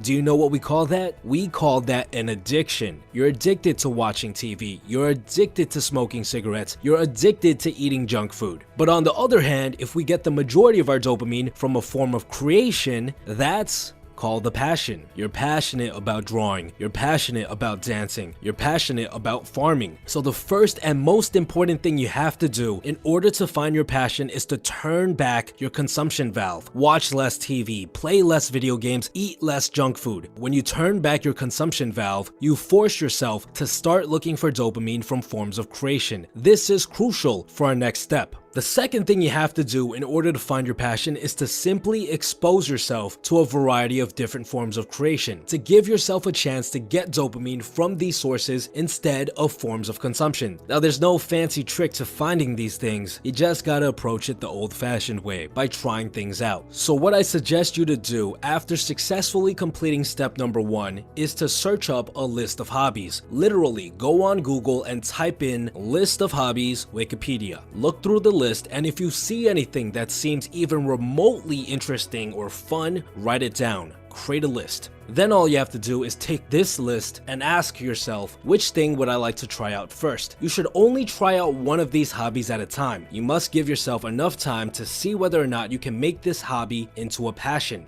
If you've successfully followed our first step, which is to drastically tone down the amount of dopamine you get from forms of consumption, what happens next should be automatic. Let's say you picked photography as something you might be interested in. If you followed our first step correctly, you'll naturally do some research on photography. You'll look up some videos, you'll start playing around with a cheap camera or your phone, and after a while, you'll know whether or not you actually like this hobby. All of this is fueled by the dopamine that you are no longer getting from forms of consumption, because you're now getting it from a form of creation. And let's say you don't find yourself interested in photography, all you have to do is move on to the second thing on your list. And if that doesn't work out either, try the third thing, and so on and so on. And if you continue to find yourself not interested in anything, then chances are you're not following the first step properly. You have to turn down the amount of dopamine you get from forms of consumption even more. Now, I know this sounds overly simplistic, but finding a passion isn't as hard as people make it seem. Honestly, all you have to do is tone down the amount of dopamine you're getting from sources of consumption and allow yourself to explore different forms of creation. Speaking of which, a great place for you to dip your feet into the water for a variety of different hobbies is Skillshare.com. Skillshare has over 17,000 unique videos teaching you about hundreds of different topics, including things like photography, drawing, productivity, business, and much more. Personally, I've been interested in learning more about videography and film. My goal is to eventually create better videos for you guys in the future, and these video editing classes are teaching me what I need in order to reach that goal. For those of you that are looking for your passion, I highly recommend checking out Skillshare by using the link in the description box below. The first 350 people will get a 2-month free trial, and after that, it's only $10 per month to remain a member. Besides that, guys, stay tuned.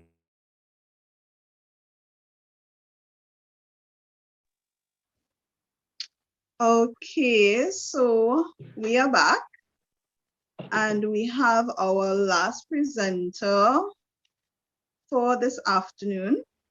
So at this time, I just want to confirm, Mr. Kisoon, are you hearing me?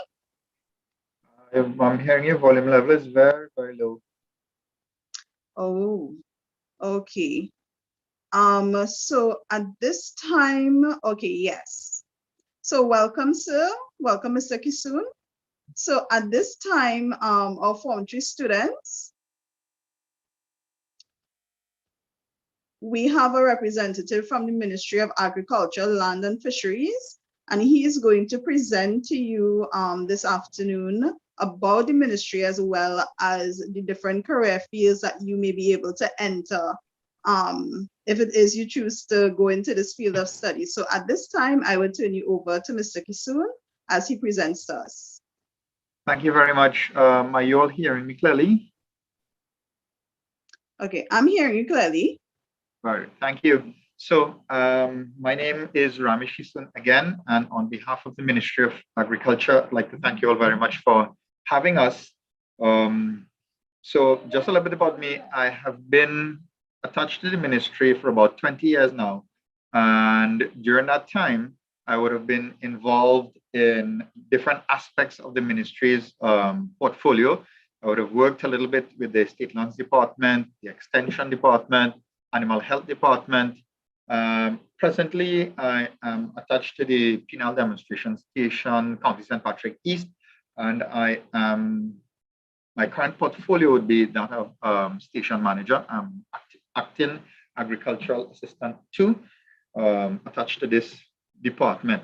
I would want to take this opportunity now to share my screen with you. I have put together a PowerPoint presentation that would afford you all the ability to understand a little bit about agriculture and all that goes with it. I hope that you all are seeing me. Right, so are we all seeing what's going on? There we go.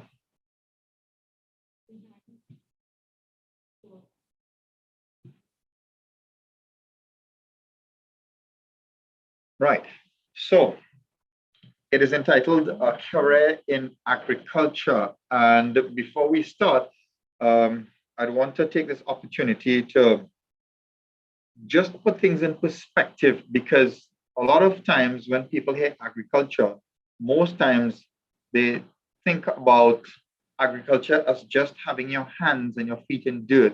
And agriculture is really an opportunity for those who may not have done as well as they can do academically, and it's a fallback something. So I want to take the opportunity to present to you all aspects of the agricultural industry and all the many opportunities that can present itself there. To begin with, agriculture is the art of growing or rearing animals, crops. And this application is done scientifically, and it would have been derived or developed over time through systematic principles and research that would have gone into it. So agriculture then and agriculture now are two significantly different things. It includes the cultivation of soil for the growing of crops, rearing of animals to provide food, clothing, shelter, and other products. Agriculture is now agri-business. So it's no longer, the most important thing I want you to understand, that agriculture, it's a business. It's not just about planting a lettuce in the ground and looking at it and hopefully does well. It's a set of principles, it's a structured set of things that must be done in order to be able to maximize your profit with the minimum amount of labor and input cost that you can put in in order for you to have a successful business. Therefore, as we continue, you want to be able to understand that the perception of agriculture is what needs to be changed from agriculture to agribusiness. It's no longer, if you look at the photos here, people think about agriculture as these things where you're in the dirt, you're in the mud, and that's all they know about agriculture. Agriculture is so much more. So for those of you who would have had anything to eat today, you need to thank a farmer. Because every single thing that's on your plate, in whichever form or whichever manifestation it takes, it began with a farmer. At the very, very base level, it began with a farmer. But that farmer did not operate on his or her own. That farmer had a lot of help along the way. And as we see, our first thoughts on agriculture is that it provides the basic necessities of life. Food that comes to us in the form of vegetables, fruits, meat, milk, whatever you consume. Clothing, a farmer usually maintains cotton fields, you get your wool from your sheep. And then shelter, there are farmers who maintain lumber fields that deals with the forestry division, and they provide the building structures for all of our homes, all of which are derived from farming: food, clothing, and shelter. Three basic necessities for all aspects of our lives. Now, careers in agriculture can cover, or it does cover as a matter of fact, every aspect of human life, from the primary producer to the secondary agents or the entrepreneurs, support services, from farm to plate, as it were, all aspects of this agriculture. It provides the basic necessities, all the secondary agents and entrepreneurs and many support services are required for that which is necessary for life. But agriculture, you must understand, is much, much more than just farming. It's connected to everything in our lifestyle. The career opportunities are covered are a wide range of all the subject areas, from mathematics to science. So you would not possibly believe all the things that I would have to tell you with respect to agriculture. So as we move from our primary producers, as we move, you'll see our primary producers comes to us in the form of crops, vegetable farming, field production, protected agriculture, hydroponics, seedling producers, vegetable and food crop producers, ornamentals, forestry. All of these are at the very primary level. This is what you would see out in the field. These are the guys that are at the hands-on level, and all of these are different, have different requirements. There are different aspects of it that requires the farmer to so do. From a livestock perspective, there is also those who manage the apiaries, those who manage dairy farms, beef farms, poultry farms, broilers, ducks, eggs, sheep and goat production, rabbit and pig production, wildlife farming, fish aquaculture. So many different things happen. A lot of time, we don't understand what's happening. Training opportunities are there for all those of you who would like a career in agriculture. From the very school system that you're in now, there's the Farmers Training Center at Centennial. There's the Ministry of Agriculture, all of our county offices, Kendall Farm and Tobago, PCS Nitrogen that does a lot of hydroponic type and NFT type systems. And there are private organizations that will also provide training in all different aspects of agriculture. Secondary aspects come to us in the form of post-harvest management, packaging, package housing. So it's everything that comes to you on your table, when it leaves the farm, it comes to some middle person that has to package this produce so that when you go to a Massey store or you go to a Hilo or GTA, you would see either a soup pack, a callaloo pack, you might see fresh vegetables, you go to the market, you see fresh vegetables. There's a process in between there that has an opportunity for merchandising. There's an opportunity for people to do special packaging, special presentation that adds value to that produce. So in between the farm to the supermarket, there are a lot of things that happen there. Now, in order for this farmer to deliver for you, he may require input suppliers. He may require finances. He may require many things. And that's where we have a special lending agency called the Agricultural Development Bank that provides support services for the farmer in order to be able to provide that which is necessary for us to consume. There are agro shops, which is another input supplier. There are seedling producers. There are chemical shops, farm equipment dealers like Trintrac and Massey and all of those that supply from small equipment to very large equipment. All of these impact on the production of agriculture. And for those of us who would want to be interested in secondary agents that are responsible for training opportunities in agriculture, there is UTT, there's ECIAF, there's University of the West Indies, CARIRI, the Caribbean Industrial Research Institute, and other private organizations that would provide training. So with that very little, or I should say compact introduction to agriculture, let's look at some of the career opportunities. Because you might be wondering, well, from maths to science, where are the career opportunities in agriculture?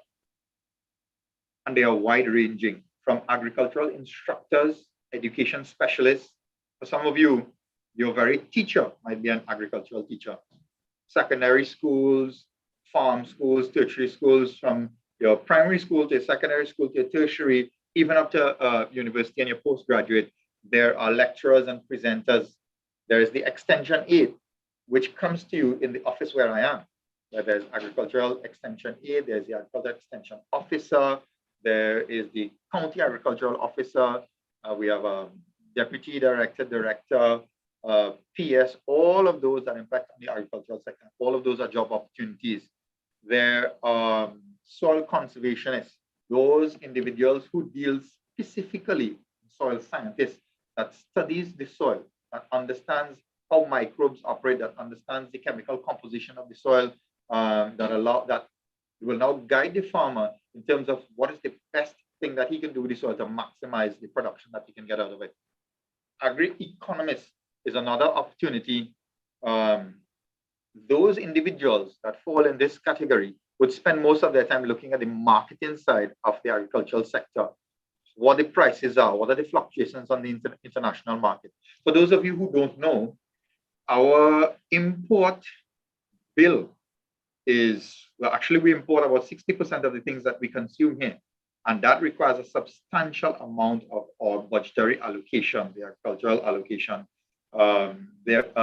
Therefore, the economists will sit down and they would look and see what we are producing, what we consume, what we need to have.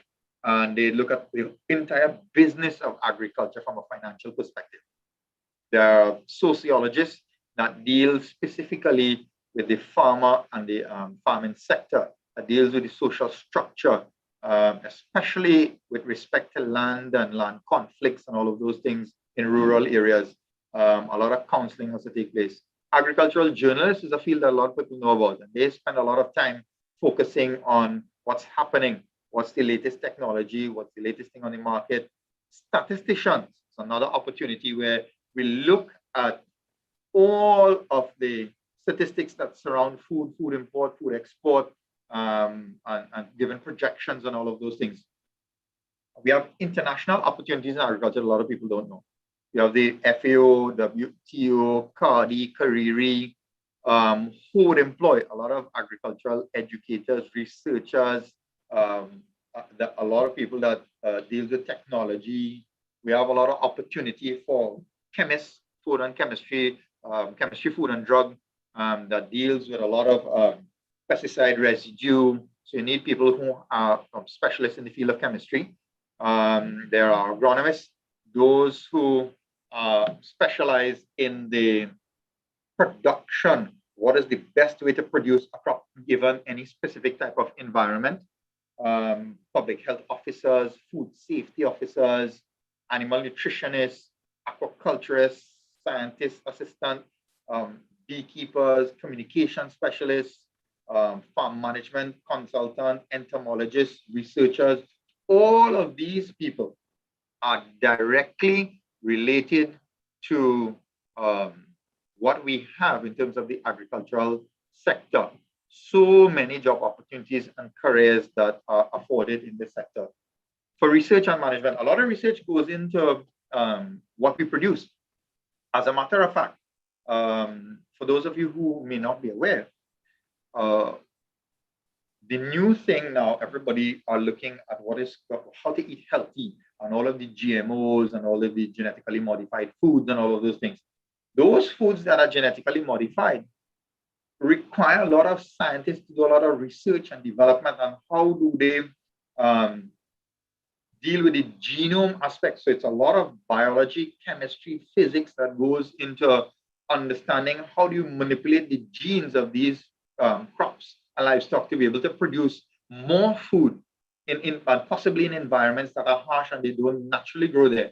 So a lot of research goes in there. There are a lot of job opportunities for researchers developing highest quality and quantity of agricultural products that you can get, with, of course, with the least negative impact on the environment, maximizing crop yield, how to safely control pests. So there are a lot of research that goes into pesticide and all of the new safe pesticides that we have, conserving natural resources, using a lot of biotechnology to genetically engineer crops that could survive in more difficult conditions.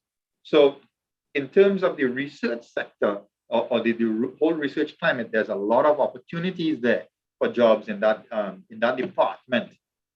Together with, added to that, there's a lot of opportunities in the soil testing and soil management area.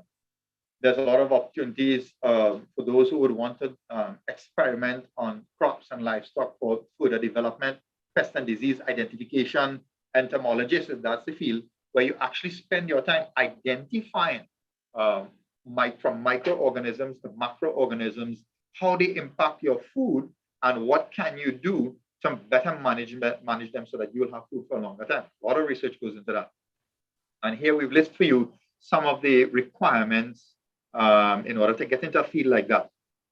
So product development or applied research, you need a BSc, you need an MSc or PhD, depending on how far you're willing to go, if you're interested in research and development, of course. So there's opportunity for career as a farm manager. Duties, of course, are split between managing the office and supervising outdoor activity, because you're dealing with farming anyhow. Therefore, the business of agriculture is out in the field.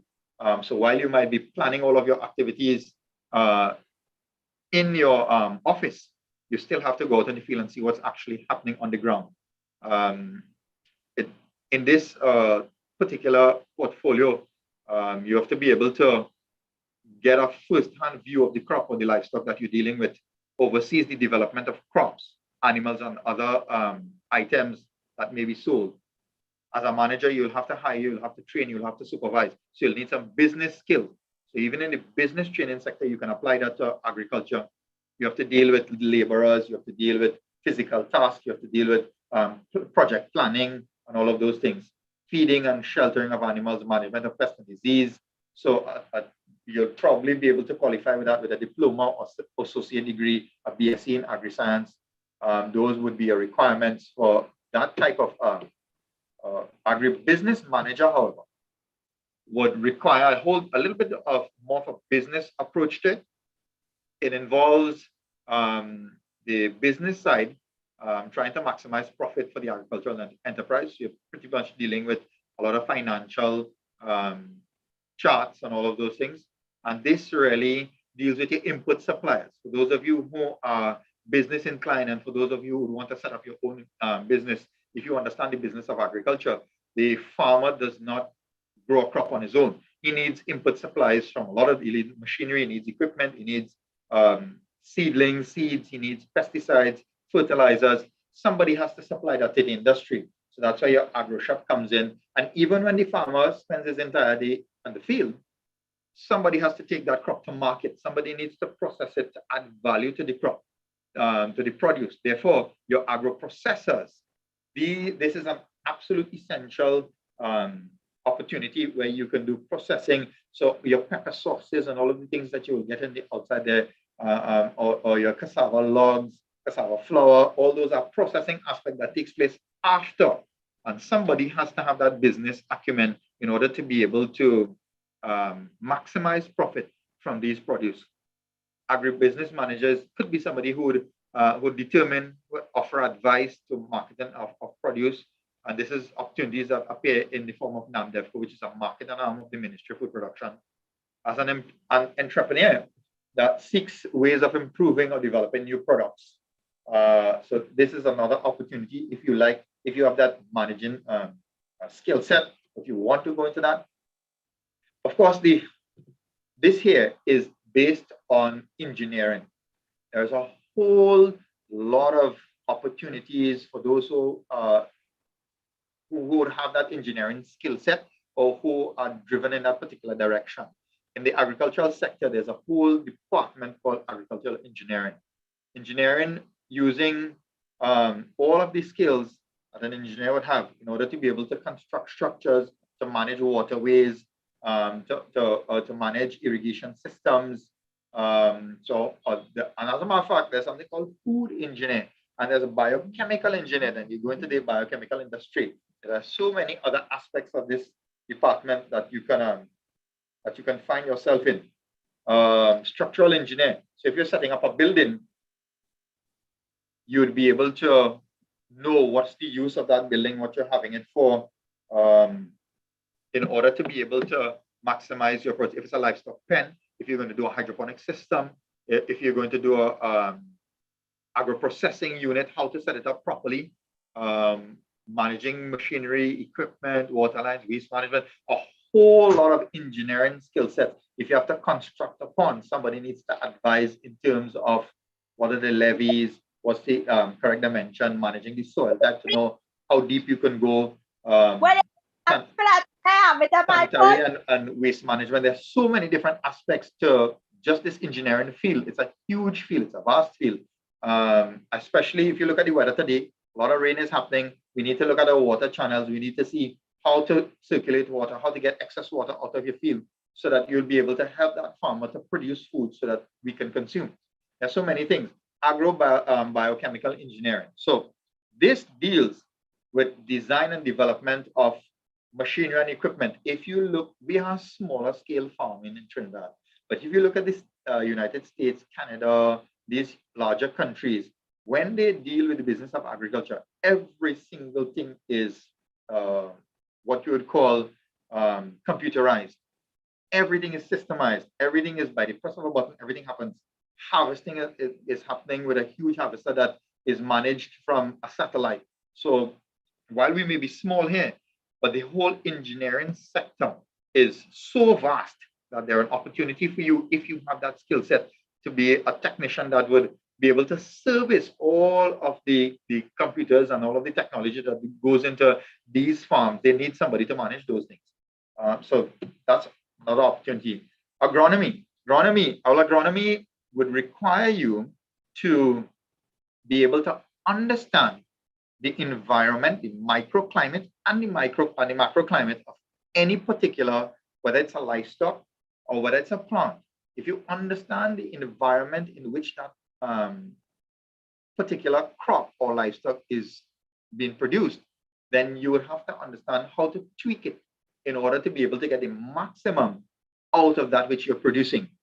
Therefore, one of the basic principles of any enterprise is, because we're dealing with live things here. A crop is a life.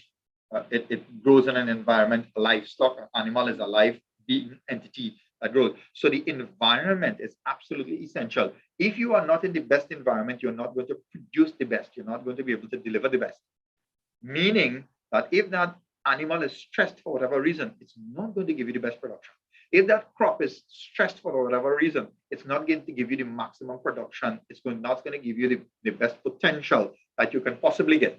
Therefore, what does that mean? It means that this person called the agronomist would spend his time studying the environment, studying the soil type, studying the crop, understanding the best environment in which this crop can give you the greatest production to maximize your yield, to maximize your profit. And that is a field all by itself.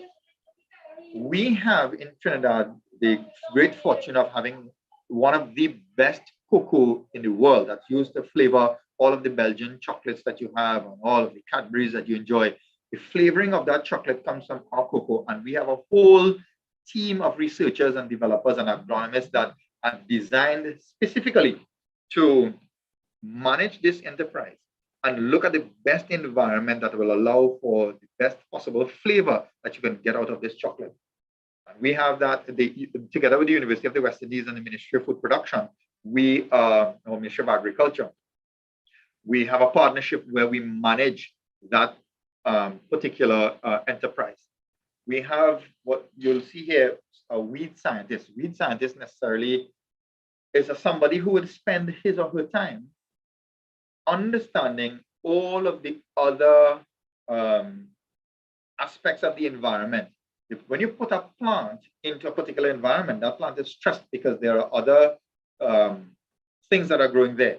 The definition of a weed is anything that's growing in a space where you don't want it to grow, except maybe a tomato crop or melangen or whatever you have there.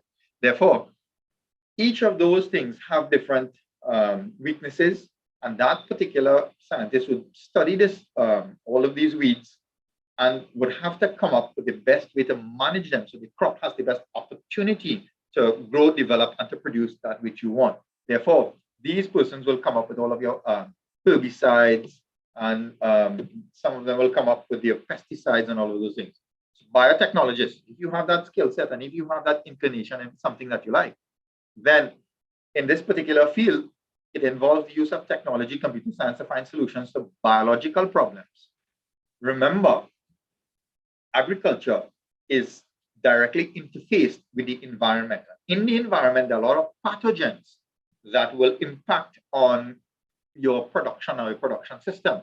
So it's somebody who would take data or data analysts, collate this data, generate information from it that will guide all of those down the chain in terms of the best management system. So if you're a computer tech and you have that kind of skill set, you can use database to generate information that will allow for all of these things to take place. It requires, of course, somebody to have that kind of skill set in order to be able to do that, to do networking, to build programs that will allow the data to be able to generate the information that you would want to generate. There is a particular field that's not widely known, and it's a field of micropropagation or tissue culture.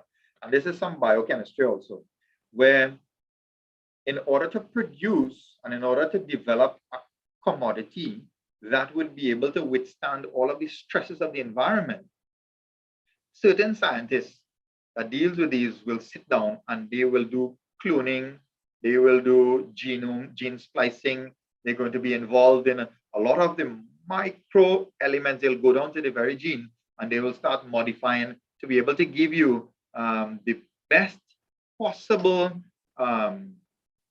chance with your crop or your livestock to be able to give you the best production that you can possibly do. That's a whole field by itself. That requires a whole different level of understanding. A lot of what I'm telling you, you may not think that it's agriculture. It's not a career in agriculture, but it directly involves, as I told you, every single thing that you consume, everything that you wear, everything comes from some form of agriculture. Therefore, all of these things are directly involved in that agriculture sector. We have the livestock field now. We'll be a little bit more specific with livestock and livestock production. There are those who are involved in direct livestock production, such as broiler production, livestock production for sheep and goat, rabbits, pigs, all of those things. For those of us who would like eggs and milk, cheese and butter, all of those things are livestock-based productions. You have sales manager, a very a lucrative field is that of a veterinarian. If you have that kind of likeness, if you like animals and you like treating animals, farmhand, livestock scientist, researcher, that's a whole big field by itself. So in that, you would also have anti-rabies technician, you would have stockmen, you will have artificial insemination technician, animal breeder, livestock officer, planning officer, veterinarian technician, animal health assistant. As a matter of fact, you have a career zoo curator, assistant zoo curator, zookeeper. All of those are agricultural based in terms of career opportunities. Food science. Food science is a whole field by itself. And these individuals involved in this field deal with safety. They deal with research and product development before food actually hits the shelf. So most of us will know, if you go to the fresh market, you're going to see peppers, you're going to see seasonings, you're going to see carrots, pumpkin, all of those things.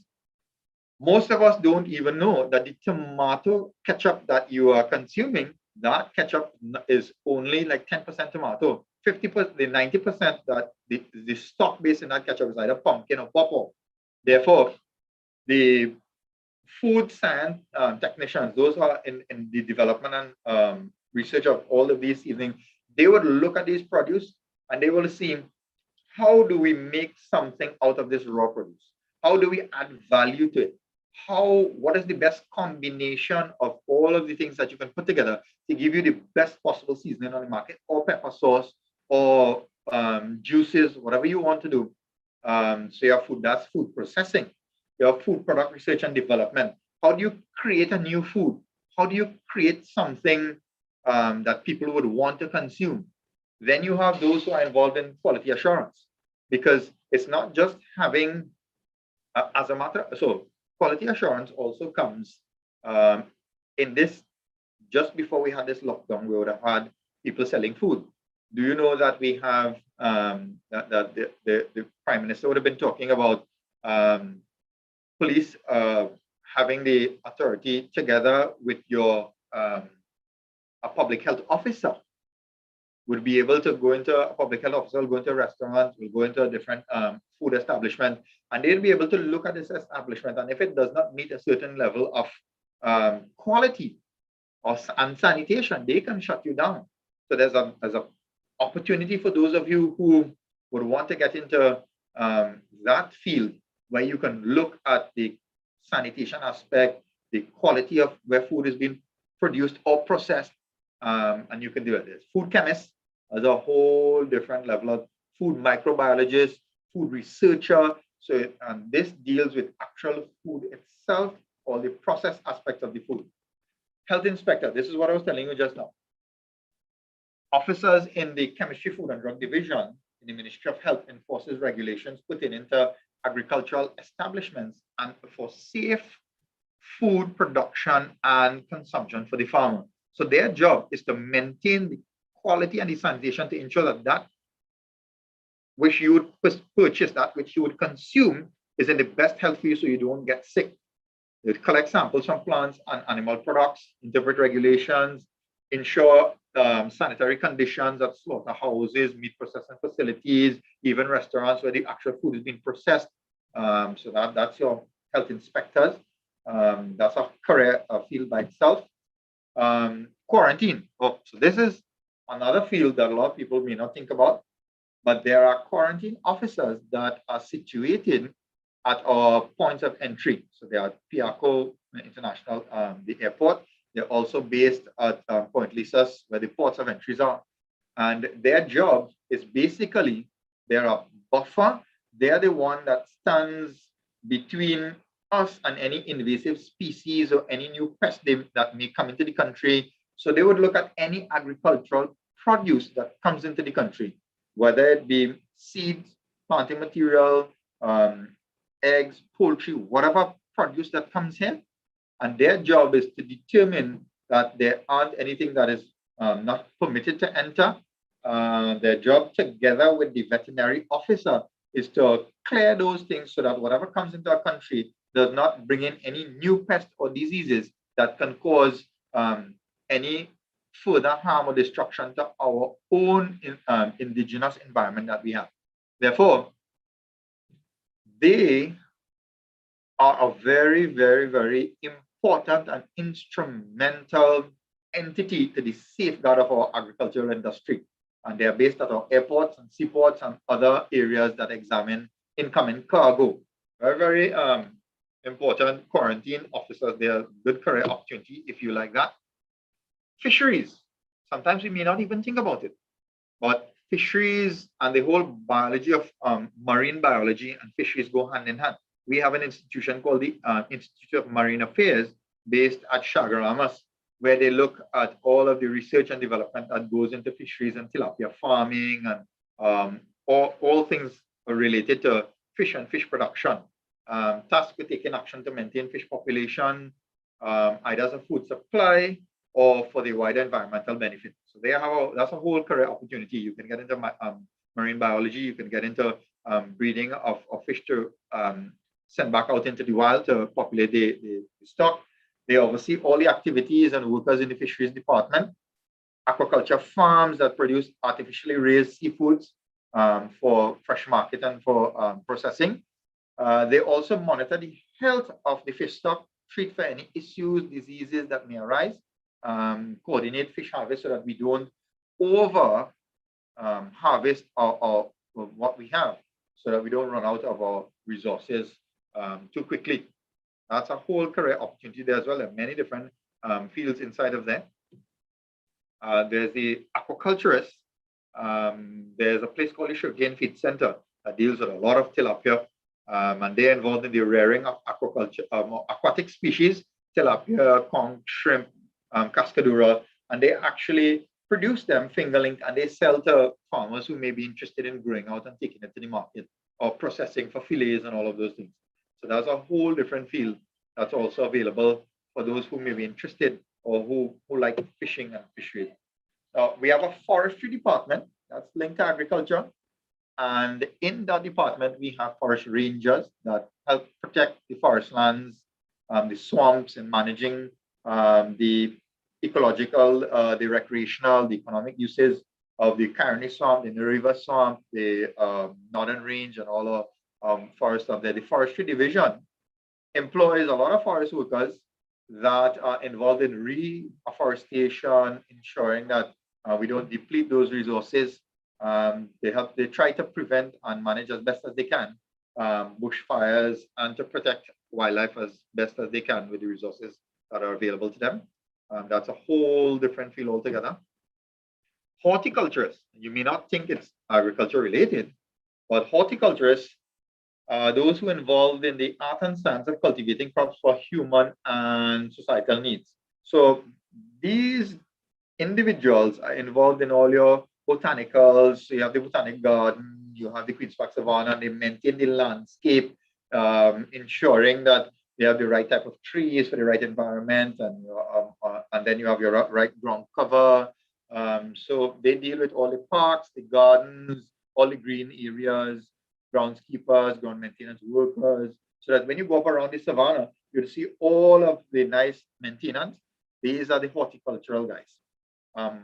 Then you have arborists, and they deal with all the tree management. So they will go around, look at all the salmon trees, see that which need pruning, see that which needs taking down, all of those things that they get involved in to ensure that everything is aesthetically where it's supposed to be. And they manage all of these things by putting in the right type of tree for the right environment and space. So that gives you a nice feel when you go to have a picnic or to have a walk for exercising purposes, or even casual walking. That's a whole different field by itself. So some of the requirements for attaining careers in agriculture. If you are at Form 3 and you choose agriculture, and you'll go to, when you write your, at your, well, what we call O levels, when you get to Form 5, and you want to further, you can go on to do a diploma at UTT, ECIAF, or even a degree at the University of the West Indies. And from there, you can further on to specialize in whichever aspect of the field of agriculture that you like to. You do your master's, and then you can go into your biochemistry, botany, zoologist, veterinary science, the whole range of all that we spoke about in this time that I spent with you. This is your stepping guide to getting into any one of those fields that you particularly like. Sources of agricultural education, I just told you about that. UTT, ECIAF campus, UWI, St. Augustine, pursuing an advanced degree in science, business, or journalism. There may be some online courses that you can do now. Other training for those who want to get into the actual hands-on. If you just like agriculture as a hobby and you want to learn more about it, there are other training opportunities that come out of the Ministry of Food Production through 4-H, Farmers Training Center, Kendall Farm in Tobago. So there are, for those of you who like some hands-on experience just for a hobby, if you don't want a career in agriculture, you can get it at these tuition. These are some of what you'd be involved in terms of understanding. This is a hydroponic system that you're seeing here, and the picture on top is based on actual field production. These are some veterinary students who have been training and managing livestock. Agri-entrepreneurs, for those of you who have skill sets and like to do food production, where you can take the byproducts of agriculture and you can start your own business, make your own chocolates and soaps and all of those things. Those are opportunities that you can get involved in. And you can build your own innovative design. You can, all of the things that you may like to be involved in. Gaining experience, of course, you can gain experience from the Ministry of Agriculture. You can gain experience on farm sites. You can gain a lot of experiences that you can do some internship at different places that will allow you the opportunity. And of course, remember that agriculture is at the base of everything that we do. You are what you eat. It comes from the agricultural sector. Agriculture is not just culture, it's a business. A career in agriculture is very profitable depending on which aspect of agriculture that you get involved in. And the last thing I'd want to tell you, to truly appreciate it, grow something today. We are home for the next 3 weeks or so and we can't do anything. Try your hands at it. You never know. You might just enjoy it. Agriculture also allows you, if you do a home garden, it can help you to be stress-free. It can help bring families together. There's so many different aspects of agriculture that can be enjoyable as well at the very, very base level. So with this information, I want to thank you very much for allowing me the opportunity to share with you some of the career opportunities that are available in the field of agriculture. Thank you again. And I will now hand you over back to Ms. Moses, who will conduct the rest of the session. Okay, thank you so very much, Mr. Kisoon, for a very informative, right, as well as excellent presentation. I would have learned a lot today, and I'm positive that the students would have learned a lot today as well. So just as we close, we just have a few questions from our students, if you would permit us. Just let me get these questions.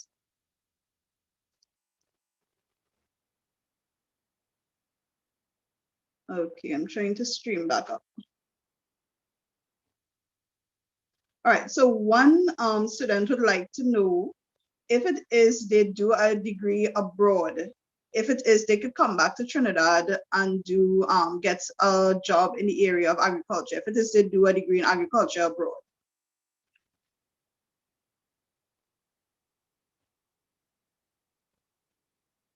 Okay, Mr. Kisoon? Okay, I'm not sure what happened there.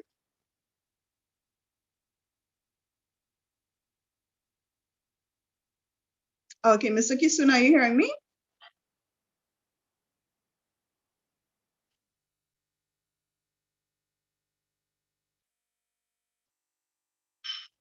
Okay, I'm not sure if it is his internet connection may have dropped.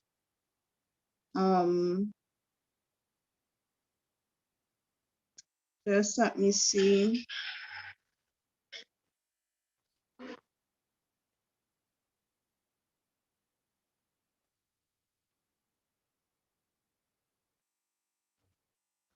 Okay, it seemed that his internet connection may have dropped. I'm not sure if he's going to be able to come back on.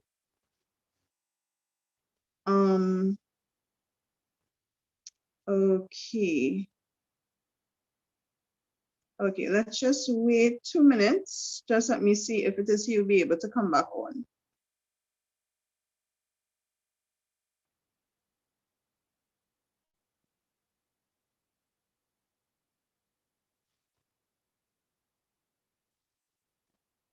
Okay, so I humbly apologize to our students. Mr. Kisoon would have unfortunately dropped off the call. It may have something to do with his internet connection. However, what we could try to do is to take your questions and try to get the information and pass it on to you at a later date.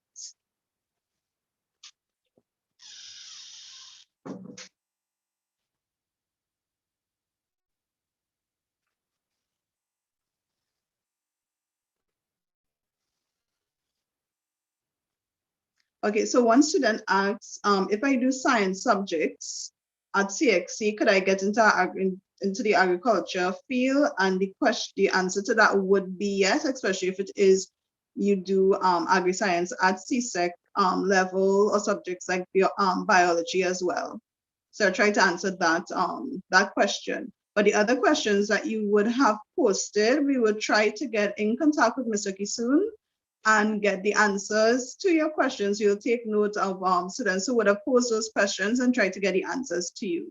So at this time, we've come to the end of our first day of our career fair. So I firstly would like to thank all the students as well as the teachers and parents that would have attended today. And I would also like to give a special thank you to our presenters as well as our tech team led by Mr. Ramdas. So I really, really want to thank each and every one of you for making this day a success, and we continue tomorrow. So I want to invite you to log on tomorrow, and I also want to wish you a very enjoyable food for today, and I look forward to seeing you tomorrow. Bye for now.